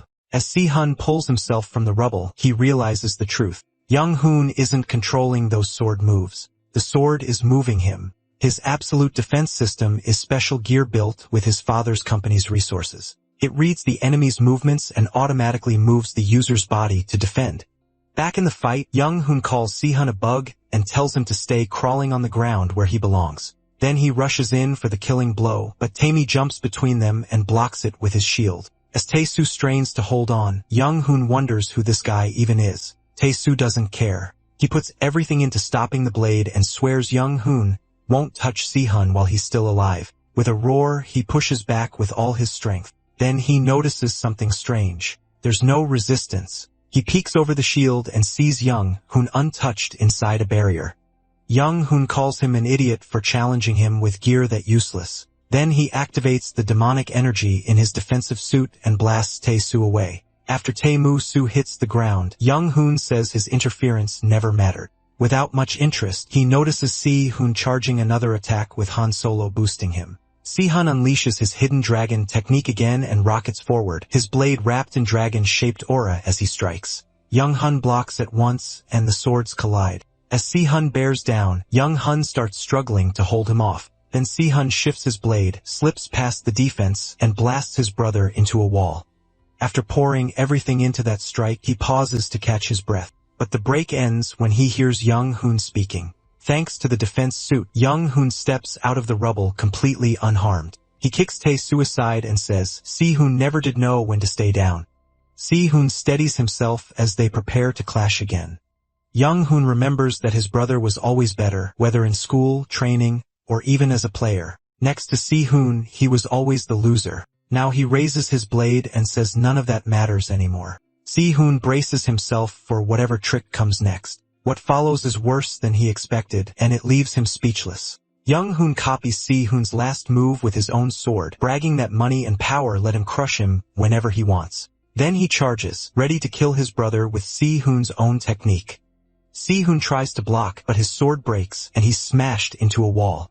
Young Hoon laughs, thrilled to stand over him. Han Seol-ae rushes in to heal Si-hoon, while Choi steps up to protect them. She fires lightning, but it does nothing against Young Hoon's defense. He ignores the attack and keeps mocking Si-hoon, saying there are things he'll never be able to surpass. Meanwhile, Han Seol-ae tells Si-hoon she can't heal him any more than this. After patching him up, she urges him to stand while she goes to help Choi Mu-bai. But Si-hoon looks broken and says he has no strength left. Young Hoon slowly walks toward him, rushing off every attack from Choi Eun-bai and Han Seol-ah. The two girls do everything they can, but his defenses are too much. Tae-soo is still down and can't help either. Seeing all this, Si-hoon curses his own weakness for failing to protect his friends. As despair takes over, he hears a strange voice ask if power is what he wants. From the cliff above, Kong-woo watches the whole mess unfold. After seeing everything, he's convinced the Mir Guild is tied to the demonic order. He's also surprised to learn Si-hoon is the son of a concubine and has an older brother. After contacting the right people, Kang-woo decides it's time to step in. He's about to step in, but stops when he hears Si-hoon shout that he wants power. A huge force floods into the young prodigy as he declares that he wants the strength to crush his enemies. And somehow Kang-woo gets even luckier. Out of nowhere, Si-hoon draws out insane power and uses his hidden technique again. A system message tells Oh that Si-hoon has accepted the power of the heavenly god. With just a piece of that power, he gains even more skills. Then another message appears saying, MC has found one clue to metamorphosis. At this point, he almost wishes Si-hoon were the main character instead. When the brothers clash again, Si-hoon completely takes over. He throws all his new power into one strike. The battle carries them up into the air. Even there, Kim Young-hoon can barely keep up. At last, Si-hoon cuts through Young-hoon's absolute defense, then he falls into a blind killing frenzy. Kim Young-hoon tries to answer with the same technique he stole from his brother, but Si-hoon slips past it. Fired up like a beast, Si-hoon activates a new skill and crushes his brother again. Kim Young-hoon can hardly follow him and can't understand how Si-hoon got this fast and strong so quickly. Even with the gap in power, that fool still thinks he's stronger. Then Si-hoon breaks his defense again and cuts him. Realizing he can't win, Kim Young-hoon tries to back away. But by the time he brings up absolute defense, it's already too late. Si-hoon's sword is about to go through him. Then one of Young-hoon's allies jumps in and blocks the hit. The huge man swings his axe and blasts Si-hoon backward. Young-hoon snaps at him, calling him Chow Young-ju, Young-hoo, and whining that he should have shown up sooner. Si-hoon has taken heavy damage from using that much power and looks close to his limit. With cold sweat on his face, he looks up as Myung-hoon walks over and tells him to admit he'll never beat his brother. Myung-hoon says if he obeys, they'll only take one arm. Si-hoon tells the brute to quit talking nonsense, but the giant slams the end of his axe down. That only makes Si-hoon's internal injuries worse. Young-hoon then stomps on Si-hoon's hand, trying to force him to admit his worthless brother is stronger. Si-hoon fights through the pain, but his body is out of strength. As Young-hoon lifts his axe to cut off the prodigy's arm, he says the weak only deserve to suffer. While Si-hoon tries to gather even a little strength, he remembers his mother apologizing for giving birth to him. In that moment, he answers her in his heart. He can endure, and he's always been thankful she gave birth to him. Si-hoon finally breaks down, crying as he apologizes to everyone for being too weak. Choi can't help because she's out of mana, and Si-hoon now is still busy healing Kang Tae-soo. So Si-hoon accepts it and shuts his eyes as the axe comes down. Then his eyes snap open when he hears a familiar voice. He turns and sees Oh Kang-woo stopping Myung-hoo's axe with ease. As his arm blades crack the weapon, he tells Myung-hoo he agrees with what he said about the weak. Then he kicks the brute away while Young-hoon watches from a safe distance. With a grin, he says he'll gladly help him experience what the weak are entitled to. Si-hoon asks how Oh ended up here. The protagonist just says he'll explain later. He tells Choi and Seo Pira to take Si-hoon somewhere safe and treat him. Myung-hoon gets back up and asks if MC is from the Hwang Corps. If he were, he wouldn't have come alone. He tells him to stop talking and attack already. He wants to finish this fast. That smug attitude makes Young-hoon furious, and he charges straight in. But he's stunned when Oh crushes his axe with ease and throws his own words back at him. The weak only deserve to suffer. Young-hoon tries to pull his weapon free, but his strength means nothing before a real demon lord. A deep fear grips him as he stares at the protagonist and wonders what kind of monster he's facing. Kim Young-hoon yells for him to use demonic energy. Young-hoon hesitates, which only makes Kim Young-hoon scream harder, ordering him to use it before he dies. While that idiot keeps shouting, Young-hoon lets go of his weapon and decides to sacrifice himself. He slowly starts releasing the demonic energy inside him. As the transformation begins, MC watches with interest. Young-hoon's skin turns red, horns grow out, his teeth sharpen, and wings burst from his back, but MC stays completely calm. Meanwhile, Daddy's boy cackles and says, Young-hoon can win now. With fear and madness in his eyes, Kim Young-hoon orders him to kill him. Young-hoon rushes in to crush the protagonist, but Oh doesn't lose his cool for a second. He uses Iron Wall along with Power of 1,000 and smashes Young-hoon with one punch, knocking his glasses clean off. The twisted demon coughs up blood as a hole tears through his chest. Kim Young-hoon trembles as he watches his ally get wiped out that easily. As Ma Young's body drops, MC turns to his next target. Seeing that crazed look, Kim Young-hoon wonders if he is a ranker. That's the only way he can explain Ma Young losing so fast. With no good options left, Kim Young-hoon decides to run and call his father. He pulls out a communication orb that works even inside the gate. Too bad for him, the Jalm appears right beside him and asks where he thinks he's going. A slap sends him straight to the ground. As Kim Young-hoon struggles to rise, he asks who the protagonist is, but MC answers by stomping on his head. Oh notices enemies always ask the same thing and wonders if the demonic order teaches them that. Then he spots the orb in Young-hoon's hand and instantly realizes he was trying to call his father. Kim Young-hoon tries to lie, but he tells the spoiled brat to go ahead and contact him. That would make this even more fun. Jang Ho-hyun is in his office when his orb lights up. He expects his son, but hears the protagonist's voice instead and demands to know who's speaking. MC tells Jang Ho-hyun that his son is being held hostage. Then Jang Ho-hyun hears Kim Young-hoon screaming for help. He stays quiet while Oh keeps beating him and mocking how he was raised. Finally, Jae-eun answers, and he can tell the man does care at least a little. Kim Young-hoon is beaten bloody and bound in chains before Jae-eun asks what he wants. The protagonist tells him to come to the Mokdong Seer rank gate right away if he wants his son alive. When the guildmaster assumes he has to come alone, MC just laughs. He already knows what Jae-eun can do, so he tells him to come ready for a fight while making sure he hears his son's screams. When the old man starts arguing, Oh cuts him off and tells him not to whine.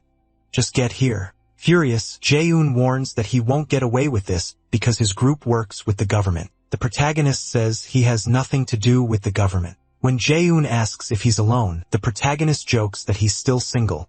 That finally pushes Jae-eun over the edge, and he demands to know where MC got the nerve to do this. He couldn't care less. Instead, he keeps provoking him, saying Jae-eun has no idea who he's messing with. While saying the boy needs some sense beaten into him, Oh keeps torturing Kim Young-hoon and smashes his head into the orb. That leaves him barely hanging on. In agony, the boy starts wishing it would all just end.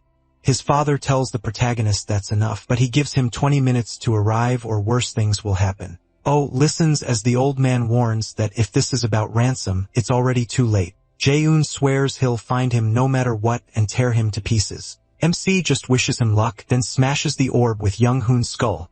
With that done, he moves on. Then he hears Young-hoon weakly begging to be saved, promising as much money as he wants. The protagonist kicks him and says money isn't what he wants. Desperate, Kim Young-hoon asks what he does want. Oh says he wants peace and prosperity for every bowl of kimchi stew on earth. Daddy's boy can tell he's not being serious. If only he knew how much that food means to MC. When he tries to protest, he grabs his face and shuts him up. Then Young-hoon hears that the protagonist is waiting for his father and suddenly brightens. Sure, his dad will save him no matter what, but Oh uses his power on Kim Young-hoon and says he's glad Jae-eun loves his son so much. Before Kim Young-hoon can respond, MC uses demonic power to torture his mind. Later, he leaves the gate with Seol-ae and her party, giving them quick instructions. Then someone calls his name. He turns and sees Young and Hwa. Young says she brought all the troops he asked for, though she still thinks that much force wasn't needed. Seol-ae and the others are surprised he knows two famous women like them, but Oh says they're not exactly on good terms. Young looks ready to bite his head off for that. Still, she lets it slide for now and asks who his group is, so Seol-ae introduces herself. Young gives her a quick once-over and instantly gets jealous of her chest. She asks what Sola is to the protagonist, but Sola throws the same question right back. Before it turns into a full fight, the protagonist cuts in and says they can do introductions later. For now, he tells Sola to leave with her 3 party members. Then Hwa asks if the thing he's dragging across the ground is MC lifts the chains and reveals Young-hoon's half-dead face. The troops and nearby players get nervous seeing Kim Young-hoon treated like that. They all know how Jae-yu will react, but he already planned for that. Young decides she'll face Jae head-on since the Mir Guild is tied to the demonic order. Wariz warns that this could turn ugly. With their current numbers, they aren't really ready to confront Jae directly. She thinks they're rushing in too fast, but Oh tells her not to worry. According to him, beating someone who's lost their mind is easy. As he kicks Young-hun's head, he says a father's love for his son has no limit. Young doubts Jae-yoon fall apart that easily, not knowing the protagonist already pushed the old man past reason. Oh knows exactly what he set up, and he can't wait to see it play out. A line of black fans suddenly arrives. Jae-yu steps out slowly and says he knew Young and Hwa were behind this. Both women move in front of MC and prepare to face him. Jay laughs at how few they are and asks if they really thought taking his son hostage would settle anything. A terrifying aura pours off him as he demands to know who talked to him through the orb. His gaze lands on O, who walks up with a signal and says, "Jay, you looks better in person." Seeing him drag his son around so casually only makes Jay angrier. He thanks the protagonist for not running, and the protagonist answers by tossing his useless son back to him. The guards rush to catch Kim Young-hoon and check his condition. Jay is stunned that MC gave him back so easily. Even Young and Hwa can't figure out why O would return their hostage. That only makes Jay more suspicious, and he asks what he is planning. The protagonist keeps acting innocent, saying he only returned Kim Young-hoon because a worried father must be suffering. Now Jay starts to get uneasy as he holds his half-dead son. He calls out to him while MC laughs and enjoys the show. Jay desperately checks if Kim Young-hoon is still okay. He stares down at his son, waiting for any answer. The fear in his eyes keeps growing, and then Kim Young-hoon finally speaks with a shocking question. He looks at Jay and asks who he is. That one line shatters Jay. Kim Young-hoon asks again. Jay frantically tells him he's his father, but when he shakes him, the boy cries out in pain and begs him to stop. Young-hoon scrambles away from him, and the guards try to calm him down. Watching his own son reject him leaves Jay speechless. Too many emotions hit at once, and he can't process any of them. Meanwhile, O enjoys every second as Young-hoon keeps screaming for his father to let go. Jay's anger finally becomes too much to hold back, and it explodes when he sees what his son has become. Young steps up to protect her people and orders them to fall back at once. Consumed by rage, Jay demands to know what O did to his son. In an instant, he charges straight at him, but Young moves to intercept. She powers up too, and the two guild masters clash. Jay brings out his ninth awakening ability, while Young uses her bloodthirsty chain to lock him down. Both of them shout in fury as their powers collide. Jay tells Young to get out of the way, and an explosion erupts when his fists come down. Luckily, she dodges and swings her chains into a trap. They wrap around Jay and pin him in place. He fights to break free, but the chains only tighten more. Then, to Young's surprise, the old man still tears himself loose. He smashes the ground under them, launching Young into the air. As she struggles to avoid him, he snarls at her again to move. Just before another hit lands, Hwa jumps in to help Young. She unleashes her whirlwind power to pin Jay down, and the blast of wind drives him back. It tears up his clothes and leaves cuts across his body, but Jay is nowhere near finished. The two women, on the other hand, are starting to wear down while O watches from the rear like he's enjoying a show. Jay only gets madder, fed up with these interruptions. He lifts his fist high and slams the ground once more, throwing Hwa and Young off balance.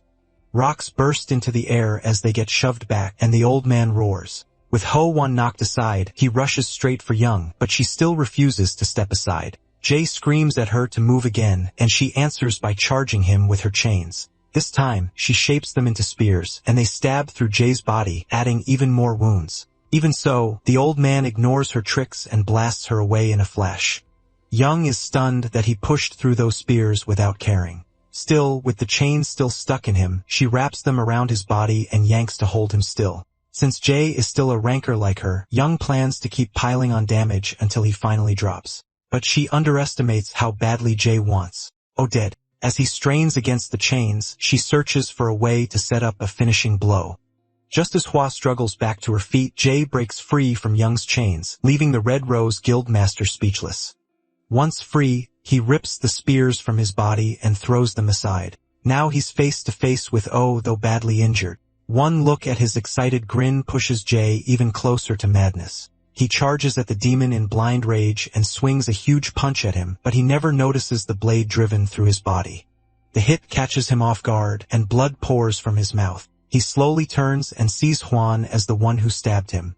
She stays standing, breathing hard, and clearly exhausted. Jaff's guards can hardly believe it, even as they keep trying to restrain Young-hoon.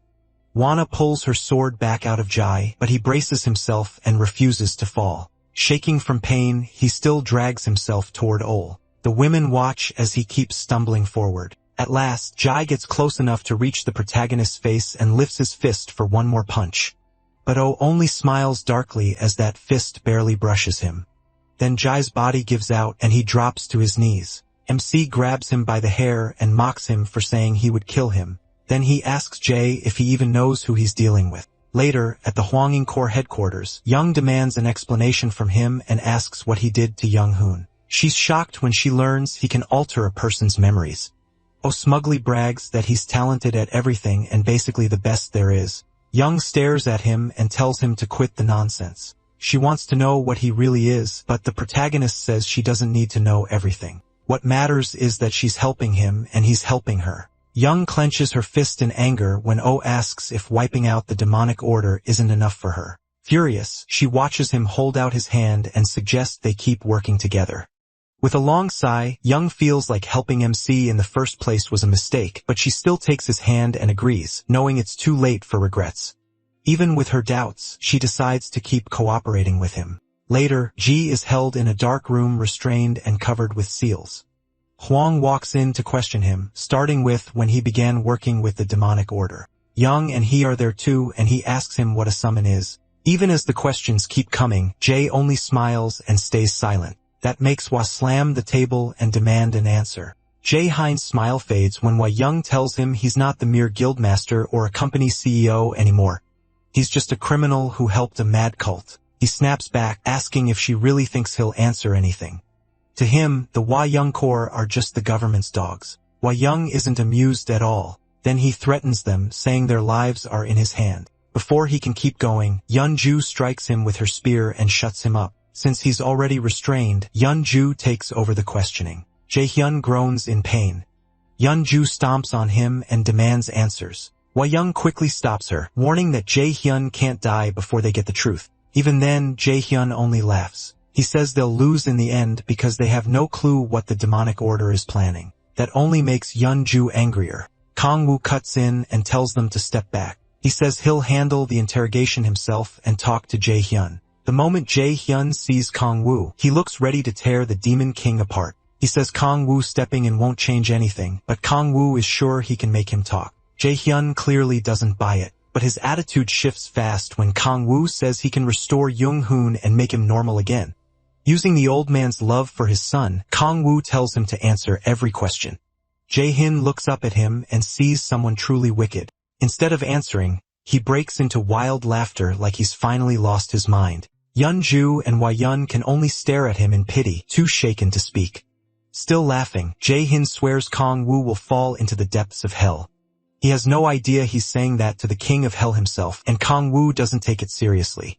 In the end, Jae-hin starts talking. He says he met a man 8 months ago, and they realize it was the cult cardinal in the crimson mask. Even so, he never learned who the masked man really was. Kangwoo tells him to keep going. Jaehyun explains that the masked man offered to turn him into a devil if he supplied resources for the ceremony. Yeonju thinks he was insane to accept that deal, but Jaehyun says she knows nothing about devils. He claims devils can live forever as long as their neck stays intact and their heart doesn't burst. Hwa Yen asks why he believed that, and he says the order has been around for over 1,000 years. That shocks both women, and even Kangwoo is stunned. Jaehyun adds that the order may be even older than that, and it has been growing in secret all around the world. He says they only became active recently. Kangwoo realizes the demonic order runs far deeper than he thought, which will make them much harder to stop. Jaehyun admits he kidnapped players to gain eternal life. Yeonju looks at him in disgust and calls him a lunatic for doing something so evil. Jaehyun just laughs and says she still doesn't understand. He explains that a devil's body keeps the person's mind, but that still doesn't excuse what he did. He says a devil's body lets you stay young and live forever. Yeonju still refuses to believe something that absurd could be real. Jae-hin insists it is, saying he never risk everything on a lie. That only pushes Yeonju closer to losing her temper. But hearing how sure Jaehyun sounds, Kangwoo starts to understand how the demonic order keeps pulling people in. The idea of endless desire takes him back to his time in hell, when he survived by feeding on demon corpses. He keeps staring at Jae-hyun, who says some guild members accepted demonic energy during the cult's rituals. Ba-yeon asks if demonic energy is like mana, and Jae-hyun says it's similar, but not the same. When they learn he has no demonic energy himself, Yeonju asks why he never took it. He says the masked man told him more prep was needed to make him a full devil. If someone takes demonic energy too soon, they can become a mindless monster. Asked why he let his guild members take it, he coldly says they were useful as disposable pawns. Wei Yan then asks what the demonic order is trying to summon. They're shocked to hear it's a demon, and even Kong Wu starts trembling. Jae-hin doesn't know where or how they'll do it, but the order told him the dimensional wall blocking the summon has started to weaken. That makes Kong Wu even more uneasy. Yen Ju asks what the dimensional wall is and when it began weakening. The old man says it started about a month ago, and cold sweat runs down Kong Wu's back. In that moment, he realizes this chaos is his fault. The demonic order became more active because he broke the Gaia system when he came back to Earth. Kong Wu tries to stay calm, though Yunju notices something is off. He hopes the system will fix itself, but that hope dies when Jae-yun says the dimensional wall is still weakening. At this rate, everyone in hell, even the people from Eleanor, could cross into Earth. Kong Wu's mind is spinning, but he keeps a calm face and decides to focus on the demonic order first. Then he asks where the demonic order's headquarters is. Jae-yun says the place he knows may not matter anymore. The order could already be done preparing the summon. Yunju asks why they tried to capture cities, since they assumed he was meant to be an offering, but Jae-hyun says he knows nothing about that. That doesn't add up to Yunju. If his guild is supplying offerings, how can he not know whether the cult has enough? He answers that his guild works on performance. Hearing that, Kong Wu realizes the situation is even worse. Jae-hyun says the Meir Guild isn't the only group working with the demonic order. Their fight is far from over. Elsewhere, at what seems to be the demonic order's base, the Crimson Masked Man tells his followers Jae-hyun has been captured. He's disappointed. Jae-hyun fell so easily, but one follower says their plan won't be delayed because other guilds already provided offerings. Even so, the masked leader can't figure out why Jae-hyun got involved himself. As he looks into the orb, he spots Kong Wu and recognizes him right away. He asks his followers for updates on support from the order. They say it has arrived, and they've also received a crystal filled with sealed demonic energy. With it, the cardinal can boost his power and complete the plan. They add that no new orders have come from above. The cardinal takes that to mean the order wants them to handle it on their own. So he says the plan will go ahead as scheduled, starting with El Caro. Later, outside Huarang Corps headquarters, Yenju is upset that they're back at square one, and Hua Yen tries to lift her mood. Then Wei Yan tells Kong Wu the government plans to give him extra rewards. It's their way of thanking him for exposing the Mir Guild's ties and helping capture Ji-hyun so easily. Kong Wu hopes it's something useful, not junk like plaques or trophies. Wei Yan says she'll contact him later about it. The way she builds it up makes Kong Wu think it might be something he'll actually want. After a long while, Kong Wu finally gets home to Solo and Echidna. The second they see him, they shout his name. Echidna tears up at once, crying. She asks where her master has been all this time. He apologizes for being gone and says he had things to handle. Echidna worries he left because she did something wrong, and she begs him not to abandon her. She promises to be better and pleads with him to stay. Kong Wu gently comforts her and tells her none of this was her fault. He tells her not to worry and promises he'll never leave her. Feeling guilty for being gone all week, he holds her close and tells Sola everything is settled. He also says sorry for not explaining things better before. Sola says it's fine. She knows how much he cares and she trusts he'll tell them everything when the time is right. Kong Wu looks at her warmly, then perks up when Sola offers his favorite meal again. He agrees right away, and she heats up kimchi stew. The next day, Kong Wu, Sola, and the rest of her party visit Sai at the hospital. There, Kong Wu explains he had been keeping an eye on the swordsman because of the demonic order, and then rumors about Saya started spreading. When Saya asks where those rumors came from, Kong Wu brushes it off, saying that's bound to happen when a party has talented players. Deep down, he knows the rumors and this whole mess started because of him, but he keeps that to himself. Still, Sula wishes he had told them what was going on sooner. Seola says she gets why he's hiding things to protect them, but every time he does, she feels farther away from him. Kong Wu quickly says sorry for making her worry, and Seola apologizes for speaking too boldly, but Kong Wu tells her she has every right to feel that way. When he calls her family and promises to do better, her face lights up and she starts blushing. That one word leaves her shaking with nerves. Still, she gathers her courage and asks him to speak to her more casually. Since he sees her as family and already talks that way with Young, sure Ola thinks he should do the same with her. Meanwhile, Tae-soo and the others are quietly enjoying the sweet little moment between them. In that tense pause, their fingertips brush. Kong Woo then tells Seol she should speak casually to him too, and that only makes her blush even more. Then Echidna cuts in and ruins the moment. She asks her master to peel an orange for her, ending the mood right there. As Kong Woo handles that, Sim notices something else on his mind. He apologizes for killing the mood, but says there's something he needs to ask. Then Sim asks what happened to young Hun and his father. Kong Woo answers coldly. They're going to spend the rest of their lives in prison. There's no way out for them, not even with money. Mirror Electronics is also falling apart because of the scandal around its founder. C's face darkens when Kong Woo brings up the debt he was stuck with, but Kong Woo says he'll receive legal compensation and his sick mother will be moved to a better hospital. Psy thanks him as tears run down his face. Even Tae-soo and Yoon-bi get emotional watching him. In that tearful moment, Psy calls Kong Woo his savior and says meeting him was the luckiest thing in his life. If only he knew what Kong Woo had really done. Psy even says he'll call Kong Woo his brother and serve him from now on, which only makes Kong Woo feel more guilty. Even so, he accepts it and starts talking to Psy more casually. Then Kong Woo and Solo grow curious when Psy says he has something serious to share. Dan Balmate Su Lin in too after he admits he's been hiding something from everyone. Psy reveals that his ability is SS rank, but his level is still too low to use it fully. Even so, it lets him use the power of the martial arts god, Chai Yun Tae Hwang. Everyone is stunned that his first awakening gave him something that strong, and they start firing off questions. Kong Woo stays calm since he already knew this, but that changes when Psy says he was chosen as a protector because the Gaia system malfunctioned. That shocks Kong Woo. C knows about the Gaia system even though Young doesn't, so Kong Woo asks when C first awakened as a player. When C gives the date, Silu realizes it was the same day she first met Kong Woo. That means C awakened because of the damage Kong Woo caused to the Gaia system.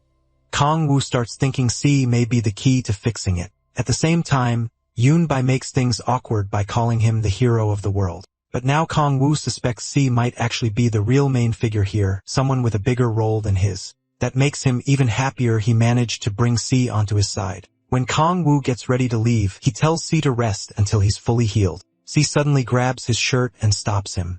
The way he's looking at Kong Woo feels almost love-struck, and for a second, this stops feeling like a normal action story. Then Kong Woo has a thought. Maybe this is just how subordinates act toward their master. At the same time, Echidna asks if she can come with him. Still, Kong Woo can't help worrying he picked up the wrong kind of admirer, so he immediately jumps out the window to get away as fast as he can. Later, two huge ogres charge at Echidna. The little dragon unleashes her dark storm power and cuts into them, knocking them back. While they're still reeling from the hit, Kong Woo jumps in with a giant axe to finish them. He grips the weapon tight and fills it with frost, unlocking a new skill called Leviathan. Then he slashes through the monsters. The ogres roar for a moment before freezing solid and shattering. After that, Kong Woo levels up. Wiping sweat from his face, he admits the fight wasn't easy. Still, he reaches his sixth awakening and gains a new special ability. Excited, he rushes to check what it is, but the system says the details won't appear until he reaches extreme demonic delay. His mood drops right away because he has no clue what that condition even means. Echidna asks if he's okay, and he tells her not to worry. Then he pulls out a communication orb and hears Seo Lu calling. She says they're almost done moving, so he needs to come home soon. Her mother is staying behind to finish cleaning, so Seo Lu will take a taxi first. After that, Kong Woo heads straight to the apartment. Soon, they arrive at their new place, and it's much bigger and nicer than before. Seeing it, Seol asks if they can really live there. Kong Woo reminds her they're family, and he doesn't want to live alone. So now he'll be staying with her and her mother. Then he ruins the mood by mentioning that Red Rose helped him buy it. Seol realizes Young was involved, and even though she hides it, that stings. From her view, Young can give Kong Woo expensive things she could never match. The gap between them feels even bigger, but Kong Woo is too clueless to notice why she's upset. Echidna runs over and asks what they're doing tomorrow, but Kong Woo says nothing is planned yet. She shyly asks for a favor, and he agrees to go play with her the next day. The second Sela hears that, she realizes she's not only competing with Young, but with a kid too. So she quickly decides to come along and keep close to her man. The next day, they go to a huge mall where Echidna tries on one cute outfit after another. Sela snaps pictures of her the whole time. Kong Woo is just happy being with his family. Seeing the woman he loves getting along with his little girl makes him smile. Echidna keeps trying on clothes while Gisela buys her all kinds of sweet snacks. The two grow close like mother and daughter, and Kangwoo is glad Echidna has someone else she can lean on. Of course, he soon learns how tiring shopping with women can be. The two girls keep piling more bags onto him. His mood finally improves when they reach the food court and he can eat whatever he wants. Just thinking about all the food makes him drool. Gisela tells him it's not that special and asks if he's never been to a food court before. For Kangwoo, all those different dishes feel like heaven or maybe hell. In his case, after suffering through awful meals for so long, he wants to order everything he sees, but Gisela tells him to calm down. A while later, their table is packed with food and they start eating. Kangwoo begins with the kimchi stew and admits it isn't as good as Gisela's. Next, he grabs a slice of pizza and dips it into the stew, making Gisela think he's lost his mind. But he actually likes it, so he starts mixing all kinds of food together.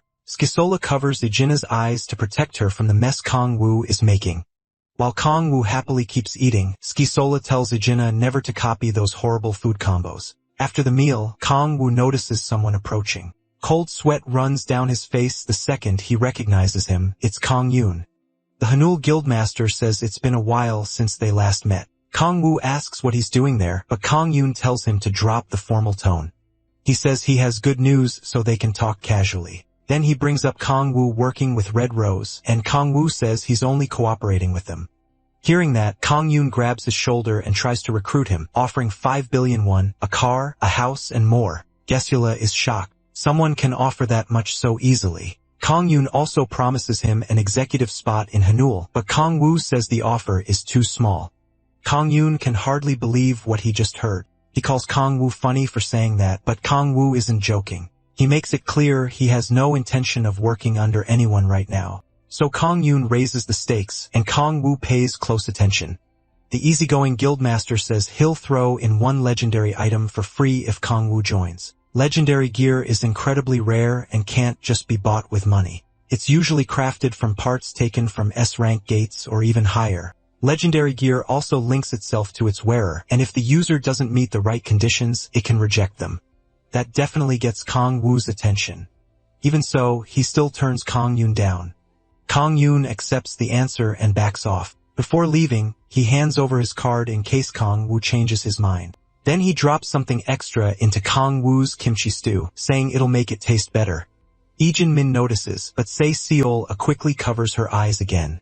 After that, Kang-yoon says goodbye and leaves. Kangwoo lifts a spoonful to try it, but now he looks totally put off. Later, he meets Yongju. She asks why he refused such a huge offer, and he says he doesn't want to work under anyone right now. Yongju just calls him weird. Still, Kangwoo believes that even without joining Hamwoo Guild, he can get legendary gear from the rewards he earns by protecting other players. When they reach the elevator, Yongju says she's met Kang-won before since they're both guild masters. She says he's not what people expect, so Kangwoo asks if there are rumors about him.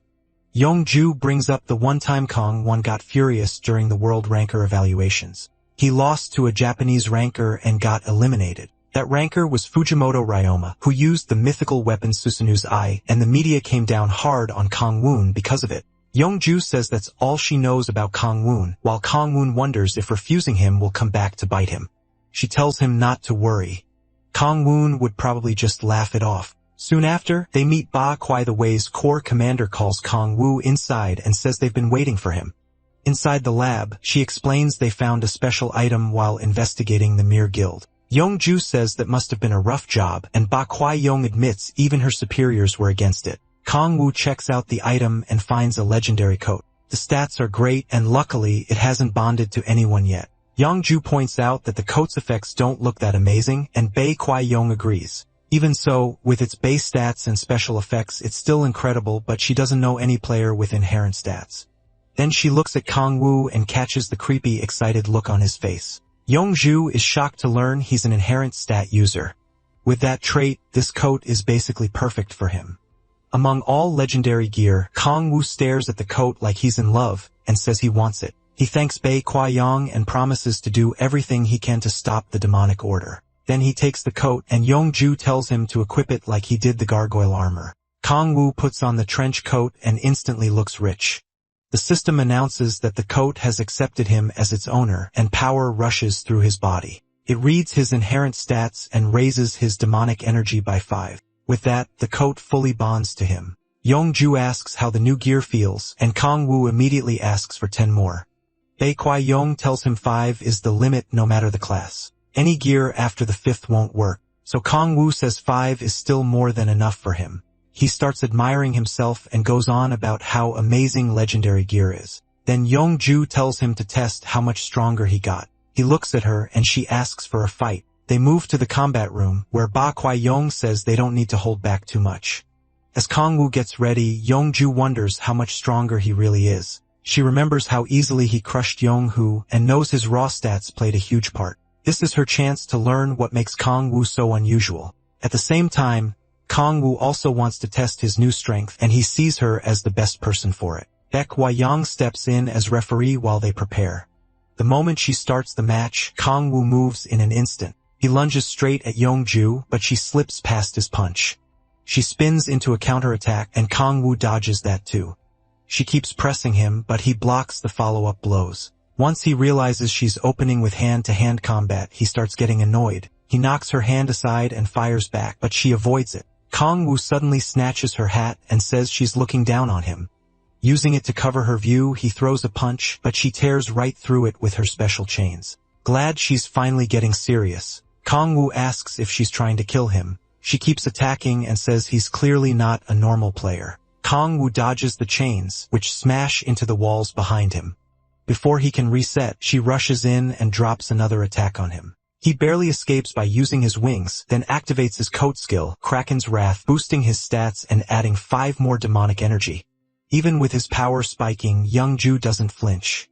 She keeps up the assault while Kangwoo flies around to avoid it. Baekwai-yong starts worrying about how far Yongju might take this. Still, Kangwoo keeps slipping past the chains. When they finally get close enough, he smacks them aside and flies straight at Yongju. Trapped in a bad spot, she sends the chains at him again, but he blocks them and keeps charging. Once the spear-like chains are close enough, Kangwoo uses explosion to blow them apart and blast Yongju backward. She fights against the shockwave, and when she looks up, Kangwoo's already in range. He instantly uses the power of sound, sending harsh shock waves through the room. The girls cover their ears to block the screaming noise. Using that opening, Kangwoo closes the distance and slams the ground with the power of 1000 and the power of destruction. Knowing she can't block at all, Yongju is forced into a corner. With no better option, she wraps herself in a chain barrier. But against Kangwoo's power, it isn't enough. He breaks through a defense and smashes the wall right in front of her face. Baekwai-yong sees it and can't believe how strong he is. Yongju drops to the floor, laughing at herself while her body shakes with fear. Kangwoo has blasted a massive hole through the wall, and she calls him a monster. Just then, Kraken's Wrath runs out, and the system says it won't be ready again for 2 hours. Kangwoo looks down at her, impressed by how much power the legendary coat gave him. As Yongju laughs, she slowly draws her chains back into her gauntlet. Kangwoo offers a hand to help her up. While she struggles to catch her breath, he says the boost came from his new gear, but she reminds him that she has legendary items too. With a dark grin, Kangwoo listens as she asks if he's even human. He tells her at least he's not her enemy, but she still doesn't trust him. Then both of them look toward Baekwai-yong, who explodes at them for wrecking a room that cost billions to build. Kangwoo and Yongju both apologize for going too far, but Baekwai-yong is still furious that she's stuck dealing with 2 lunatics who don't know when to stop. While they argue over the damage, she orders the training room closed until repairs are done. Yongju mutters that maybe they should have just fought inside a gate, annoying as that would have been. Meanwhile, Kangwoo wonders if he should pay for it with giant ogre magic stones, but decides that would be a waste. When he asks, Yongju confirms that high-rank boss monsters can drop materials for legendary gear. So Kangwoo suggests they go hunt El Cuero. Baekwai-yong asks if he means the monster in the S-rank gate, and he says yes. They explain that no one has beaten it because of where it lives. It stays underwater, making close-range attacks useless, and when it's attacked, it hides underwater again. So long-range attacks don't work well either. Yongju adds that even if they kill it, there's no promise it'll drop legendary gear. Kangwoo says it still might if they're lucky. He thinks this could help break his level cap now that he's unlocked his 6th awakening. Players usually hit 2 walls as they level up. The end of your efforts at level 59 and the end of your talent at level 89. The only way past them is to defeat a powerful monster. Since she's already at the end of her talent, young Ju thinks this could be her chance too. Then it hits her that she just lost to someone way below her level, which makes her feel pathetic. After thinking it over, she decides to help Kong Wu. She warns him the fight will be too much for just the two of them. But Kong Wu says he already has a plan and gives Bai Kuai-yong a devilish look. He says they'll need someone strong in close combat. Hearing that, Bai Kuai-yong says she'll join the plan too. She wants to make up for the damage to the training room since she allowed them to use it. Young Ju respects how serious Bai Kuai-yong is, especially compared to Kong Wu, who keeps getting on her nerves. Bai Kuai-yong is also interested in how Kong Wu plans to hunt El Cuero. The protagonist Kong Wu says it won't just be the three of them. Echidna is coming too. He also wants one more fighter who's strong in close combat, so he starts thinking about who fits. Bai Kuai-yong gets his attention and says she knows someone perfect for that role. Later, they arrive at the S-rank gate. There, Kong Wu and Credney are busy taking down a giant ogre. When he finishes it off, his level rises to 59. Then the system locks his level and says any extra X will be saved until the restriction is removed. That proves the level cap applies to him too. Young Ju thinks he's burning through too much strength, but he tells her it barely cost him anything. Then he spots Bai Kuai-yong with the new recruit. She introduces him as Ku Hyun-mo, commander of Hwang's Second Corps. Without the title, he just seems like a clueless idiot. Kong Wu greets him and notices right away that he fights with twin blades. Young Wu calls him a rookie and asks why he's out hunting ogres. He also can't figure out why there's a kid with him, so MC explains that Echidna is his familiar. That only leaves young Mo even more confused. Bai Kuai-yong cuts in and says he can learn the details later. Young Mo is stunned when she says, Kong Wu is as strong as young Ju. He can't believe someone who's only been a player for 2 months could match a national ranker. Meanwhile, he tells Bai Kuai-yong that young Mo seems solid, and she's happy to hear that. While they're talking, young Mo quickly pulls the protagonist aside for something private. Then he asks the Demon King what exactly is going on between him and Bai Kuai-yong. The guy is clearly checking if he has a rival and love. MC tells him there's nothing between him and the Third Corps commander. Bai Kuai-yong shuts the talk down, saying they don't have time, and both MC and Yeonju instantly realize young Mo is crazy about her. After that, Mu says they'll start right where they are instead of moving somewhere else. Yeonju wonders why he chose the stone giant area. He explains that the giants are part of the plan against El Cuero and are the key to bringing it down. After a quick rundown, they get to work. Once they gather several chains, Young Mo says everything is ready. With that, Kong Wu steps into the water and starts building up power. He uses the power of sound to send a huge shock deep into the sea. The water goes still for a second, then a massive rumble begins. Realizing the creature is coming, he gets ready. As El Cuero rushes in, he signals the others to move. The sea starts to rise, and El Cuero bursts out with a roar. It spreads its wings and lifts into the air over the ocean. Then poison needles shoot from its fins at Kong Wu and the others. Seeing that, he tells Echidna it's her turn. The little girl throws up a demonic barrier, but the attack is hard to handle. The protagonist Kong Wu tells her to hang on just a little longer. At the same time, Hyung Mo and Bai Kuai-yong move in with the chains. Kong Wu joins them, tells them to hold tight and opens his wings. Then he shoots into the sky at incredible speed. Once they're over the sea monster, he drops them, and Hyung Mo starts screaming the whole way down. Still, they land safely on El Cuero. Its slick body makes footing hard, so Kong Wu gives them more chains and tells them to take opposite sides of the monster. They have to act fast before it dives again. The hooks sink into the monster's body, and it lets out a scream as it thrashes wildly. Even so, they manage to stay on. El Cuero suddenly makes a strange cry, and Kong Wu notices it right away. He warns them to hold on because it's about to flee. After twisting its body hard, El Cuero launches upward, and strange electric patterns spread across it. As the monster tries to dive deep again, everyone clings on. Kong Wu moves to stop it, and orders the others to attach the last chains. He dives into the water and activates the power of destruction along with the power of 1,000. Then he throws a punch through the water as El Cuero closes in, blocking its path downward. The shock wave nearly throws Bai Kuai-yong and Hyun Mo off, but because he attacked from underwater, the blow loses some force. He sees it only knocked the monster back into the air, so he looks for another way to hurt it. That's when he spots El Cuero's gills. Okongwu spreads his wings and rushes for that weak point. The Demon King slashes into it, and the creature cries out in pain. Then he notices yellow sparks around him. Bei Kuayong sees them too and realizes El Cuero is using its spark. Hei Chugna calls to her master and raises her barrier again. With all the chains attached, Bei Kuayong decides it's time to jump off. She tells Hyang Mo that Okongwu is stronger than they are, so all they need to do is stay out of his way. They leap off just before the monster unleashes its electric burst. As she falls, Bei Kuayong looks back and wonders if MC is still inside it. Then we see him protected by a Chitney's barrier inside the beast. He realizes she shielded him the moment she sensed he was in danger, but keeping up a barrier from that far away is draining her badly. Okongwu tightens his fist and rips his way out of the monster's body. Thanks to his familiar, he feels even stronger. After cutting through it, he drives El Cuero down toward the ground. He pulls out the chains and signals to Yunju. From far away, standing on the stone giants, she catches it. At once, she attacks the giants to stir them up. Yunju keeps provoking them, and she's clearly having a great time. Laughing like a maniac, she lashes them with her chains. The giants start chasing her, and the chains tied to them yank El Cuero out of the sea. Okongwu uses his powers to keep those chains locked onto the monster. It only needs to come a little farther onto land before they can really finish it. But suddenly, El Cuero starts fighting the chains, and even the stone giants get dragged back. Okongwu strains to hold it in place because the monster doesn't seem weaker despite all the damage it's taken. Even injured, El Cuero manages to line itself up and fires poison needles from its fin at the stone giants.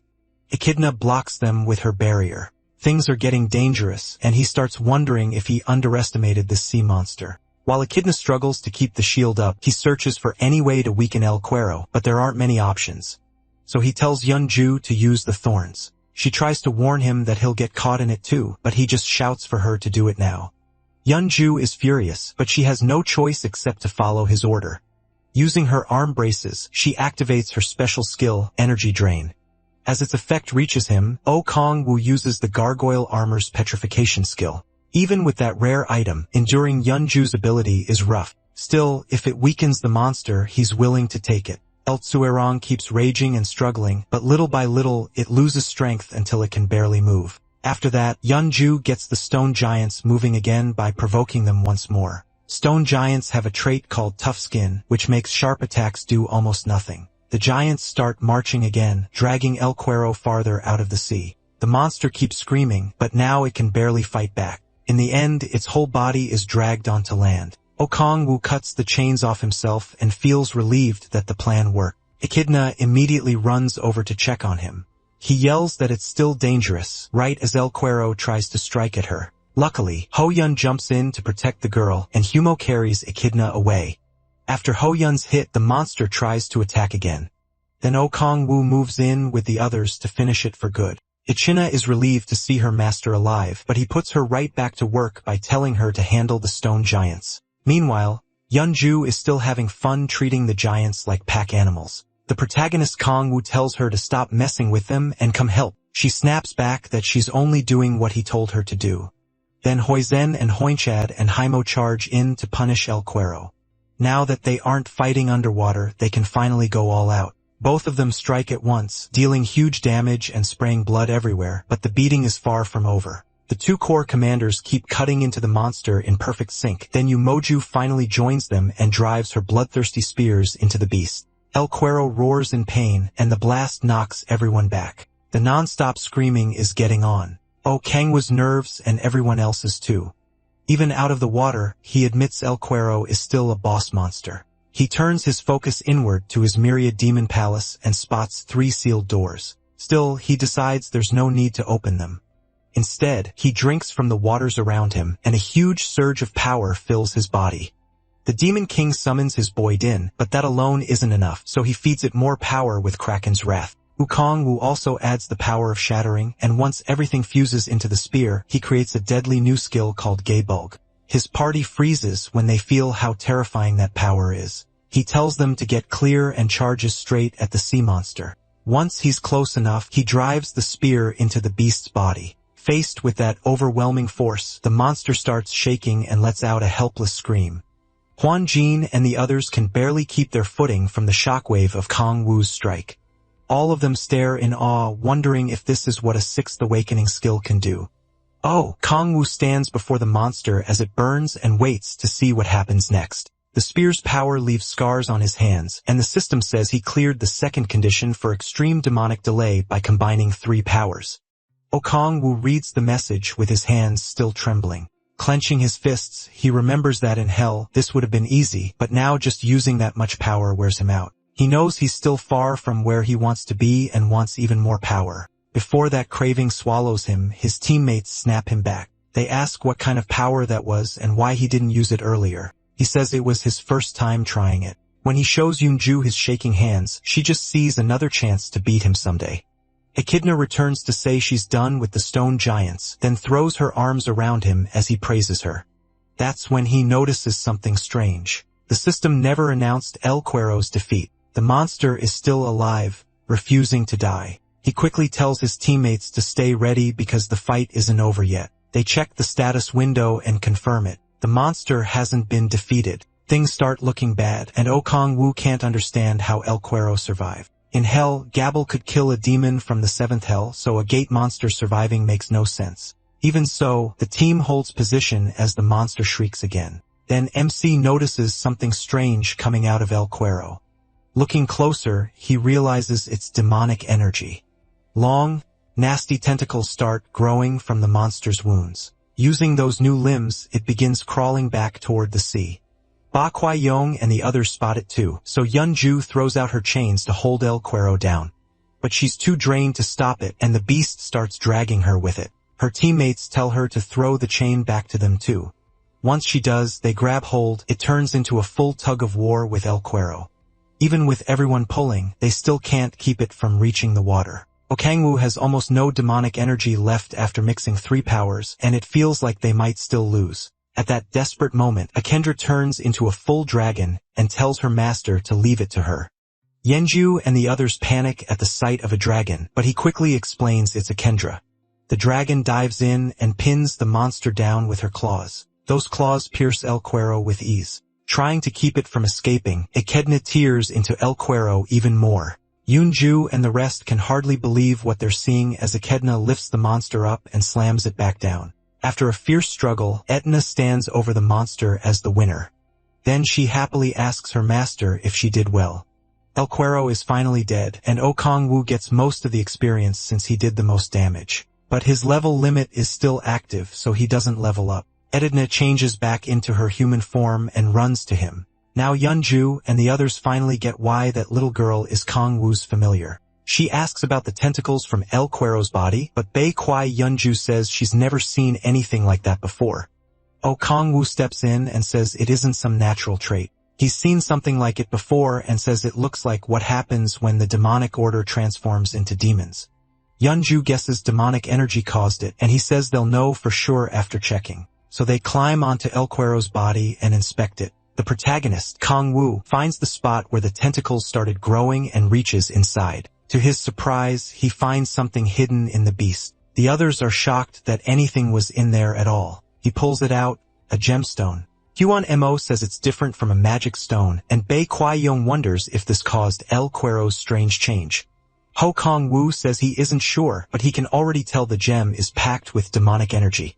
Unlike a normal magic stone, this gem looks man-made. Realizing someone created it on purpose, MC guesses the masked cardinal is behind it. Now the pieces start coming together, and he tells the team the demonic order is probably responsible. Yunju looks worried when she hears that. Kong Wu tells them to look at the gem itself, and where it was hidden inside the monster's body.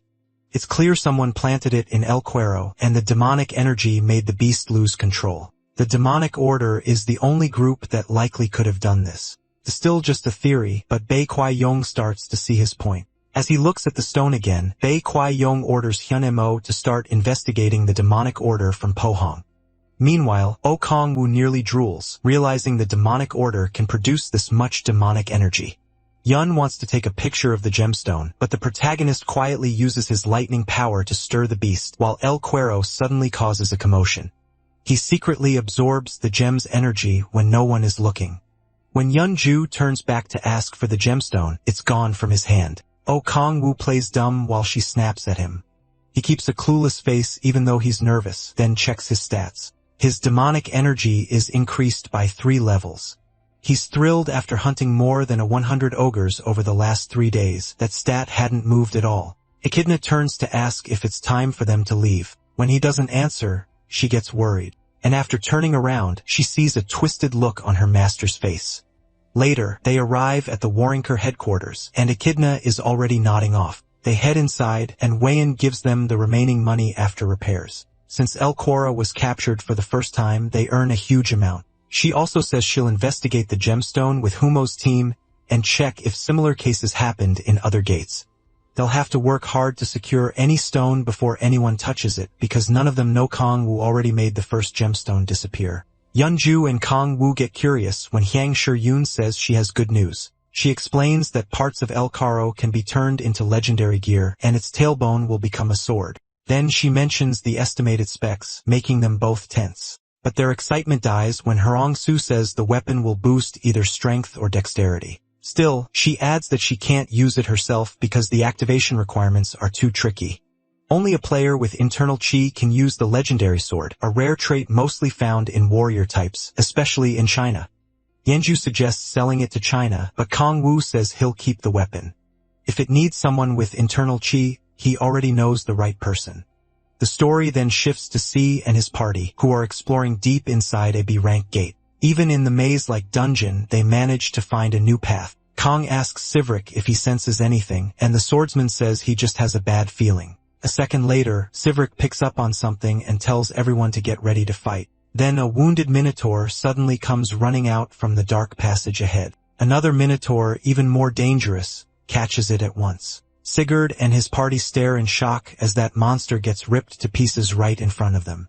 Kong rushes up with his shield to take the next hit, but Silas yanks him away just before the beast smashes him into the ground. He warns the big guy not to rush in so carelessly. Looking closer, they realize this creature doesn't look like a normal minotaur. Silas tells Kong to make an opening. Once Silas gets buff, Choi tries to distract the monster so their tank has time to prepare. She blasts it with lightning magic, but the beast recovers right away without a scratch. Sai moves in to draw its attention, and the minotaur locks onto him with a deadly stare. Sayola buffs Kong, and he gets into place. Kong charges in, taunting the monster and making it rush straight at him. Sayola keeps the buffs coming, and he thanks her for the great support. The minotaur lifts both arms to crush the tank, but Seo rushes in from its blind side before it notices. Focused on his opening, he uses his skill and cleanly cuts off the monster's head. Once it drops, the whole party starts praising Seo for pulling it off so fast. Then they check the body, and Sehun says this savage minotaur isn't listed in any player guide. A closer look makes him freeze. Something red is glowing from the severed neck, and he starts wondering if it's what he thinks it is. The next day, Oh Kong-woo arrives at the Hwarang Corps headquarters. He's there to pick up the legendary sword made from El Cuero's tailbone. The blade stats are amazing, and it even lets its user walk on water. MC looks it over and says he'd use it himself if he could. Ba Kwai-yong explains that the hardest part of legendary gear is getting the materials. After that, forging it is quick. Yong worries about the price, but Ba Kwai-yong tells her not to. She says Yong and Oh Kong-woo are already bringing better results than the Hwang Corps expected. Yong enjoys the praise while he is more interested in absorbing demonic energy. Then Ba Kwai-yong says there's one more thing she wants to mention. Expecting bad news, he's caught off guard when she asks if he can start speaking to her more casually. Since he's already casual with Young, she says it feels strange for them to stay formal, especially now that they're comrades.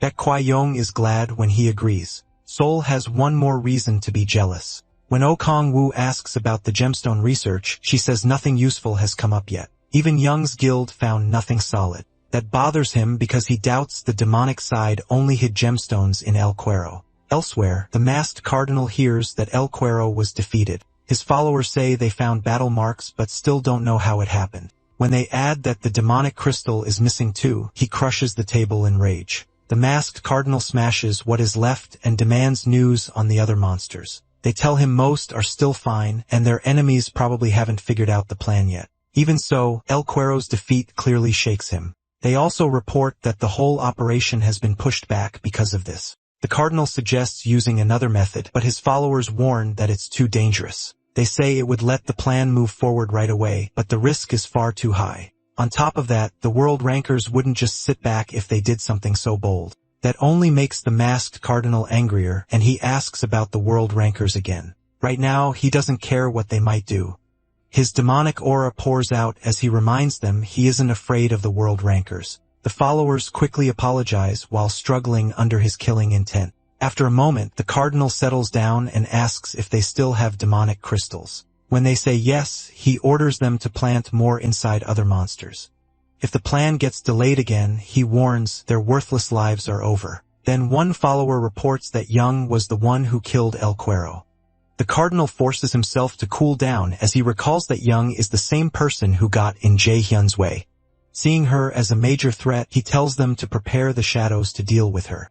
His men warn that Young is too strong, and the shadows alone may not be enough. But he says Young isn't the real target. They're going after Oh Kong-woo. His plan is to capture the protagonist and use him as a hostage. Meanwhile, the Demon King enjoys a peaceful ride in his car. Later, Kim Si-hoon and his party come out of the B-rank gate, thanking him for carrying the run.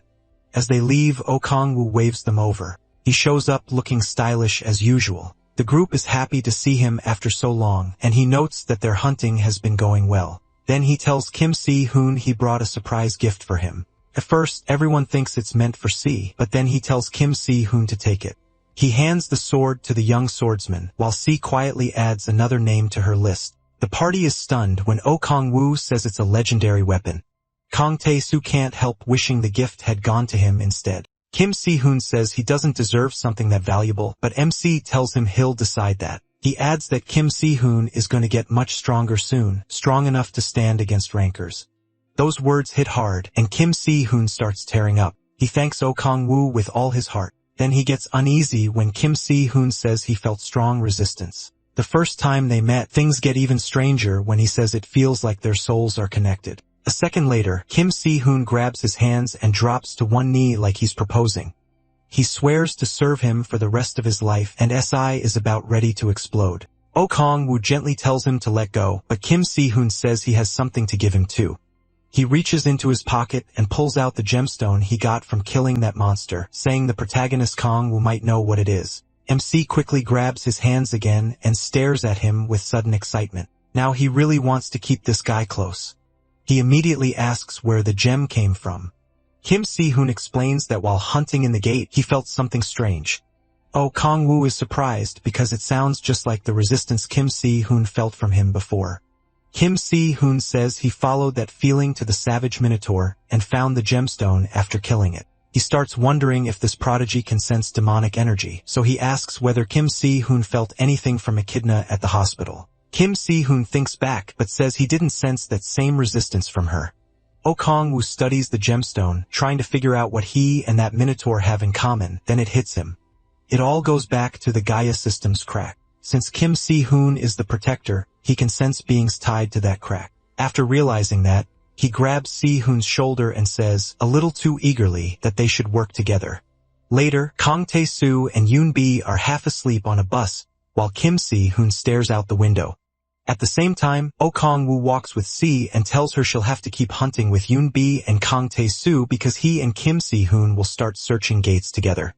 He thinks the other three have leveled up enough to manage without the swordsman. Si stays quiet for a moment, trying to find the right words. Then she calls out to him and asks if she and the others can come with him tomorrow. She says they'd level up faster that way and might even be able to help, but Oh Kong-woo tells her they're heading into a rank gates. The monsters there are far stronger than the minotaurs she fought before. He asks if she's sure she won't just hold them back, and Si ends up apologizing for bringing it up. He also warns that the demonic order will be after them, making things even more dangerous. That hits her hard, but she tenses when Oh Kong-woo suddenly puts an arm out in front of her. He has spotted followers of the demonic order looking for trouble. The protagonist asks if they're with the order, but they refuse to answer and simply tell him to obey. He laughs and tells them to stop acting tough and get away from his car. The idiots rush him at once, saying he's not as special as he thinks. Oh Kong-woo steps forward to shield Si as they close in. He doesn't waste time talking. Instead, he spreads his wings and takes off with her in his arms. Landing somewhere safer, he tells her to get far away while he handles the attackers. Flustered but trying to help, she casts a buff on him. Oh Kangwoo notices how useful her skill is as she tells him not to get hurt.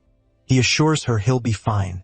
Before City can even move, the cultists are already on them, threatening to tear MC apart. He jumps straight into the fight and tells them he has no intention of running from people like them. He slips past their weapons with ease, but they swing back in from behind. Oh Kangwoo tracks their movements while dodging the chains flying at him.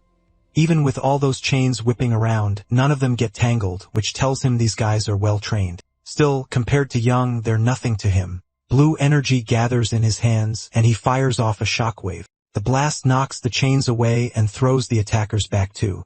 Realizing they're outmatched, the cult followers decide to report to their cardinal right away. Too bad for them. Oh freezes their legs before they can get away. Ice spreads over their bodies, trapping them in place as he walks over. Meanwhile, Sola watches from a safe spot behind a barricade. The protagonist steps up to the first cultist and decides to ask a few questions. He rips off the man's mask, exposing a terrified, shaking face. Then he uses dread, forcing the man to talk and asks if the cardinal sent them. The cultist suddenly shifts from fearful screams to crazy laughter. O studies him and starts to wonder if he's resisting the fear. The mad follower praises his cult, then sets off a bomb hidden in his mouth. He bites down, triggering a huge blast. Sulla shields herself from the shockwave and quickly looks back to see if MC is safe. Thankfully, he already blocked it with a barrier. Once O lowers the barrier, he vows to drag the cardinal out of whatever hole he's hiding in. Later, the masked cardinal hears a report about the shadows being killed. The follower says Young is likely the one who took them out. Annoyed at losing good men, the cardinal asks about the crack fragments. The answer 30 have been collected. He sends the follower away.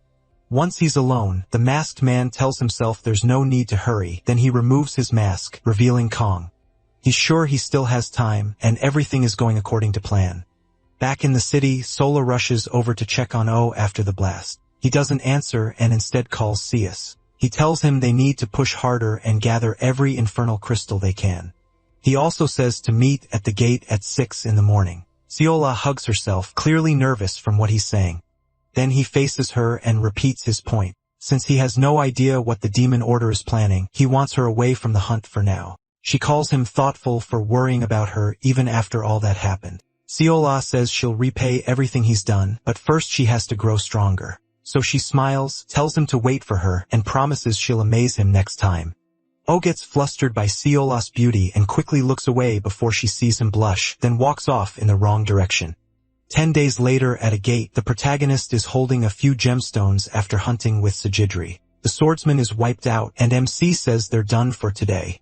Saj suddenly looks at him like an excited puppy when O tells him how useful he's been.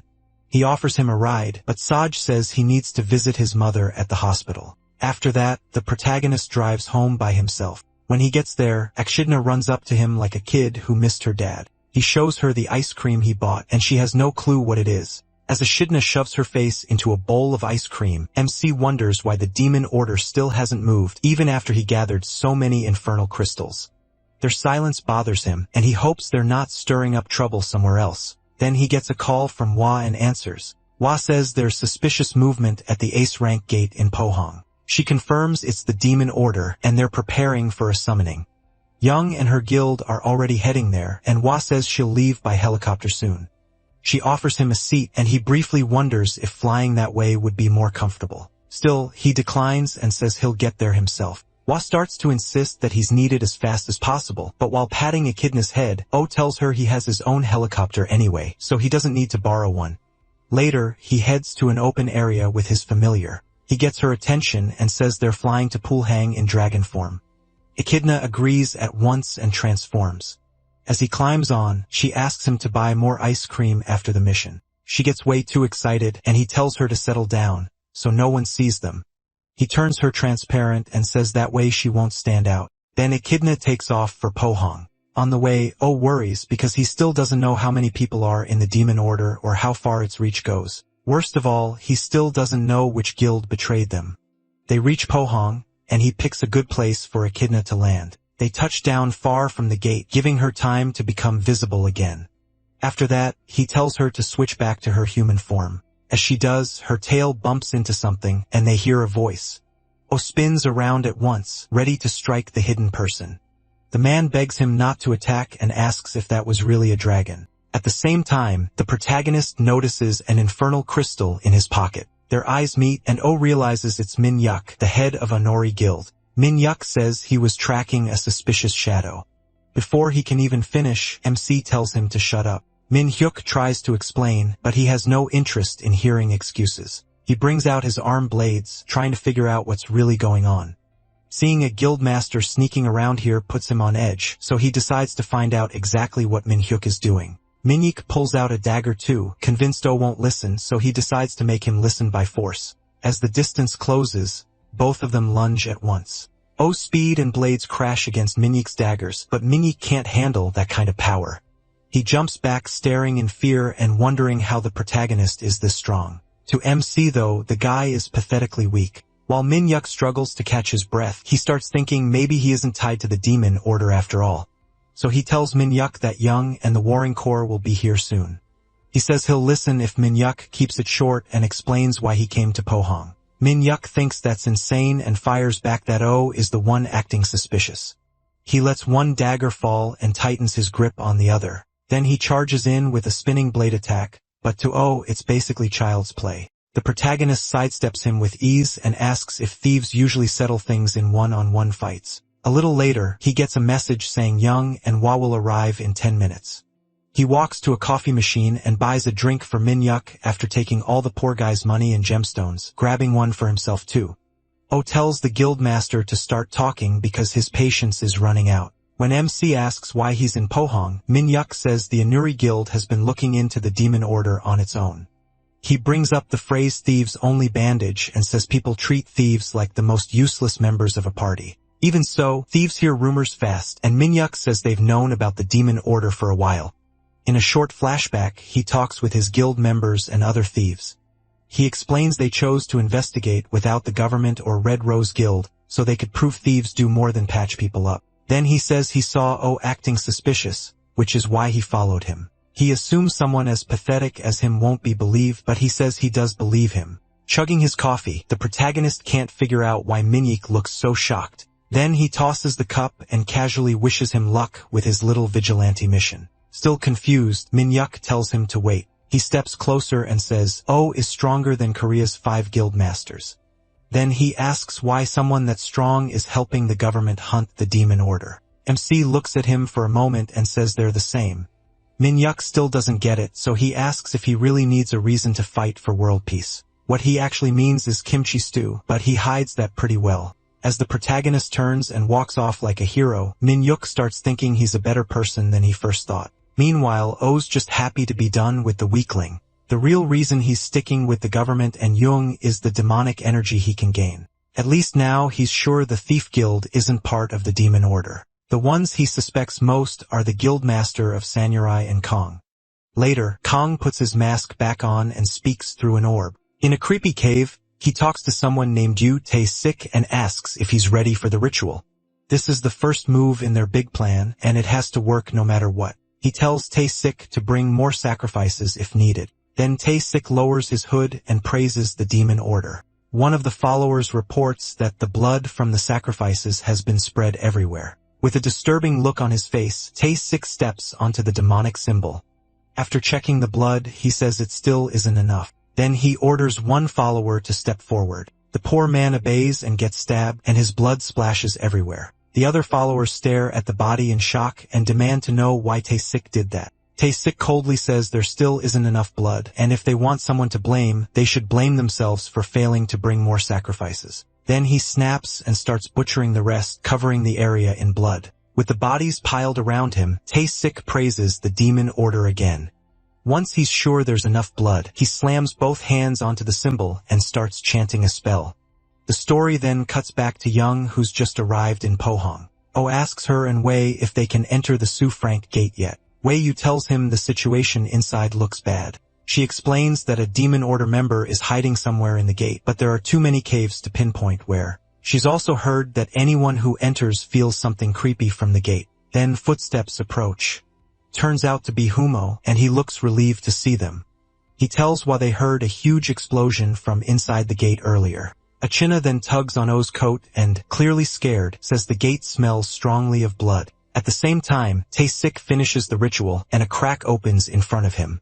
He looks up at it and begs whatever comes out to show him its power. A massive demon suddenly emerges from the crack. It introduces itself as Oriax from the 7th ring of hell and asks who dared summon him. Tae-sik drops into a bow before the demon, then proudly says he was the one who called him. When Oriax asks why, Tae-sik says he wants humans slaughtered and promises total loyalty.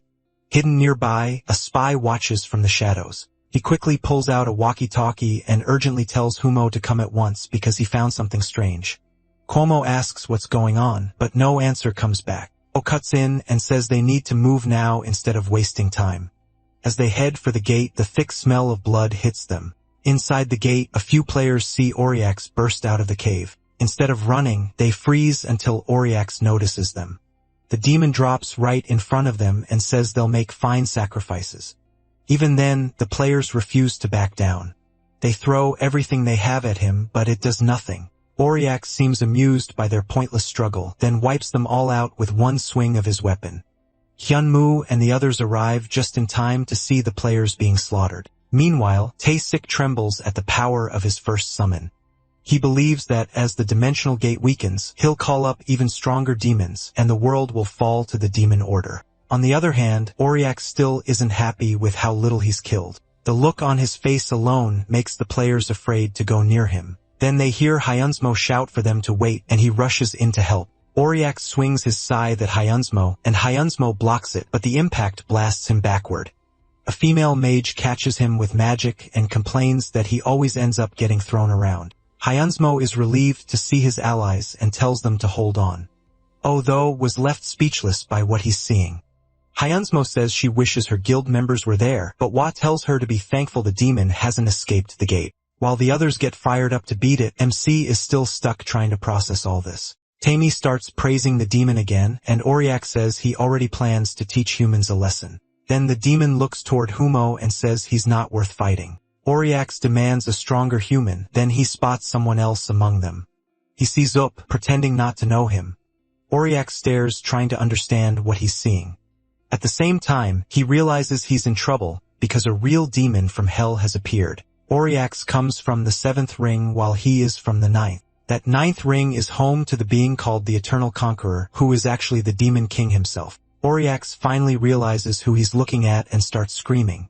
He can't believe the Demon King is here of all places. Meanwhile, OWA tries to hide his face and stay calm. Out of every demon that could have appeared, it had to be one who knows who he really is. Taimi sees Oriax shaking like a terrified dog and wonders what just happened.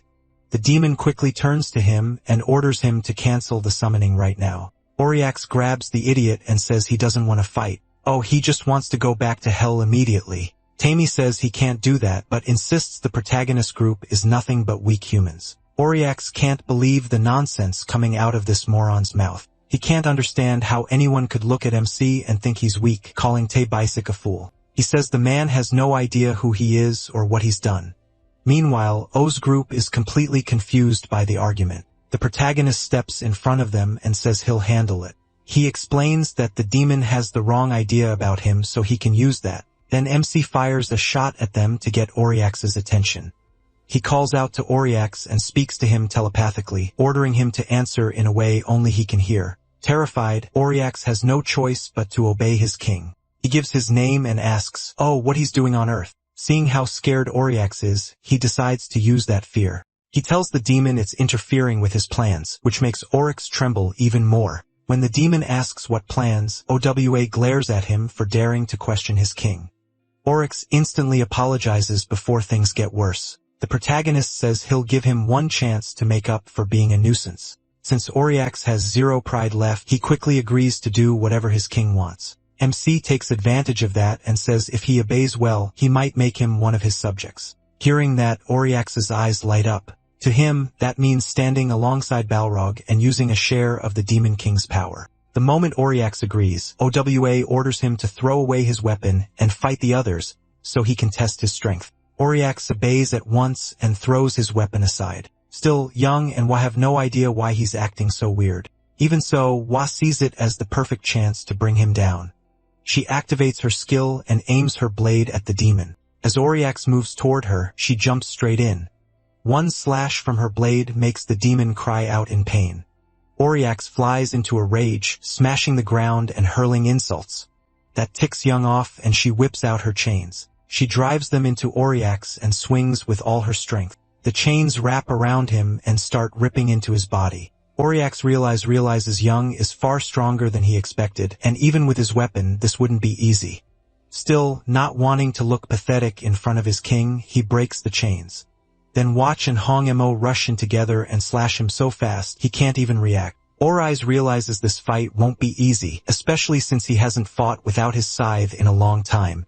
He decides this must be part of the test the Demon King gave him. Then he notices Yu walking toward him while holding his scythe like an idiot. Oriax assumes he is about to fill it with demonic power and hand it back. Instead, his beloved king turns on him and uses the scythe against him. Confused and in pain, Oriax coughs up blood as he stares at the protagonist. O tells him not to hold a grudge, then cuts the demon's body in half. He even mocks Oriax for falling for such an obvious trick. A system message announces Oriax's defeat and gives MC a huge amount of experience. But even that still doesn't remove his level restriction. At the same time, Kong Yun watches everything through his magic orb. Back inside the gate, Oswalder's annoyed that beating Oriax still didn't break his level cap. Young and the others run over and ask what happened. While he turns and tells them the demon is dead, he secretly uses his authority of gluttony on the body. Young notices flames swallowing the corpse. After that, O's demonic energy rises by 3 points. He's not happy it was only 3, but he knows leveling gets much harder at high levels. He also notices the seal on his Myriad Demon Palace has weakened a lot and that the quality of his magic has improved. As the others come closer, they wonder if demon bodies normally vanish like that after being killed. Hwang-mo then drags over the tied-up Tae-sik and shows him to Watch, asking if he's the masked cardinal. She says no. He's only a subordinate. Hwang-mo wants to deal with the madman, but members of the demon order are hard to capture. He tells Tae-sik to get ready for a brutal interrogation, but Tae-sik swears he won't say a thing. Hwang-mo glares down at him with killing intent and says a beating won't be enough after what he did to their comrades, but wants to talk first and make sure the prisoner is moved safely.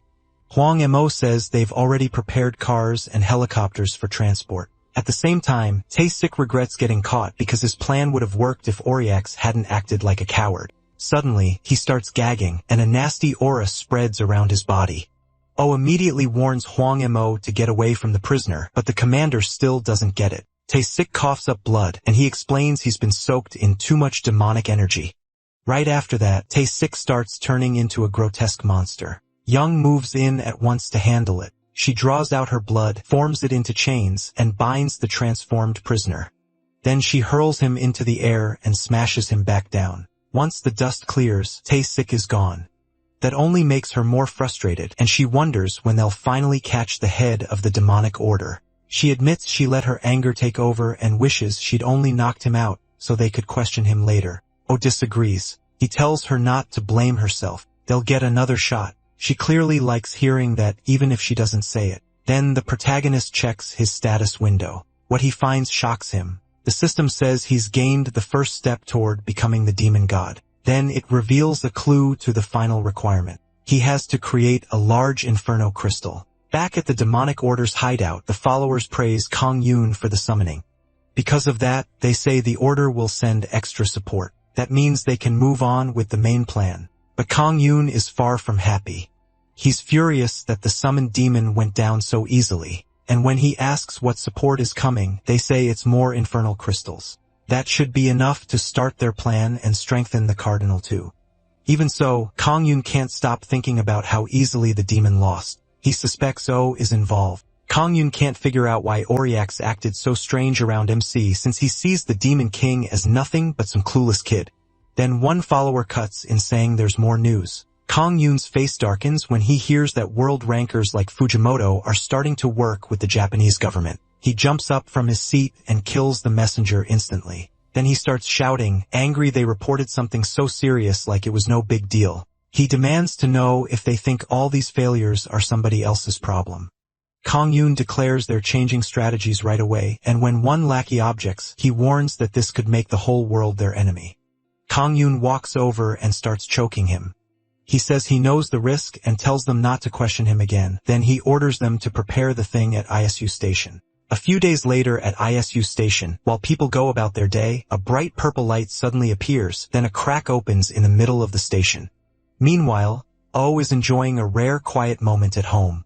As he plays with Echidna, he starts thinking things have gotten a little too peaceful. Ever since Pohong, the demon cult has gone strangely quiet, and all he's done is gather demon stones with Saida. While they're in the car, he gets a call from Young. At the same time, a system window appears in Saida's face. He tells O's right away, and both of them panic as they try to make sense of the message. Meanwhile, Young is yelling at the protagonist for ignoring her calls. Then she tells him a gate has opened in the middle of ISU station. Demonic monsters pour out, throwing the area into chaos. Fires break out, and people are being slaughtered everywhere. A mother and her daughter run for safety, but the little girl trips. When the mother turns back to grab her, the demons rush toward them. Terror takes hold of her, and she clutches her daughter as death closes in. Luckily, C arrives in time and cuts the monsters down. He tells the mother and daughter to get behind him while he shields them. Facing the demons, C realizes the victims have turned into demonic monsters because of the energy leaking from the crack. He keeps cutting them down, giving hope to people who thought they were done for. But no matter how many he kills, more keep coming. Since these monsters were once normal people, C struggles to keep striking them down. Then he remembers what O had told him. Regular humans die from demonic energy, and once they turn, they can't come back. So MC told him to treat them like mindless zombies. If he wants to save the living, he can't hesitate. After recalling that, Side charges straight into the horde. Then the system pops up with a message and gives him a guardian quest. It tells him to kill every demonic monster and the Fisher fragment and says he'll earn more experience if he does it with a party. It also warns him not to let an even bigger disaster happen. Sai starts with the monster right in front of him. As his sword swings, he checks the quest count and sees nearly 3,000 people have become demonic monsters. He forces that thought aside and keeps cutting them down one after another. Thankfully, they aren't very strong, which helps. Realizing that, he steadies his mind and unleashes Cloud Dragon's beam. Sai begins tearing through the monsters at incredible speed. With full focus, he pushes himself to move faster and faster while the crowd cheers him on. Before long, he slips into a trance, and the system says he's gained a special attribute called Swordman Unity. It also says he's met one condition for transformation. Sai reads the messages, but the battle still isn't turning around. The monsters keep multiplying, and he knows he can't handle this alone. Out of nowhere, Kang Tae-soo shouts his name, and Sai turns toward the tank. There, he sees his party members with Young and Bake. He asks how they got there so fast. So Ah tells him Echidna brought them.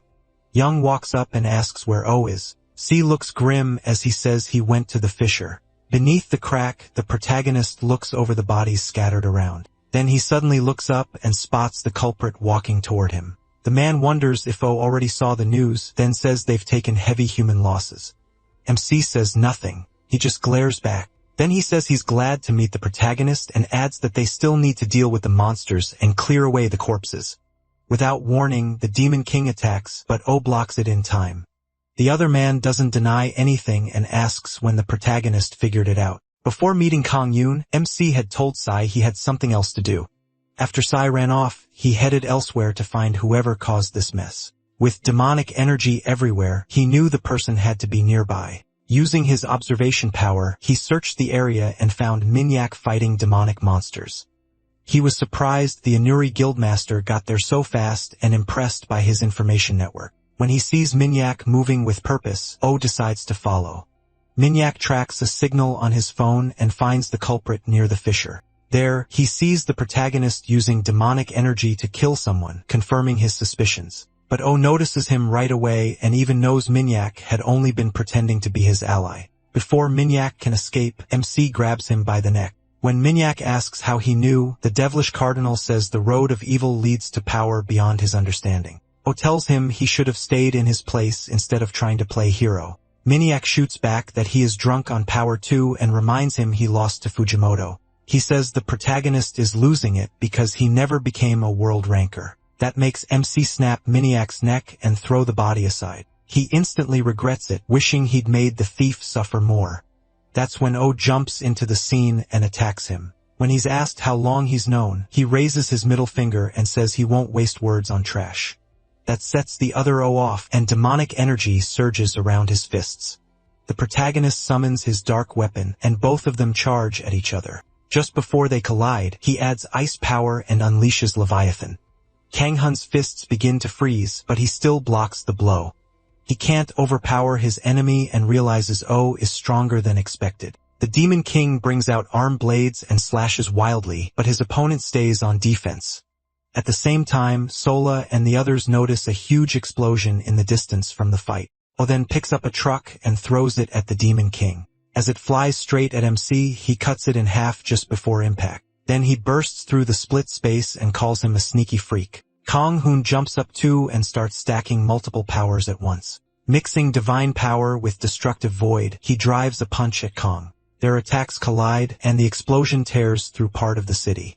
The blast throws Kang-hoon back hard. As Kang-hoon approaches, Kang-hoon finally realizes it wasn't Young ruining his plans. He demands to know who Kang-hoon really is. The Demon King plays dumb and asks what he's talking about. Even though Young is one of South Korea's strongest, Kang-hoon thinks it makes no sense that she could ruin his plans all by herself, so he demands again that Kang-hoon tell him who he really is. Kang-hoon just gives him a wild smile and says he already answered that. He brings his scythe back out and tells Kang-hoon he isn't worth another word, but Kang-hoon has no plan to let him off easy.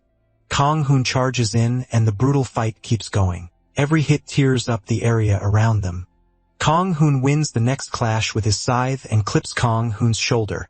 When Kang-hoon looks at him, he suddenly sees Fujimoto Ryoma, the man who once beat him.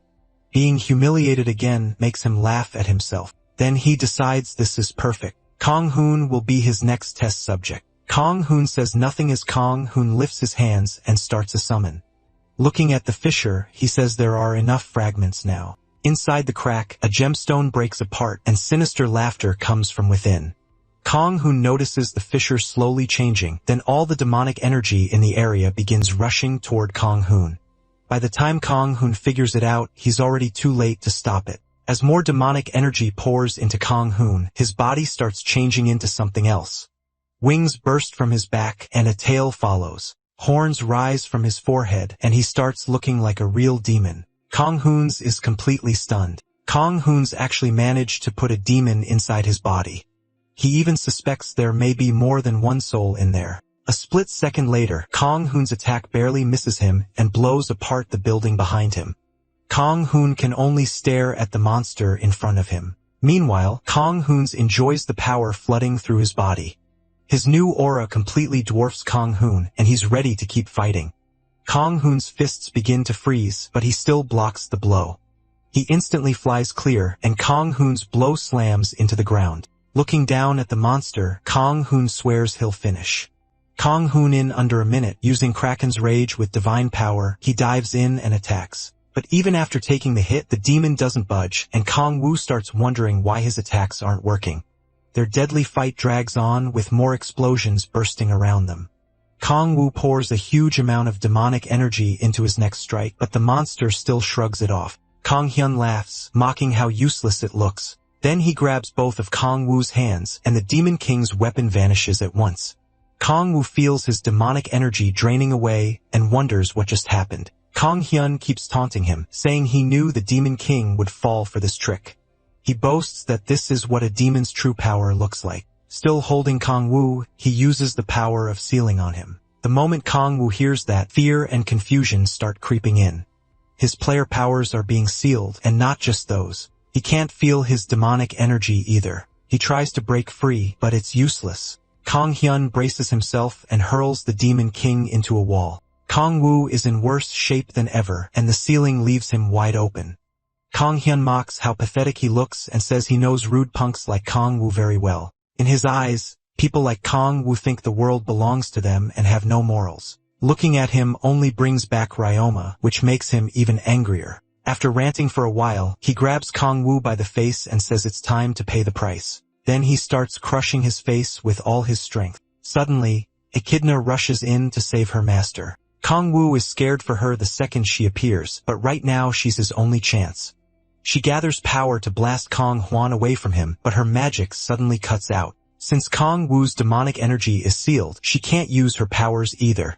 Kong Hyun recognizes the little brat and notices how close she is to Kong Wu, so he lets go of Kong Wu and turns toward her instead. He quickly grabs Echidna, wanting to see how Kong Wu will react. At the same time, Kong Wu picks up a blade from the ground and tells the monster to hurry up. Echidna can't believe her beloved master would say that. Then Kong Wu points the blade at Kong Hyun and tells him to stop acting so cringe. With his powers sealed, the demon thinks Kong Wu can't do anything. But to both their surprise, Kong Wu lifts his blade and cuts off his own corrupted arm.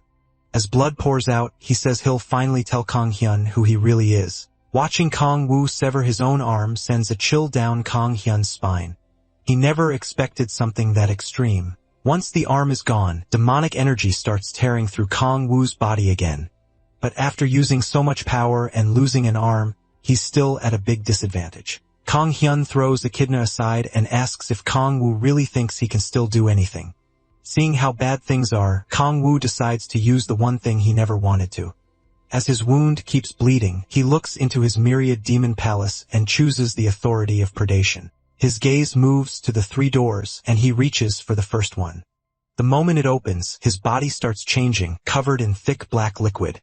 While Kong Hyun tries to understand what he's seeing, Kong Wu turns into a dark shadow right in front of him.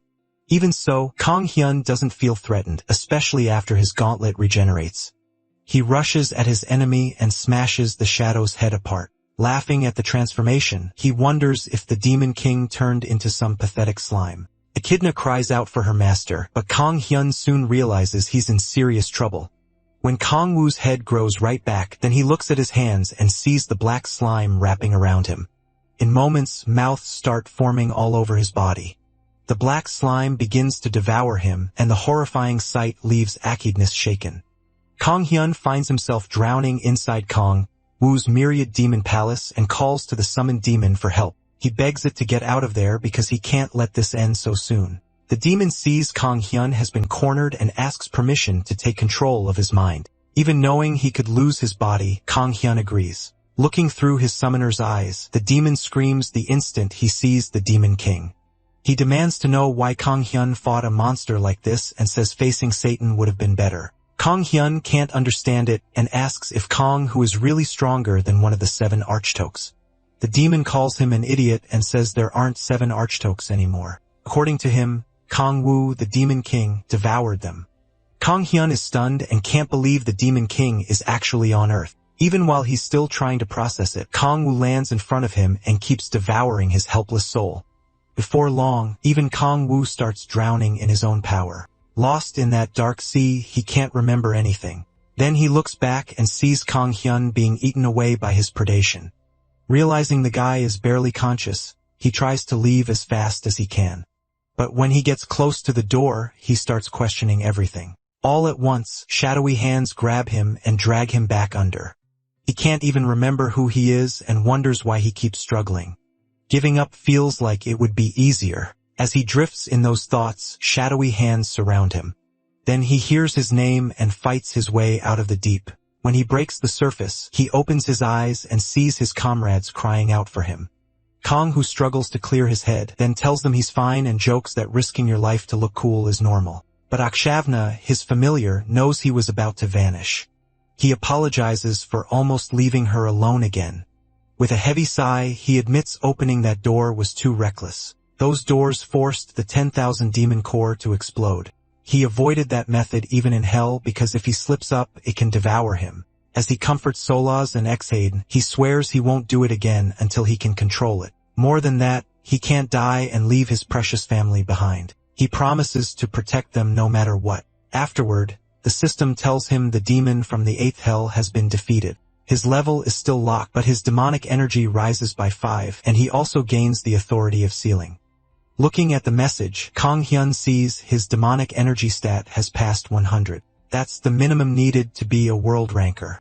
but Echidna still gives him a proper scolding for making her worry so much. Seola puts her hand on his bandage and heals his wounds with magic. Kangwoo is amazed by how well it works, and she tells him she's reached her 5th awakening. 3 days after the ISU station incident, Kangwoo finally gets some well-earned rest. After sleeping for 4 straight days, his body recovers enough, and Chitna jumps with joy the moment he walks into the kitchen. Se-la and Young also notice him, and she asks if he's okay. He says the sleep did the job, then asks what Young is doing at their house. Se-la explains that Young has been coming by every day to check on him. Of course, Young quickly tries to act like she doesn't care that much. After that, Se-la tells him he should rest a little longer, but he insists he's fine. Young then tells him the Hangul Guild was disbanded while he was asleep. She adds that they caught the demon cult members, but they turned into demons before she could stop them. Since then, the demon order has stayed quiet. Reports from other countries say most of the cultists have been wiped out. Young also says Korea took heavy damage, and repairs are still going on. Oh grabs his phone to check the news. The headlines are all about the demon cult and how Civi is being praised as a hero. A little later, Young asks if he plans to drop the demon cult matter after what happened. He laughs and says he won't stop until every cult member is buried underground. That answer makes Young glad he's still taking this seriously. Then she warns him not to mess with Sif since the genius is now a huge trending topic. She also shares another update. A representative from a world ranker guild has come to Korea. They're from a Chinese guild called Thousand Sword Gate, and they're here to recruit Safe. Mo thinks about how the Gaia system keeps getting weaker and still has no clue what the demon cult will do next. His mood gets worse when he remembers his level is still capped. Since he can't level up, he starts thinking about the best way to sharpen his skills. Then he thinks of City and wonders if the martial god's descendant can be useful to him. Later, at the Red Rose Guild headquarters, City is happy to see him. While they talk, a crowd of City's fangirls is losing it over him. City says all the attention has made hunting hard lately, and he doesn't like how things turned out. He says he doesn't deserve to be called a hero, since O was the one who solved the ISU station incident. But the protagonist tells him to enjoy the spotlight because he has no interest in being the one everyone watches. To him, attention is just a pain if it gets you nothing. After that, the new hero asks why MC called him over. O says he wants Sai to teach him martial arts. They head straight to a training room to start. When Sai asks what weapon he mainly uses, he says he just grabs whatever fits the situation. Then he brings out his arm blades and asks if those will work. Seek ignores that and hands him a sword instead, since most of his techniques are built around one. Alfie takes the sword. Shika begins by showing the basics of the sleeping dragon sword style. He suddenly rushes in and swings his sword, releasing the 8th form of the dragon sword style. The strike explodes and smashes through the training room wall. Once the dust clears, Sika says he used the 8th form first to catch Ope interest. Then, completely serious, he says the technique is actually very easy.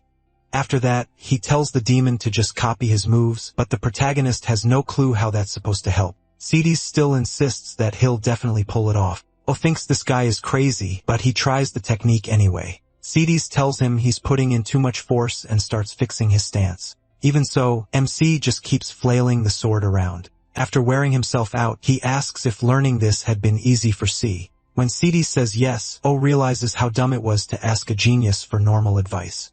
Annoyed, he throws the sword down and gives up on martial arts.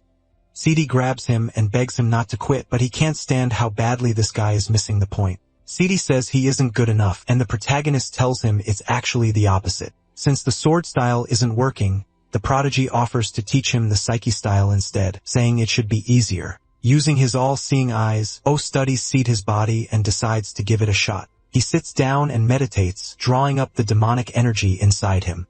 As he does, he activates Ruler of Demonic Energy and gains finer control over that power. After a while, the system tells him he has learned the Celestial Dragon Psyche style. During the meditation, he also creates a demonic energy stone and gets a clue about the final condition for the extreme demonic energy body. When O sees that, he turns to C, who has no idea why he's suddenly so excited. Overjoyed, MC blurts out that he loves him. C lights up like an excited puppy. The system window then reveals the last clue. He has to make a demonic stone of a certain size. That catches O off guard, and he wonders if it's the same kind of stone the demon cult used. After checking its energy, he finds the powers a little different from the Demon Order's version. To him, it's like comparing an Americano to an espresso, similar but not quite the same. He turns to the test dummies and decides to try out his new power. Walking over, he charges up a punch and slams it into the dummies.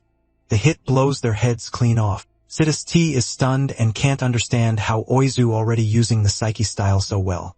After testing it, he figures out that one attack uses about a third of the demonic energy stone. Sidus rushes over to praise him, and the protagonist says the Psyche style is way easier to learn.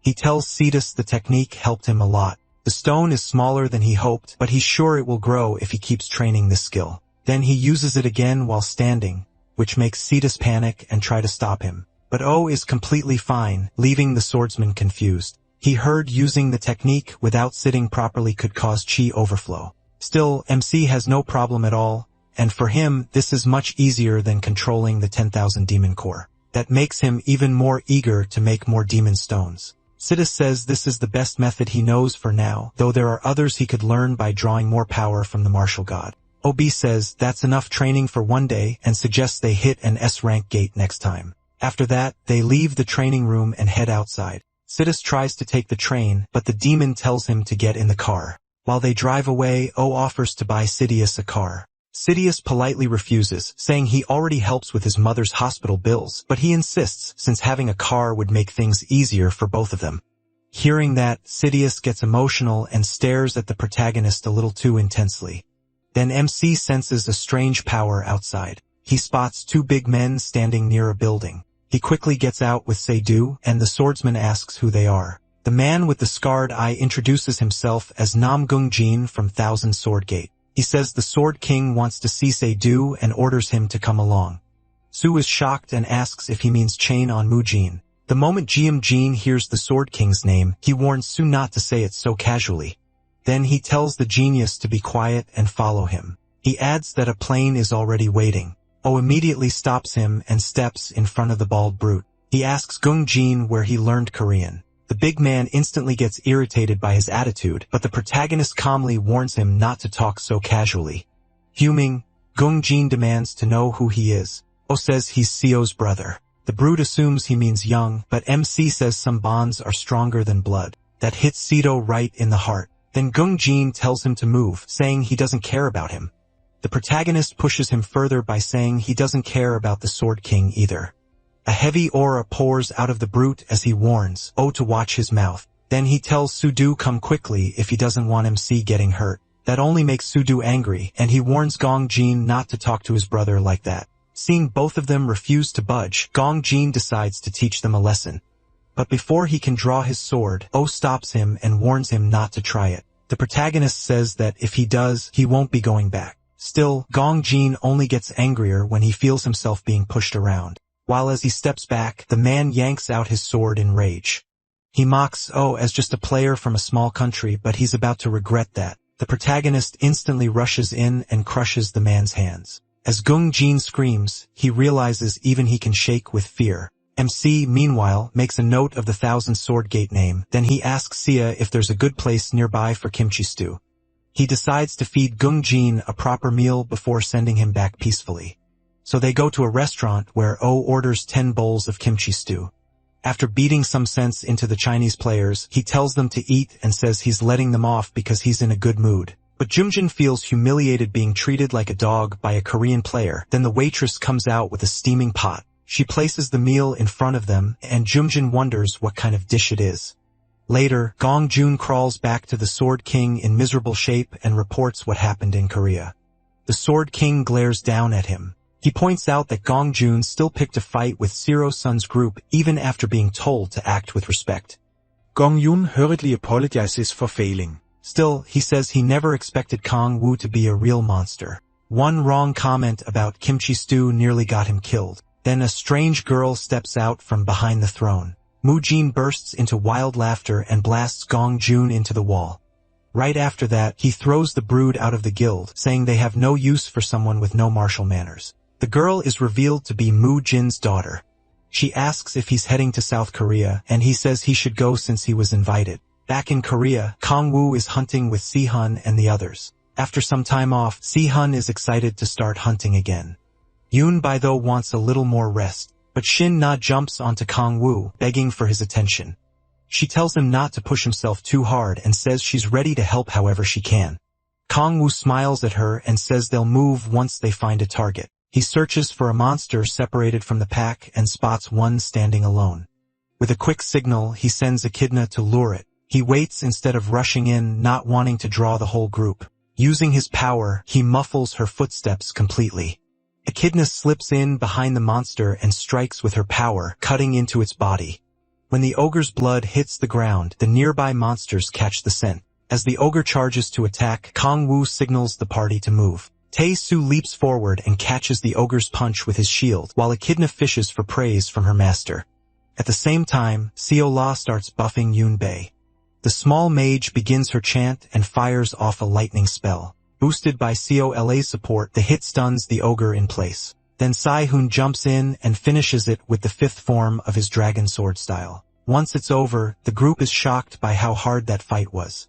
Still, Seo-la and the others celebrate taking down an S-rank monster. Kong-woo thinks the team needs real battle experience, not just levels. Si-hun, meanwhile, barely looks bothered. Seon-ul heals Tae-soo, and the party prepares to find the next target. Then Kong-woo hears monsters nearby.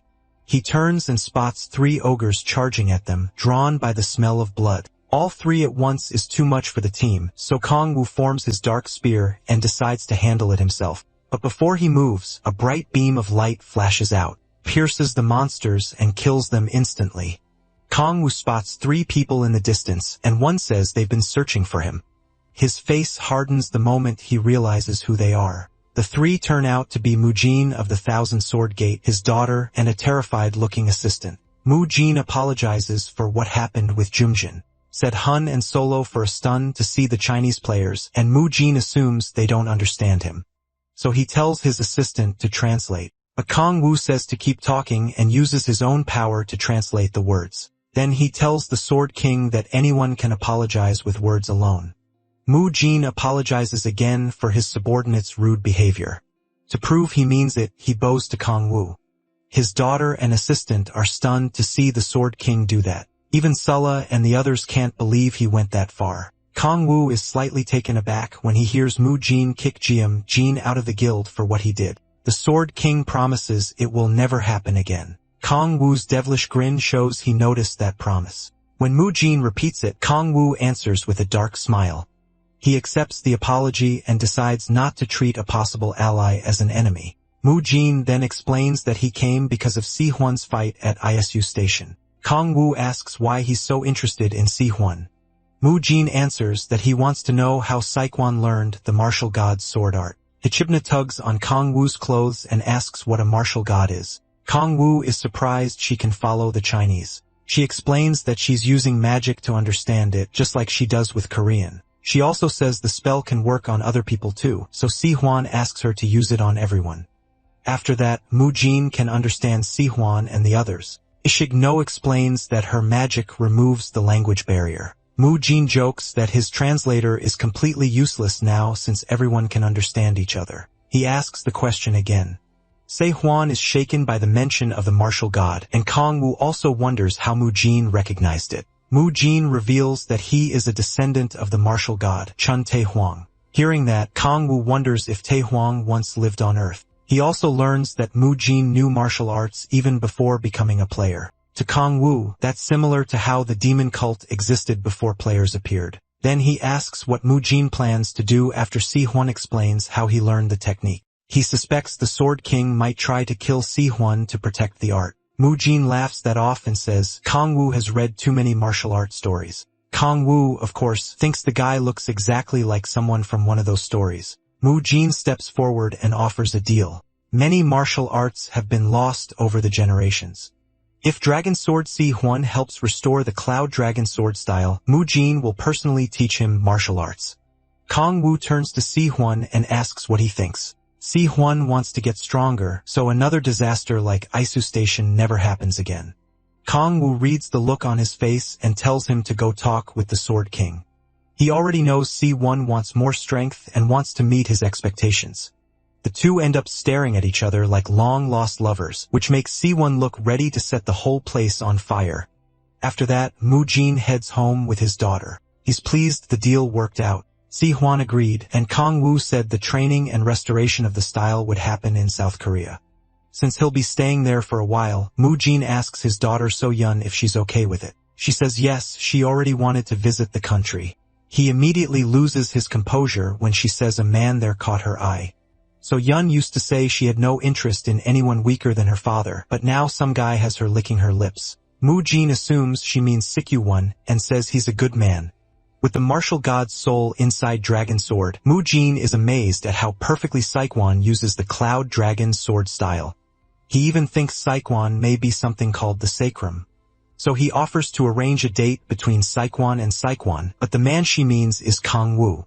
At this rate, Sela is going to need demonic stones to keep everyone away from her man. Mu-jin is stunned by that answer. She says seeing Kang-woo force her father to apologize awakens something inside her. Unfortunately, Mu-jin thinks this ruins his plans. He believes Se-hun will surpass Kang-woo in a few years, and by then, Sa-and-I may lose her chance to get close to Dragon Sword. That worries him a lot because he wants to see his daughter married before he dies.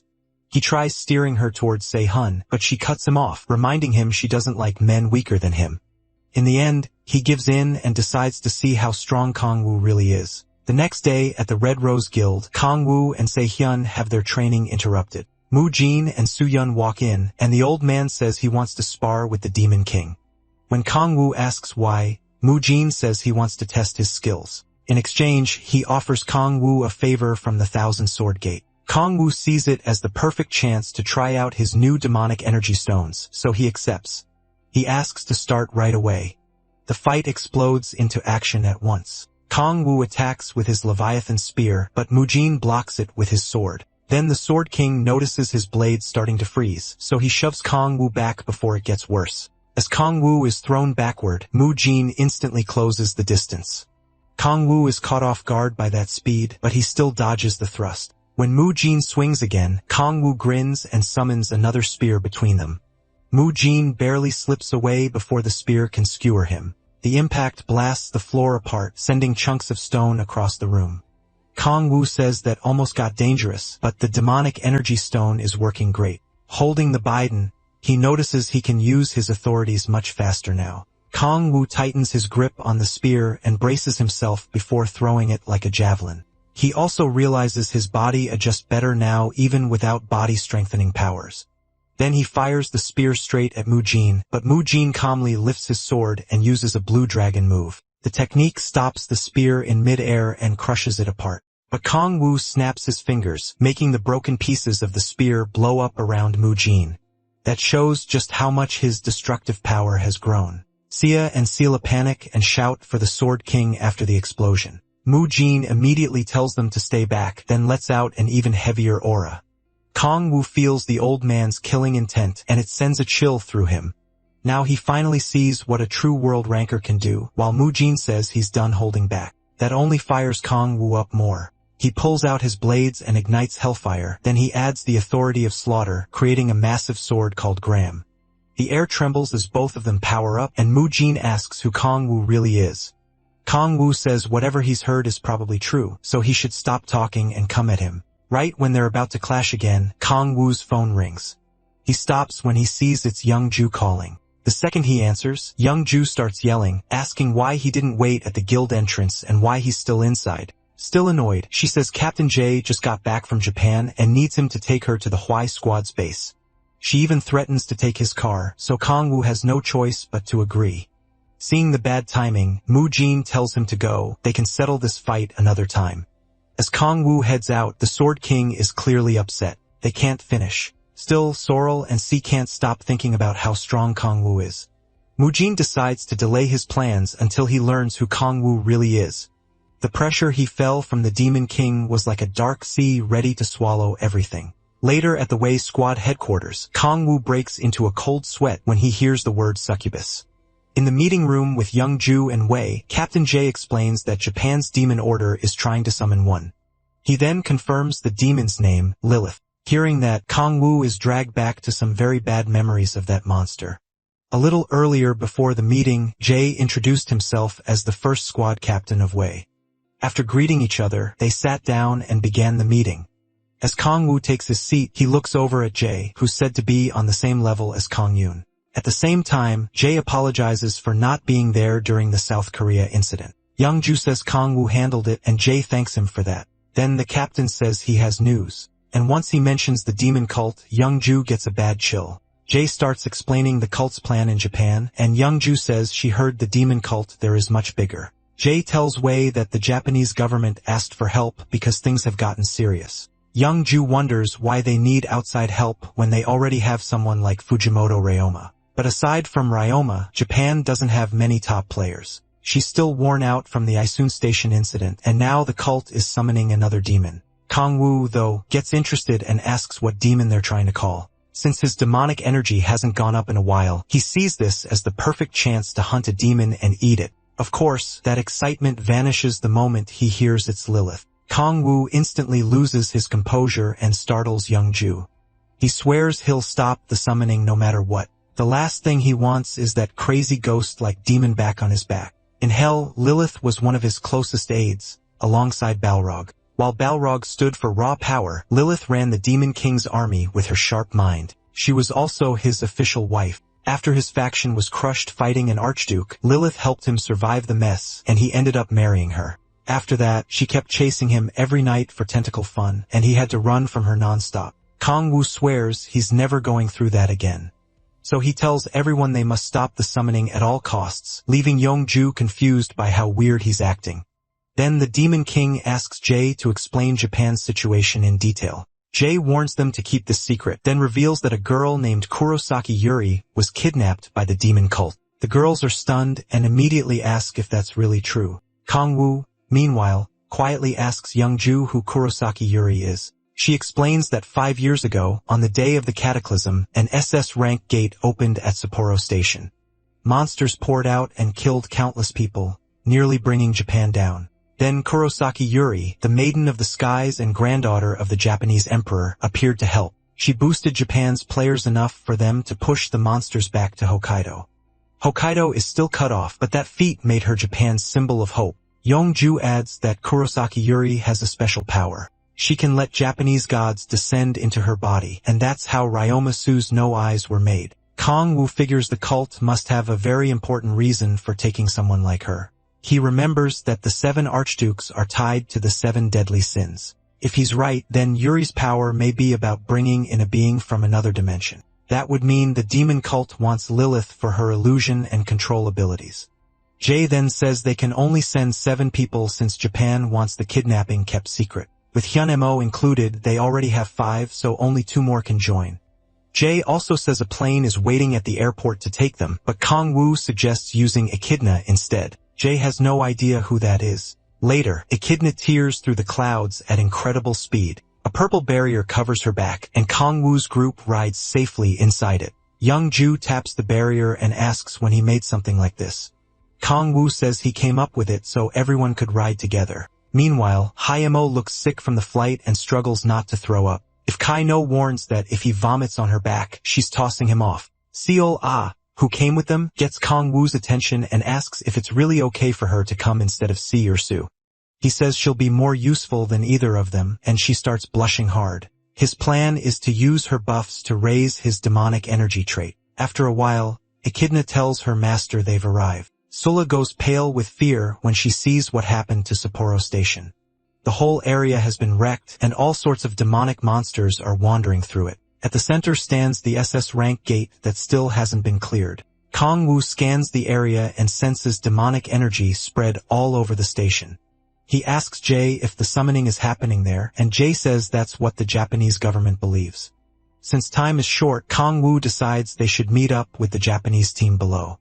At the Sapporo base, soldiers are guarding a helicopter landing zone. An older man and a younger one look up as Kong Wu and the others land on the pad. The soldiers panic and aim their guns, demanding answers, but the older man quickly recognizes Captain Jay. Jay calls in Prime Minister Yamada and says it's only natural for them to come to Japan's help. Kong Wu then tells Echidna to cast translation magic on everyone. After that, Jay introduces the rest of the team to Yamada and assures him they're strong enough to help crush the demon cult. The younger man then steps forward and asks if he may greet the captain too. He offers a handshake and introduces himself as Ryoma. As he talks with Jai, Kong-woo wonders if this really is Ryoma. He quickly notices Ryoma's Susanoo eye. After that, the ranker comes over to greet him, but Kong-woo skips the small talk and asks about the plan since they still don't know where the summoning will happen. A virtual map appears behind Ryoma, and he starts laying out the strategy. A little later, a swarm of demonic beasts starts tearing through the area. Echidna charges her magic and strikes the monsters, dropping them one by one as they gasp for air.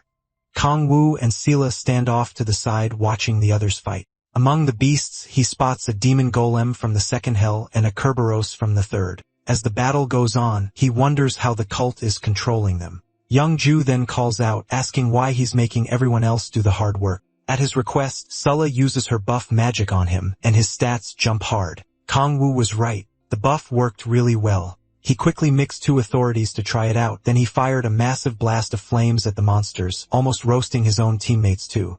As the creature burns alive, Hanju throws up a guard against the shockwave from Kong-woo's attack. But instead of relief, she just stares at the couple and asks if they've both gone crazy. Kong-woo ignores that and tells Sela she's perfect for this. She agrees if he keeps hitting this hard, wiping out the monster should be easy. Even so, something still feels off to him. He thinks back to Ryuma's plan. The team was supposed to split in 2 to handle the demonic beasts, and with the Korean players there to confuse the demon cult, they planned to use that opening to sneak one person into the ritual site. When Hyunju asked if that person would go alone, Ryoma said yes and made it clear he wouldn't send the captain into that kind of danger. He said he'd do it himself. That made Kong-woo feel like Ryoma was trying too hard to play hero. He was so caught up in that thought he missed Sulla warning him that Hyunju was coming over. Then an explosion erupts from a nearby rooftop. Hyunju panics at once, and Kong-woo blames Ryoma for making such a flashy entrance. The Demon King uses his observation power to find Ryoma. Once he spots him, Kong-woo wonders if that's where the ritual is happening. As Ryoma keeps moving around and cutting down monsters, Kong-woo starts finding it odd that none of the demon cult members have shown up in all this chaos. Then it clicks. He figures out where the summoning is really happening. Hyungju and Sula immediately ask what he means. Kong-woo merges 2 of his authorities and slams the ground. Hyungju snaps and yells, asking what that lunatic is doing now. As they look down, 2 shadows appear beneath the cracked ground. Their masks make it obvious they're from the demon cult. They draw their weapons and demand to know how Kong-woo found them. But the moment Kong-woo and the 2 girls face them, the cultists look more scared than any demon. The next thing left behind is blood and broken masks. They were way too weak, never a real match for the Demon King. After that, Hyunju and Selos rush over to him for help. Since he found the cult's hiding place, both of them decide to go with him, but he shuts that down right away.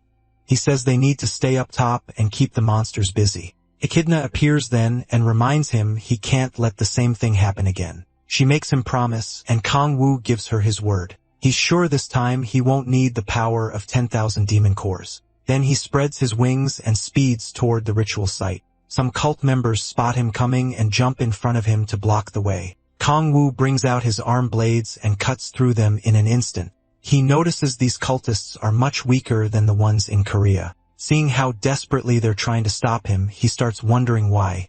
As he moves through the area, he hears loud chanting coming from a hole in the wall. Inside, the cult's obsession with Lilith is on full display. Their leader is using Yori's body for the ritual and tells the others that the time to serve their god has come. The whole group chants back, saying their faith will rise beyond this dimension. As demonic energy pours from the crack, one cultist notices someone strange. The second he sees Kong-woo, he warns the cardinal about the intruder. Kong-woo tells them to keep going while he tries to process what he's even looking at. The cultists get ready to attack, but the designs on their robes are so ridiculous. Kong-woo can barely take them seriously. Even their weapons have cute Lilith keychains hanging off them. Still, the cardinal won't just stand there after an intruder barged in. Kong-woo's face turns even darker when the cardinal walks up. Just like a rotten fanboy, Cardinal Ichiro looks like a lazy, out-of-shape slob. The Demon King tries to figure out why they want to summon the succubus queen so badly. Ichiro openly spills his disgusting reason and claims every man feels the same. Kong Wu's expression hardens when he realizes these idiots only see a succubus as something to satisfy their filthy desires. Before Ichiro can keep talking, Kong Wu lunges at him and drives his knees straight into the man's mask. The cardinal goes flying back, and Kong Wu calls them fools who think with nothing but their lower halves. The other cultists are stunned. Their cardinal went down that easily. Kong Wu warns them not to look down on hell. It's far beyond what their tiny minds can grasp. Even then, the cultists charge him together and try to bring him down. He drops them fast, but they still keep coming while trying to protect their cardinal. Then Ichiro orders them to run, saying they can't beat the Demon King. He says he'll buy time, but his followers refuse to leave him. The cardinal tells them not to worry, their faith and wishes will live on forever. They get emotional over that speech, but Kong Wu only finds them pathetic. He calls their whole act trash because no matter what they believe, they still kidnapped people and used them as sacrifices. Ichiro shouts back, telling him not to mock their faith. As Kong Wu summons his gram sword, he tells Ichiro that if those beliefs matter so much, then he can die for them. The Demon King hurls the sword straight at the fisher, and Ichiro jumps in to stop it. Instead, the blade pierces the cardinal. That makes him cough up blood. Some followers rush to check on Ichiro, while another tries to stall Kong Wu so the rest can escape. Kong Wu answers with a killing glare that scares them off. As the losers flee, he steps toward the fisher. He'd rather kill every last one of them, but stopping Lilith from appearing matters more. So he combines the demon stone with the authority of divine power to seal the crack. He grabs the fisher and starts forcing it together to close the gap. Everything is going fine until a tentacle suddenly slides out of the crack and grabs his arm. It locks onto him tight, and Kong Wu knows that feeling right away. More tentacles push out, and Lilith says she's coming to see him. Terrified, Kong Wu begs her not to come near him. As he struggles against the tentacles, the demonic stone starts draining fast. He considers using the demonic energy sea, but remembers the promise he made to Echidna. He really doesn't want to meet Lilith again, but it's not worth dying over. Still, he needs a drastic move. Kong Wu activates the authority of predation to absorb the fisher's demonic energy and make another demonic energy stone. Luckily, he also meets the final requirement. The stone has reached the needed size. That gives him all three conditions for the extreme demonic energy body, and the system announces that his body is beginning to transform. Kong Wu is not happy about it, but he decides to use it to his advantage. He focuses the overflowing power from the energy stone and uses it to shut the crack. Once he succeeds, the backlash slams him into the ground. The Demon King lies there gasping after the brutal struggle. When the change finishes, the system says all his stats went up by 5 points, but Kong Wu doesn't notice any major change in his body. Then another system message appears telling him he unlocked his 6th awakening trait. That gets him excited because now he can finally check what this 6th trait does. His status window shows an SS rank skill that lets him create gear using the power of an authority.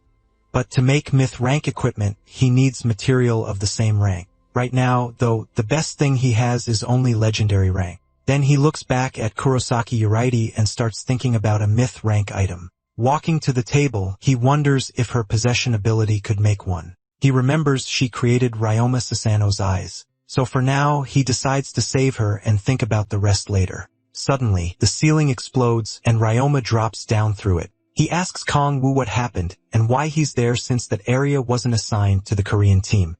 Holding Kurosaki Yuri in his arms, Kong Wu answers that he came to save the kidnapped maiden. Ryoma takes that as Kong Wu leaving his post without permission, but Kong Wu says this is exactly the kind of chaos Ryoma wanted him to create. Ryoma doesn't like his attitude and says he should have been told before Kong Wu acted on his own. Kong Wu brushes that off. He wasn't going to call Ryoma over a hunch. Then he turns and heads back to the surface. As he leaves, Ryoma hears him wondering how many myth rank items he can demand as payment. Kong Wu suddenly stops when Ryoma starts shouting that this is an emergency. He sees Ryoma speaking through an orb, telling his men that Kong Wu is part of the demon cult. Ryoma even claims Kong Wu is kidnapping the maiden and gives away their location. The Demon King is caught off guard by the sudden betrayal. Not long after, Kong Wu ends up locked in a Tokyo prison with a magic restraint on his hands. Ryoma tells him he'll stay bound until the trial tomorrow. Kong Wu is being charged with trying to kidnap the maiden and belonging to the demon cult. Ryoma says he can hire any lawyer he wants, but he doubts anyone will defend him. Right before leaving, Kong Wu calls Ryoma back. He says Ryoma made 5 big mistakes.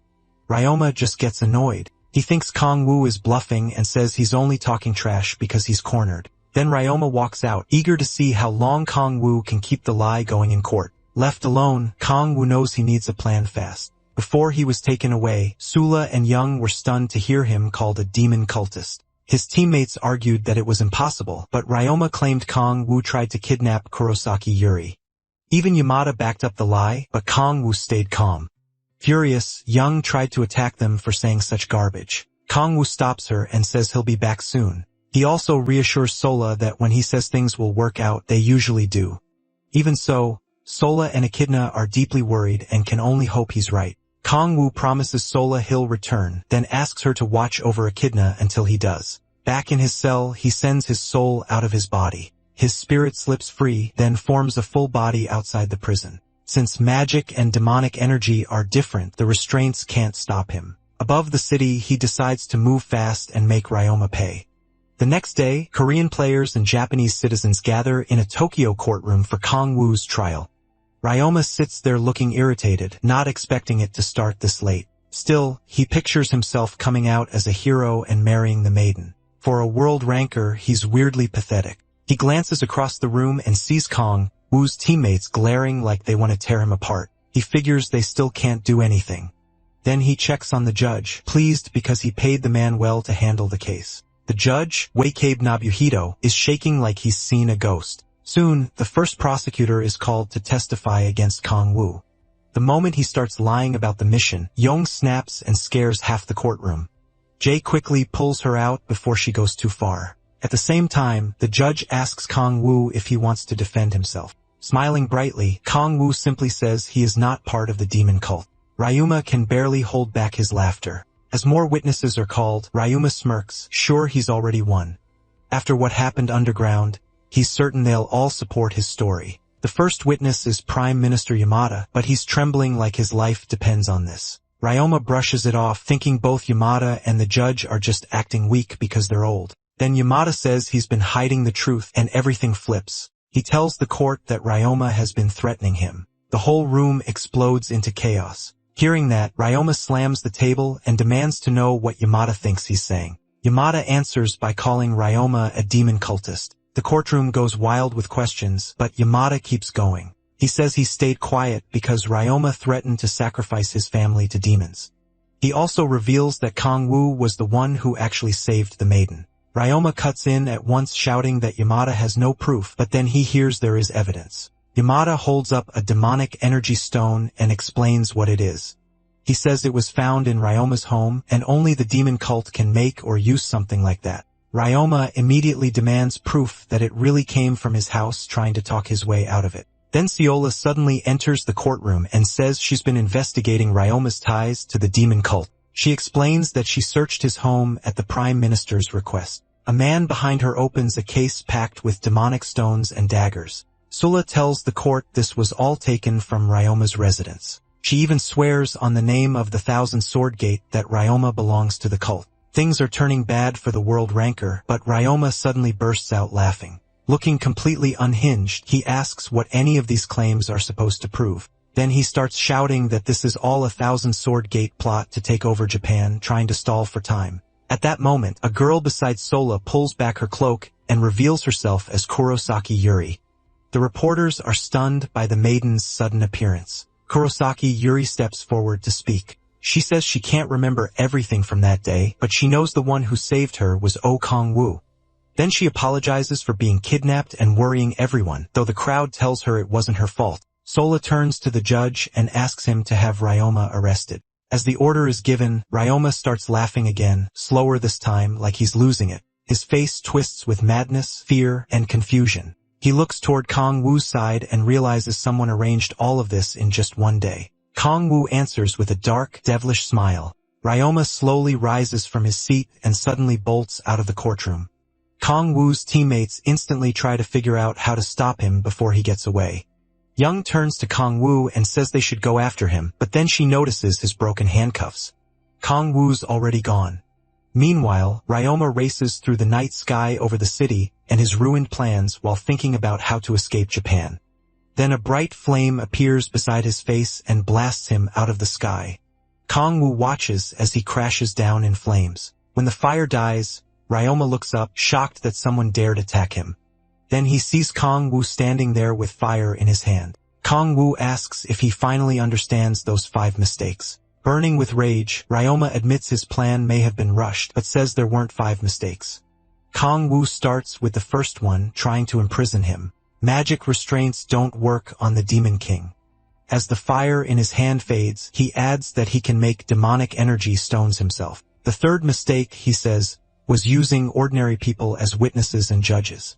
They aren't protected from skills, so of course they were terrified. Kong-woo says it was stupid to trust normal people with no power. The fourth mistake was assuming he was some nobody with no backing. In reality, this gave him the perfect chance to call the Sword King and ask for help. Then he gets to the fifth mistake. Ryoma never understood the gap between a dog and a demon. Enraged, Ryoma rises into the air and sends wind blades at Kong-woo.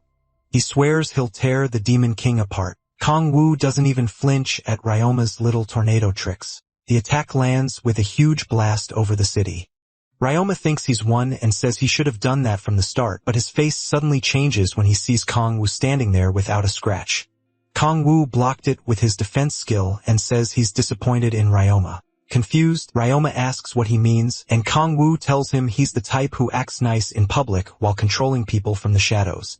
He says Ryoma's fake mask came off way too easily, and his methods were cheap. While Kong-woo keeps explaining this, Ryoma charges up another attack. He pours in more power as Kong-woo mocks him for being slow-witted. Ryoma throws down another tornado and yells at Kong-woo not to judge him. After using that much power, he's clearly worn out, but Kong-woo appears behind him and points out how easy he is to read. Ryoma ignores him and rushes in blindly. Kong-woo charges too, and they collide in a massive explosion. They keep trading blows, shooting through the air at insane speed. The fight looks straight out of an anime battle. They keep circling a tower as they clash, climbing all the way to the top, not taking it seriously at all. Kong-woo casually asks if the city has any good sushi spots. Ryoma is furious at being mocked and can't believe Kong-woo's making this much of a joke out of him.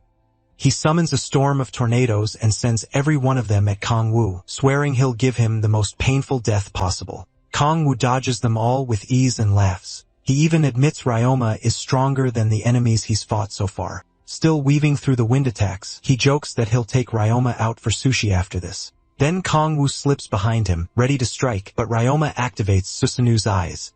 A burst of light appears behind Kong-woo and blasts him into the ground. When he gets back up through the settling dust, he says he never thought he'd live long enough to see a god. In front of him stands Susanu. Ryoma can only keep this power up for 1 minute, so he has to finish Kong-woo fast. He orders Susanoo to kill the Demon King, but as Susanoo looks down at Kong-woo, he senses the power inside him and recognizes him as the being someone once spoke of. Kong-woo can't understand what the god is saying and wonders if he should use his translation power. Then Susan-woo lifts both hands and summons a giant spear from the sky. He wants to test the demonic sea inside the Demon King. Seeing that, Kong-woo starts making his own weapon. He quickly realizes even gay bulge won't be enough, so he pours in more power to forge something stronger. But Ryoma traps him inside a whirlwind and laughs at him for all that mocking earlier. He vows Kong-woo dies today, then suddenly notices the storm around Kong-woo growing even wilder. Kong-woo mixes that storm power with the other forces he's already using. By combining them all, he creates the mighty spear Gungnir. Susan was impressed by Kong-woo's power and attacks with his divine spear. Kong-woo charges straight at the god, and their weapons slam together. The clash sets off a huge blast and a light that spreads across the whole city. Kong-woo's girls reach the area and spot the bright glow in the sky. At the same time, Kong-woo is barely holding on against a god's strength, and each second leaves him more injured. As his blood spills out, he notices it's black. That makes him wonder if his demonic energy fused with his blood when he got his extreme demonic energy body. Since the energy is packed so tightly, he decides to blow it up. That move lets him push back the god and crack the divine spear. Susan, who feels fear and says the prophecy was true. Then the Demon King pierces the god and defeats him. After that, Ryoma drops to the ground and cries for help. He suddenly looks like an old man, and his body slowly fades because Susan drained his life and magic power. While he hopes Kurosaki Yuri can restore him, Kong Wu floats above the broken fool. He reminds Ryoma that calling down a god comes with a huge price, then mocks him as he lies there helpless. When Ryoma keeps insulting him, Kong Wu burns off his hand. Then he tells him none of this would have happened if he hadn't tried to kill an innocent person. With that, Kong Wu decides to take Ryoma's myth-ranked item. Ryoma begs to live and promises to have Kurosaki Yuri give Kong Wu a myth item instead. As Kong Wu's hand moves toward his eye, Ryoma swears he'll never stand before the Demon King again if he's spared. Kong Wu ignores the plea and takes the eye. After that, the ranker's body slowly crumbles into dust, and in his final moments, he still calls out the Demon King for mocking him. A system window appears and tells Kong Wu he can't use Su Genyu's eye. He thinks about the god and wonders if more will show up as Gaia's system keeps weakening. While he considers how to deal with future gods, another system message appears. It shows 2 unknown conditions and says they're the second step to becoming a demon god. That makes Kong Wu wonder if he has to become a god to fight gods. As he leaps off the tower, he leaves the cleanup to Mujin and Soya. The Sword King starts wondering if Kong Wu held back the last time they fought. After seeing the Demon King's skill, he even offers to set up a marriage between Soya and Kong Wu, but she shuts it down and says she's going back to China. When her father asks why, she says she wants to train. She wants to cover the part Kong Wu lacks: martial arts talent. Watching the man she loves float down, she admits sneaking in to see him will be much harder now. Kong Wu meets up with his friends, and they immediately ask where he's been. Yenju is clearly furious that he left without telling them anything. She also scolds him for not saying Ryumo was part of the demon cult. Trying not to meet her scary eyes, he says he only found out recently, even though Ryumo was never in the cult. Kong Wu tries to calm Yenju by saying everything worked out, but that only makes her angrier. Shirola steps in to calm her before she burns the place down with rage. Still, she tells Kong Wu they were really scared things would go wrong. Kong Wu gets nervous when he sees how upset Shirola is. She looks close to tears, then he suddenly hugs her and calls her his darling.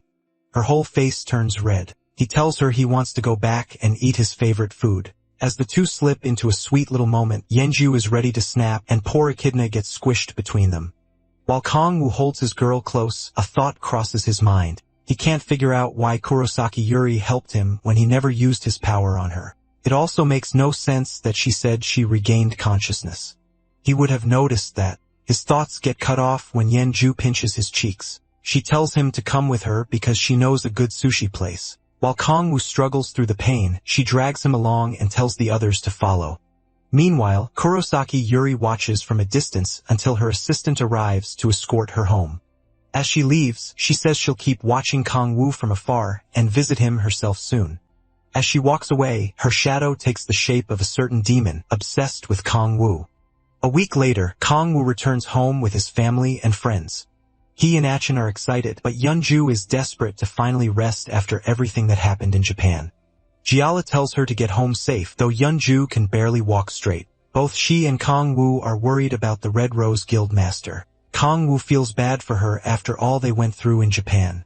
Japan lost its hero after he and Mujin were announced as the ones who defeated Ryoma. Because of that, a lot of hate got aimed at Korea, and Yeonju took all of it instead of Kong Wu. While he's thinking about that, Ji-Yola calls him so they can head back together. But instead of going home with her, he says she should go first because he has something to do. They just got back, and he's already staying away from home.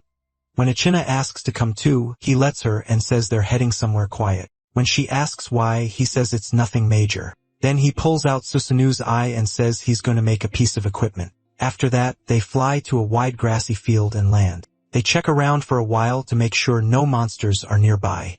Then Kong Wu opens his status window to look over his skill. He reads about his 6th awakening trait, which lets him forge equipment using the power of an authority. The more authorities he adds, the stronger the item becomes. Kong Wu thinks back to when he made Gungnir and confirms his current limit is 4 authorities at once. Using more than one authority makes the cost jump fast. 2 need 4 times the energy, and 4 needs 16 times the amount. Since he's not fighting right now, Kong Wu thinks he might manage 5. Echina then asks if she can help with anything. He tells her to keep people and monsters away so he can focus. Echina happily runs off to set up a barrier. After that, Kong Wu decides to practice a little and start with what he knows best. He activates the demonic art of creation. Black flames rise around him, markings spread across the ground, and the fire gathers into one point as a ductile furnace is formed. With no materials at all, Kang Wu tries making equipment from his powers alone. Using the power of 3 authorities, he creates a Guybulg spear, but this version is only unique rank. Kang Wu quickly sees it's weaker than the spear he directly makes with his authorities. He tests it on a nearby boulder. After smashing the rock, he figures the spear only holds about 20% of the original power. Even so, he says he can make up for the missing strength with his body-enhancing authorities. Echina comes back and asks what kind of equipment he wants to make, but he still hasn't decided. He considers crafting a main weapon like Saihun's, but that would keep him from swapping styles and attacks. Then Echina gets an idea and suggests a weapon that can change shape. As Kang Wu thinks it over, night falls. Sayola is now there with him, and he gives her the signal to begin. She uses graceful light to buff him, and he stacks it with Kraken's rage. Then he activates creation again, and uses Susanu's eye as the material. As he adds the authority of storms, he remembers Echidna saying a shape-changing weapon would let him attack in many different ways. Kang Wu adds a 5th authority and meets every condition. The system tells him a myth rank item will be finished in 10 seconds. As he struggles to hold on until the countdown ends, he wonders if myth rank is really the highest. He also wonders if he could make something like the dimensional rift he once created with the Archduke's equipment. Right before the timer reaches the final second, Kang Wu forces in even more power and adds the authority of predation, changing the conditions. Sala and Echidna grow uneasy from the aura pouring out around him. At the same time, the system announces that a transcendent rank item is being created. A blinding light bursts across the field, and the girls shout for Kang Wu while covering their eyes. The light floods the whole area until it finally fades away. The girls look up in shock, and Kang Wu stares at his new equipment too. A strange mystical object floats above the water, and the system names it the key of the demonic energy sea. More system messages appear. He's mastered the demonic art of creation, so he can't use that skill anymore, and his demonic energy goes up by 2. When Kang Wu reaches for the key, the engraving process begins. Checking the status window, he finds out the item gets stronger once certain conditions are met. It also has more effects that are still locked. Kang Wu is blown away by what it can do. His first effect, Indomitable, means no attack can break it. The second, Transformation, lets it become any weapon saved as a skill and use up to 34% of that weapon's power. One look at his face says it all. He already loves it. Then Kang Wu activates the item's transformation and turns it into a bident. It turns out well, and its power is close to the Guybulg he made before. Next, he changes it into the magic sword, Gram. The switch is almost as fast as using the demonic energy stone. Finally, he tries to turn it into Gungnir, but nothing happens. The system explains that the key can only copy weapons made with 4 authorities or less. That disappoints Kang Wu, but he's already eager to see how it'll develop. After that, Seola gets his attention and asks if the weapon came out right. He says it did, then changes the key into a ring so she can see it. He figures that'll make it easier to carry. Seola, though, looks ready to kill him over the ring. Once everything is done, they go home. A week later, back at the apartment, Kang Wu is still stuck because of his level cap. Even after getting the key of the demonic energy sea, the restriction hasn't gone away. He sighs in frustration. Staring at the ring, he wonders how he's supposed to level up and gain another trait to weaken the seal on the demonic energy sea. He thinks it over and starts asking if he should just give up and find another way to grow stronger. One idea is visiting the demon cult in Russia and devouring demons there, but tracking them down won't be easy.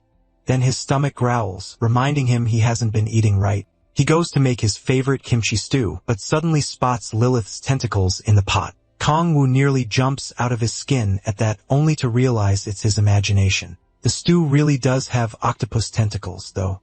He feels bad for even thinking an angel like Sayalaw would serve him something that awful. Looking around, he notices Sola's gone and sees luggage by the sofa.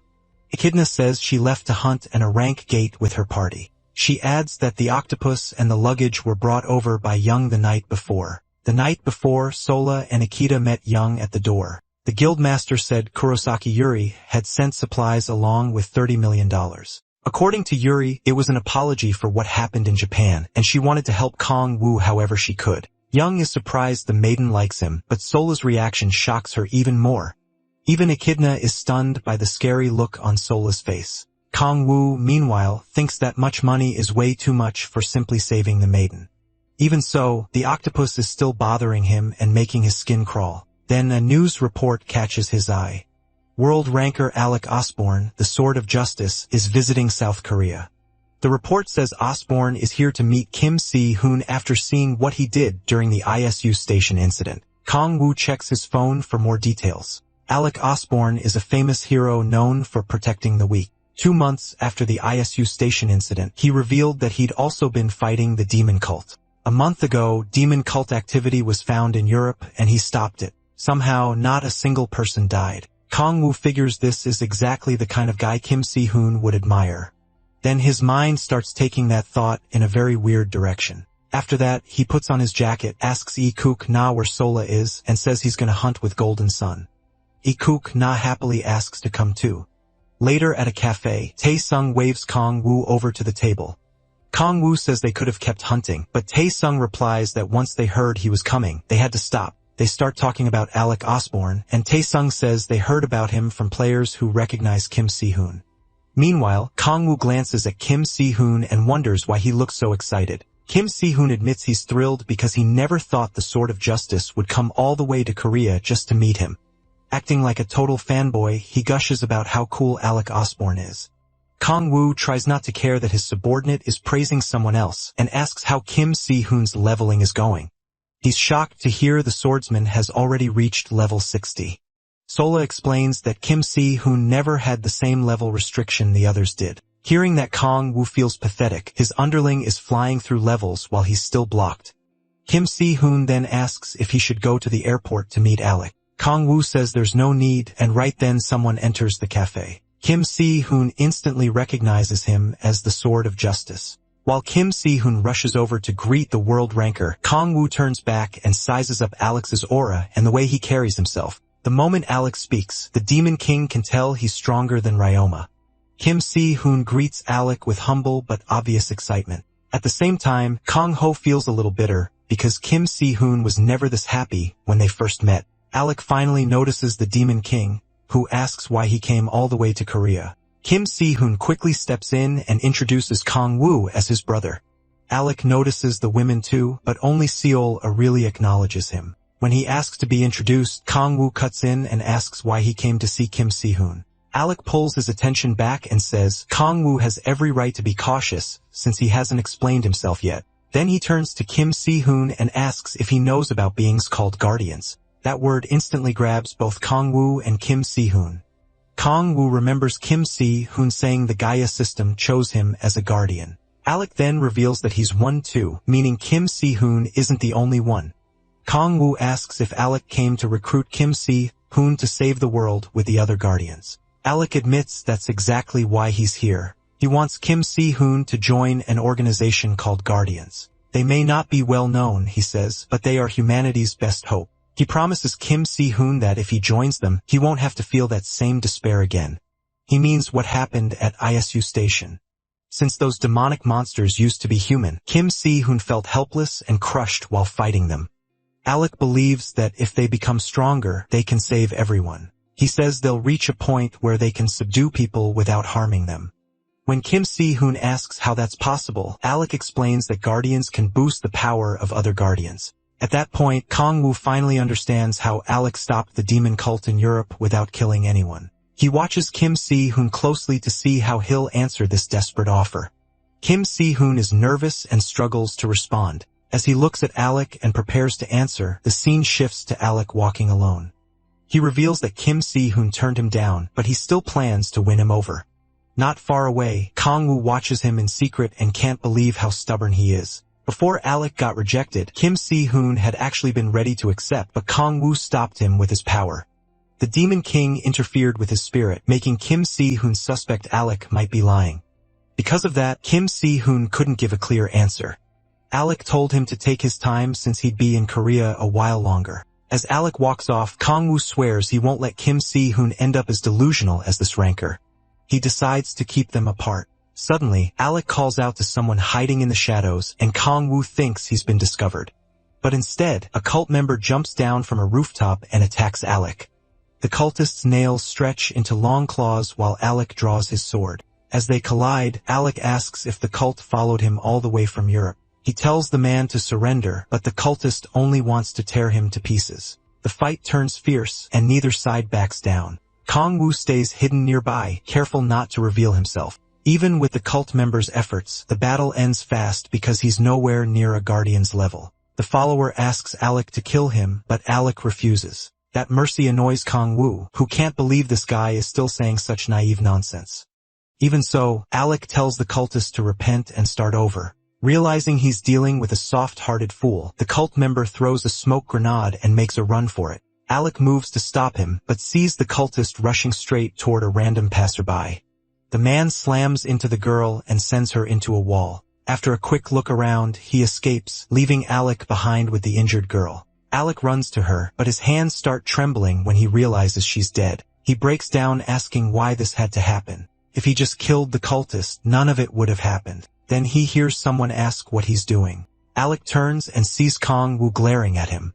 The Demon King demands to know why he let the cultist live. Kong Wu says the girl's death is basically Alec's fault because he spared that cultist. Alec tries to defend himself, but Kong Wu cuts him off and says his foolish beliefs killed an innocent girl. Then Alec says no one was hurt, and that catches Kong Wu off guard. Right then, the girl's body starts fading away.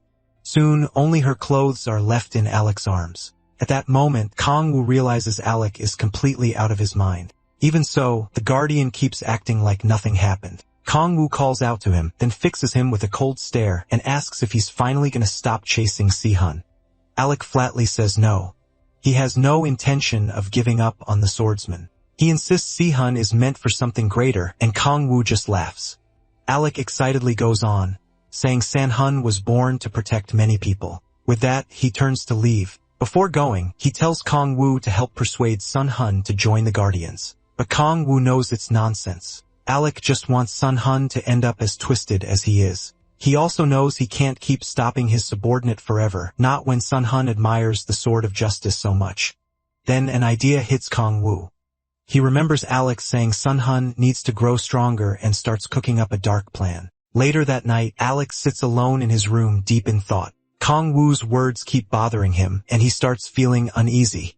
Still, he tells himself Kong Wu just wouldn't get it because he isn't a guardian. Alec believes the Demon King will understand one day. For now, he focuses on bringing Su-kun into the group. Suddenly, a loud scream rings out. Alec jumps up and rushes to find where it came from. The cry for help comes again, and he realizes it's from the rooftop. He dashes up there and makes a dramatic landing. When he looks ahead, a cultist is waiting for him. The man says he's the same cultist Alec fought a few hours earlier. When Alec asks about the voice he heard, the cultist admits he was the one screaming. Alec realizes he was lured into a trap. Then the cultist brings up the woman he killed while escaping earlier. That memory makes Alec's face turn dark. Still, he acts like no one died. The cultist laughs and mocks the so-called Sword of Justice for ignoring an innocent person's death. As the taunting continues, draws his sword and says he'll make the cultist repent for the rest of his life. But the follower notices Alec still never says he'll kill him. To Alec, the cultist could never understand why he refuses to take a life. He truly believes saving everyone is the right path. Then Alec rushes in to strike. The cultist only points at his own neck, telling Alec to go ahead. In the end, Alec can't bring himself to kill him and slams into the wall instead. While trying to redirect his blow, he injures his arm. The cultist pretends Alec simply missed, then cocks back a heavy punch. The hit buries itself in Alec's stomach and sends him flying for being so naive. Before he can even hit the ground, more fireballs slam into him too. The whole rooftop erupts in flames, but Alec somehow survives. As he wonders how this enemy got so much stronger in less than a day, the cultist comes down at him with an axe. Alec raises his sword to block, but the weapon suddenly vanishes. Before Alec can adjust, the enemy smashes him across the face. Alec goes tumbling across the roof, clutching his bruised face. He starts to think this may not be the same cultist. Maybe it's someone else. Then he remembers that cultists can suddenly grow much stronger and guesses his foe is actually a demon. The masked cultist says nothing and just stares back. The fight keeps going, and every clash sends bright flashes across the rooftop. They move at incredible speed while Alec tries to overpower his enemy. He tells the demon to give up, but the cultist is already tired of this pointless fight. Just as he thought, Alec isn't fit to be a guardian. Earlier before this fight, the cultist had been resting alone while planning another ambush on Alec. Then the wall beside him suddenly exploded. Thinking Alec had found him, he got up, ready to fight, only to freeze when he saw O Kong Wu instead. The Demon King is puzzled when the cultist mistakes him for one of the guardians. He starts asking about the guardians, but the cultist refuses to talk. So Kong Wu turns his ring into a demonic glove and gets ready to beat the answers out of him. O Kong Wu lunges forward and drives his hands straight through the man's chest. Even then, the cultist thinks the protagonist Kong Wu is stupid for stepping into his range. But when he tries to use his claws, his hands return to normal and he feels his demonic power draining away. Looking down, he sees O Kong Wu's claws sucking out that energy. Then Kong Wu asks if he's ready to talk. The cultist stays stubborn, so the Demon King jams a hand into his mouth and uses subordination on him. Even so, the cultist somehow resists. Left with no other choice, Kong Wu burns him from the inside with hellfire. Then he pulls his hand from the cultist's torn mouth. The man collapses, screaming in pain. At last, he agrees to talk. Kong Wu orders him to share everything he knows about the Guardians, but the cultist says Kong Wu should already know more. That only earns him another threat from the Demon King. The cultist finally says the group is called Guardian and has fewer than 10 members. He also reveals their leader is a woman whose power lets her locate Guardians around the world. So that's how Alec found Kim Si-hoon. When O Kong Wu asks about the rest, the cultist admits Alec is the only Guardian he knows. After giving up that information, he begs to be spared. MC says he might return the man's life for something else. Trembling, the cultist looks up as Kong Wu asks what he can offer. Terrified, he decides to tell him everything he knows and starts spilling every detail while Kong Wu listens. After a while, O Kong Wu says none of it is new, but thanks him anyway. The cultist asks if that means he'll be spared, only for Kong Wu to say there's no reason for that. As panic takes over, the cultist realizes this was the plan from the start. The last thing he sees is the Demon King burning him alive. Afterward, the protagonist Kong Wu walks out of the flames and puts on the cultist robe. Now that he has what he needs, he moves on to the next part of his plan. The story returns to his fight with Alec, and by now, he fully understands what kind of man the Guardian is. Then he suddenly ends the fight with Alec. He knocks away Alec's sword and says fighting him is boring. Next, the Demon King grabs Alec by the throat and lifts him into the air. Alec fights back, but he's far too weak against O Kong Wu. Kong Wu even wonders why there aren't more normal rankers like Cha Young-ju Mu-jin. He figures Alec may have some tragic reason for refusing to kill, but he couldn't care less. Alec gets furious when Kong Wu questions his ideals and asks if problems disappear just because he looks away. Barely able to breathe, Alec listens as though Kong Wu reminds him of the body he erased earlier that day. That finally makes Alec shout, and the protagonist is glad to see him lose control. His anger only grows when Kong Wu says all of Alec's actions are really just selfish. Alec tries to protest, but MC Kong Wu tightens his grip. Suddenly, rooftop door blows open. Kim Si-hoon rushes in, ready to save Alec and face the attacker. He demands to know who the masked cultist is. Kong Wu quickly changes his voice and throws out a few fake names. At last, he introduces himself to the swordsman as Satan. Hearing that, Kim Si-hoon decides the enemy must be a demon too. Kong Wu squeezes Alex's throat even harder and reminds the boy he has bigger problems right now. He watches Kim Si-hoon start to sweat even as he tries to stay calm. The boy grips his sword and refuses to answer the Demon King's taunts. He remembers the call from O Kong Wu, warning him that Alec was under attack by the demonic order. Kong Wu had pretended to be injured, then cut the call, leaving the swordsman in a panic. Kim Si-hoon doubts he can beat someone strong enough to crush even Alec. Still, he charges in to prove himself and unleashes his dragon sword technique as he closes the distance, but the Demon King blocks it all with ease. Kim Si-hoon grits his teeth when the enemy mocks how weak he is, yet he pushes forward and starts another dragon sword skill. Before he can even finish saying its name, O Kong Wu punches him and sends him crashing into the wall. A dark purple aura wraps around the Demon King's body, and he glares at the swordsman, wondering why the boys still can't feel the gap between them. But Kim Si-hoon refuses to quit and attacks again. Kong Wu asks why he's trying this hard for Alec, who means nothing to him. Kim Si-hoon keeps swinging with everything he has, and the protagonist enjoys every second of it. The fight keeps going, and his demonic aura blocks Si-hun's blade. Kong-woo can tell his subordinate is far better than Alec. Si-hun isn't trying to hold back or capture him anymore. Every swing is meant to kill. At last, he lands a small cut on Kong-woo and cracks the mask. Kong-woo uses the purple power under his feet to shove Si-hun away. Then he strikes back at the swordsman, but Si-hun dodges right before the spears can hit him. The gifted boy aims for Kong-woo's blind spot, but the Demon King blocks it with ease. He keeps circling and attacking again and again, but Kong-woo stops everything. As he defends, he thinks about what Sim-hun still lacks. Sim-hun steps in for another blow, and the Demon King crushes him without trouble. Kong-woo grabs him by the face and hurls him into a wall. Sim-hun coughs up blood, and his eyes lose focus. Even then, Kong-woo says his effort wasn't bad and keeps mocking him. Sim-hun is tired of hearing it, but his fear gets worse when Kong-woo says he wants the fight to keep going. The Demon King starts draining Alec's life force while praising Sim-hun's resolve and spirit. Alec barely whispers Sim-hun's name and tells him to run, then he's destroyed right in front of him. Watching that finally breaks something inside Sim-hun. His voice shakes as he charges at the one calling himself Satan, desperate to avenge his ally. He attacks with pure killing intent, but his body gives out and he drops to the floor. All he can do is grit his teeth and glare while Kong-woo tells him to keep struggling and remember him. As Sim-hun slips out of consciousness, Kong-woo tells him to use that anger and hatred to grow stronger. Once Sim-hun passes out, he removes the mask. Then he nearly throws up from how embarrassing his whole Satan act was. Still, he hopes this pushes Sim-hun past his limits and helps him grow. Ever since Young and Jae went to jail, Sim-hun hasn't had much driving him.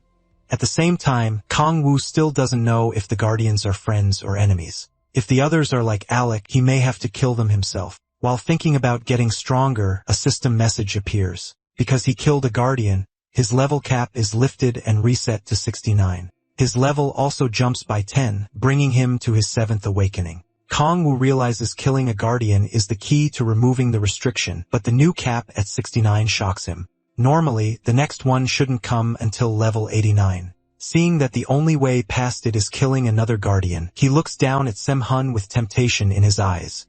For a moment, he wonders if he should kill the Guardians one by one, but he drops the idea and takes off the cultist's robe. He decides not to thin out the Guardians yet since he still doesn't know what threats Earth will face later. After that, he checks his 7th awakening trait. The status window shows a new SS rank skill called Reaper of Souls. It's tied to the authority of predation and lets him absorb demon souls to improve the quality of his own soul. That authority already takes a target's life force, demonic energy, and other power, but Kong-woo has always thought it was inefficient. Then he checks the 2nd step to becoming a demon god. The conditions are still hidden, but he feels this new skill is tied to them. Just like his 6th awakening was used to make the key to the demonic energy sea, the idea of hunting demons puts a dark smile on his face. He also realizes he'll have to bother Young again. At that moment, she's in bed shivering from a cold. Kong-woo begins meditating and enters his demonic energy sea. His 7th awakening weakens the seal on the 10,000 demon core, and he uses the celestial dragon psyche method to condense demonic energy. Thanks to his demonic energy body, he absorbs it more easily. He keeps taking more in and notices the quality is still poor. He goes deeper and deeper, risking his whole body turning into the 10,000 demon core. At the last second, he stops before the power swallows him. Pulling himself back takes a heavy toll, but he still raises his demonic energy stat by 8 points. That makes him happy. But when he checks the window, something is wrong. His demonic energy should be 121, yet it only shows 120. Then he figures it may be because of his coat. The system confirms it. His legendary gear can't support demonic energy above 120. Kong-woo stares at the coat, wondering why the system didn't say that sooner. Then he realizes no one has probably ever pushed a stat this high. Next, he turns to Alec's body and sets it on fire. As he thinks about going home, he realizes it took 6 months to reach this level. He watches the smoke from Alec's body rise into the air. A few days later, at the Red Rose Guild, a hard fight is happening in the training room.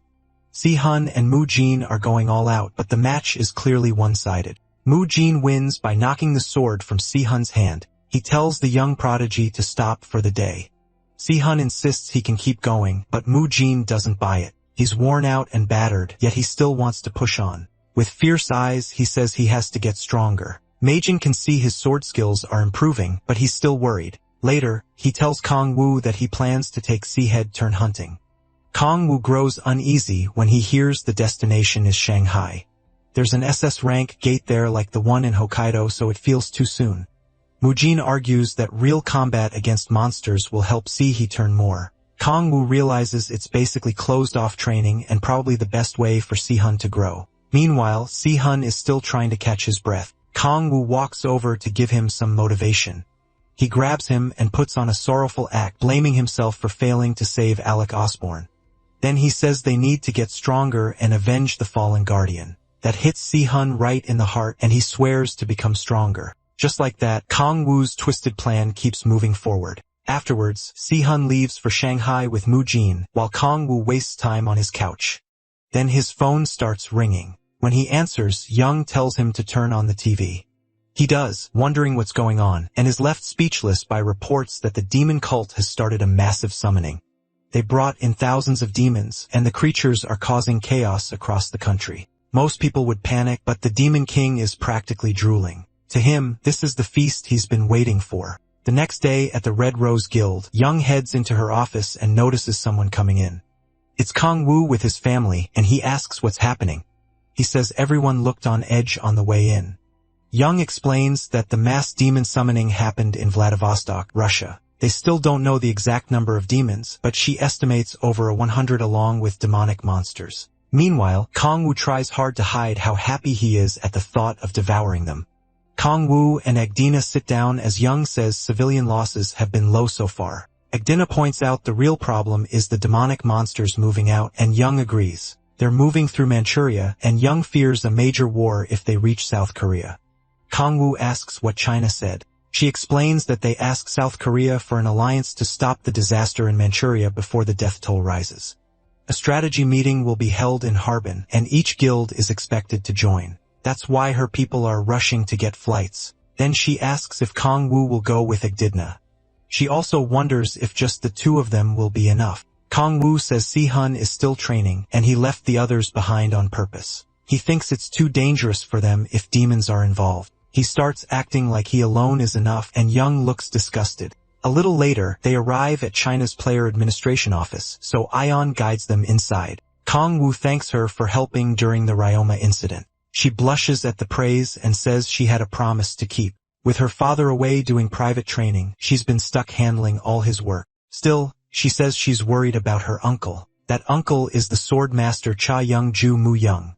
She explains that Mu Jin overshadowed him, so he never became famous. Even so, Mu Yun is the vice leader of the Thousand Sword Gate, and sadly, he doesn't think well of South Korea. Kong Wu tells Su Yun things will be fine, and she says she hopes so.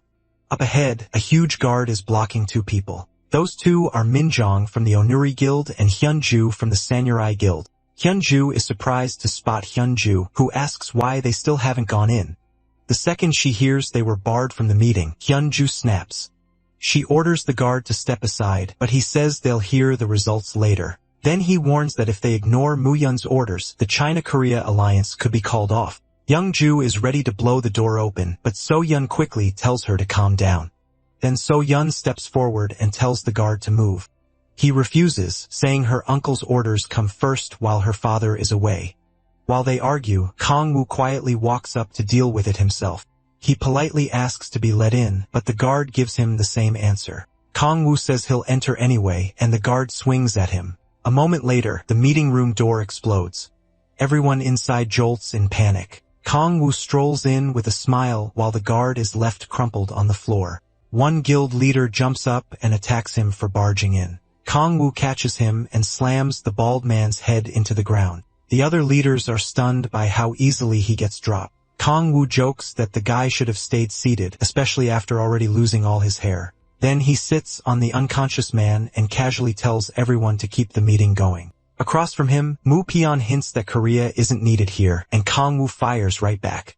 He even calls the vice leader a cocky little brat. Already fed up, Kong Wu decides to expose exactly what kind of man Mu Pion is. He talks about a jealous younger brother who can never outshine his gifted older brother. Now that monsters are invading and the older brother is absent, that younger brother wants to prove himself. As he says it, Kong Wu flicks a pen into the mat behind Mu Hyun, barely cutting his cheek. Then he adds that this little brother is pushing other forces to the back so they can't earn any credit. Kong Wu calls Mu Hyun a fool, trying to escape his brother's shadow.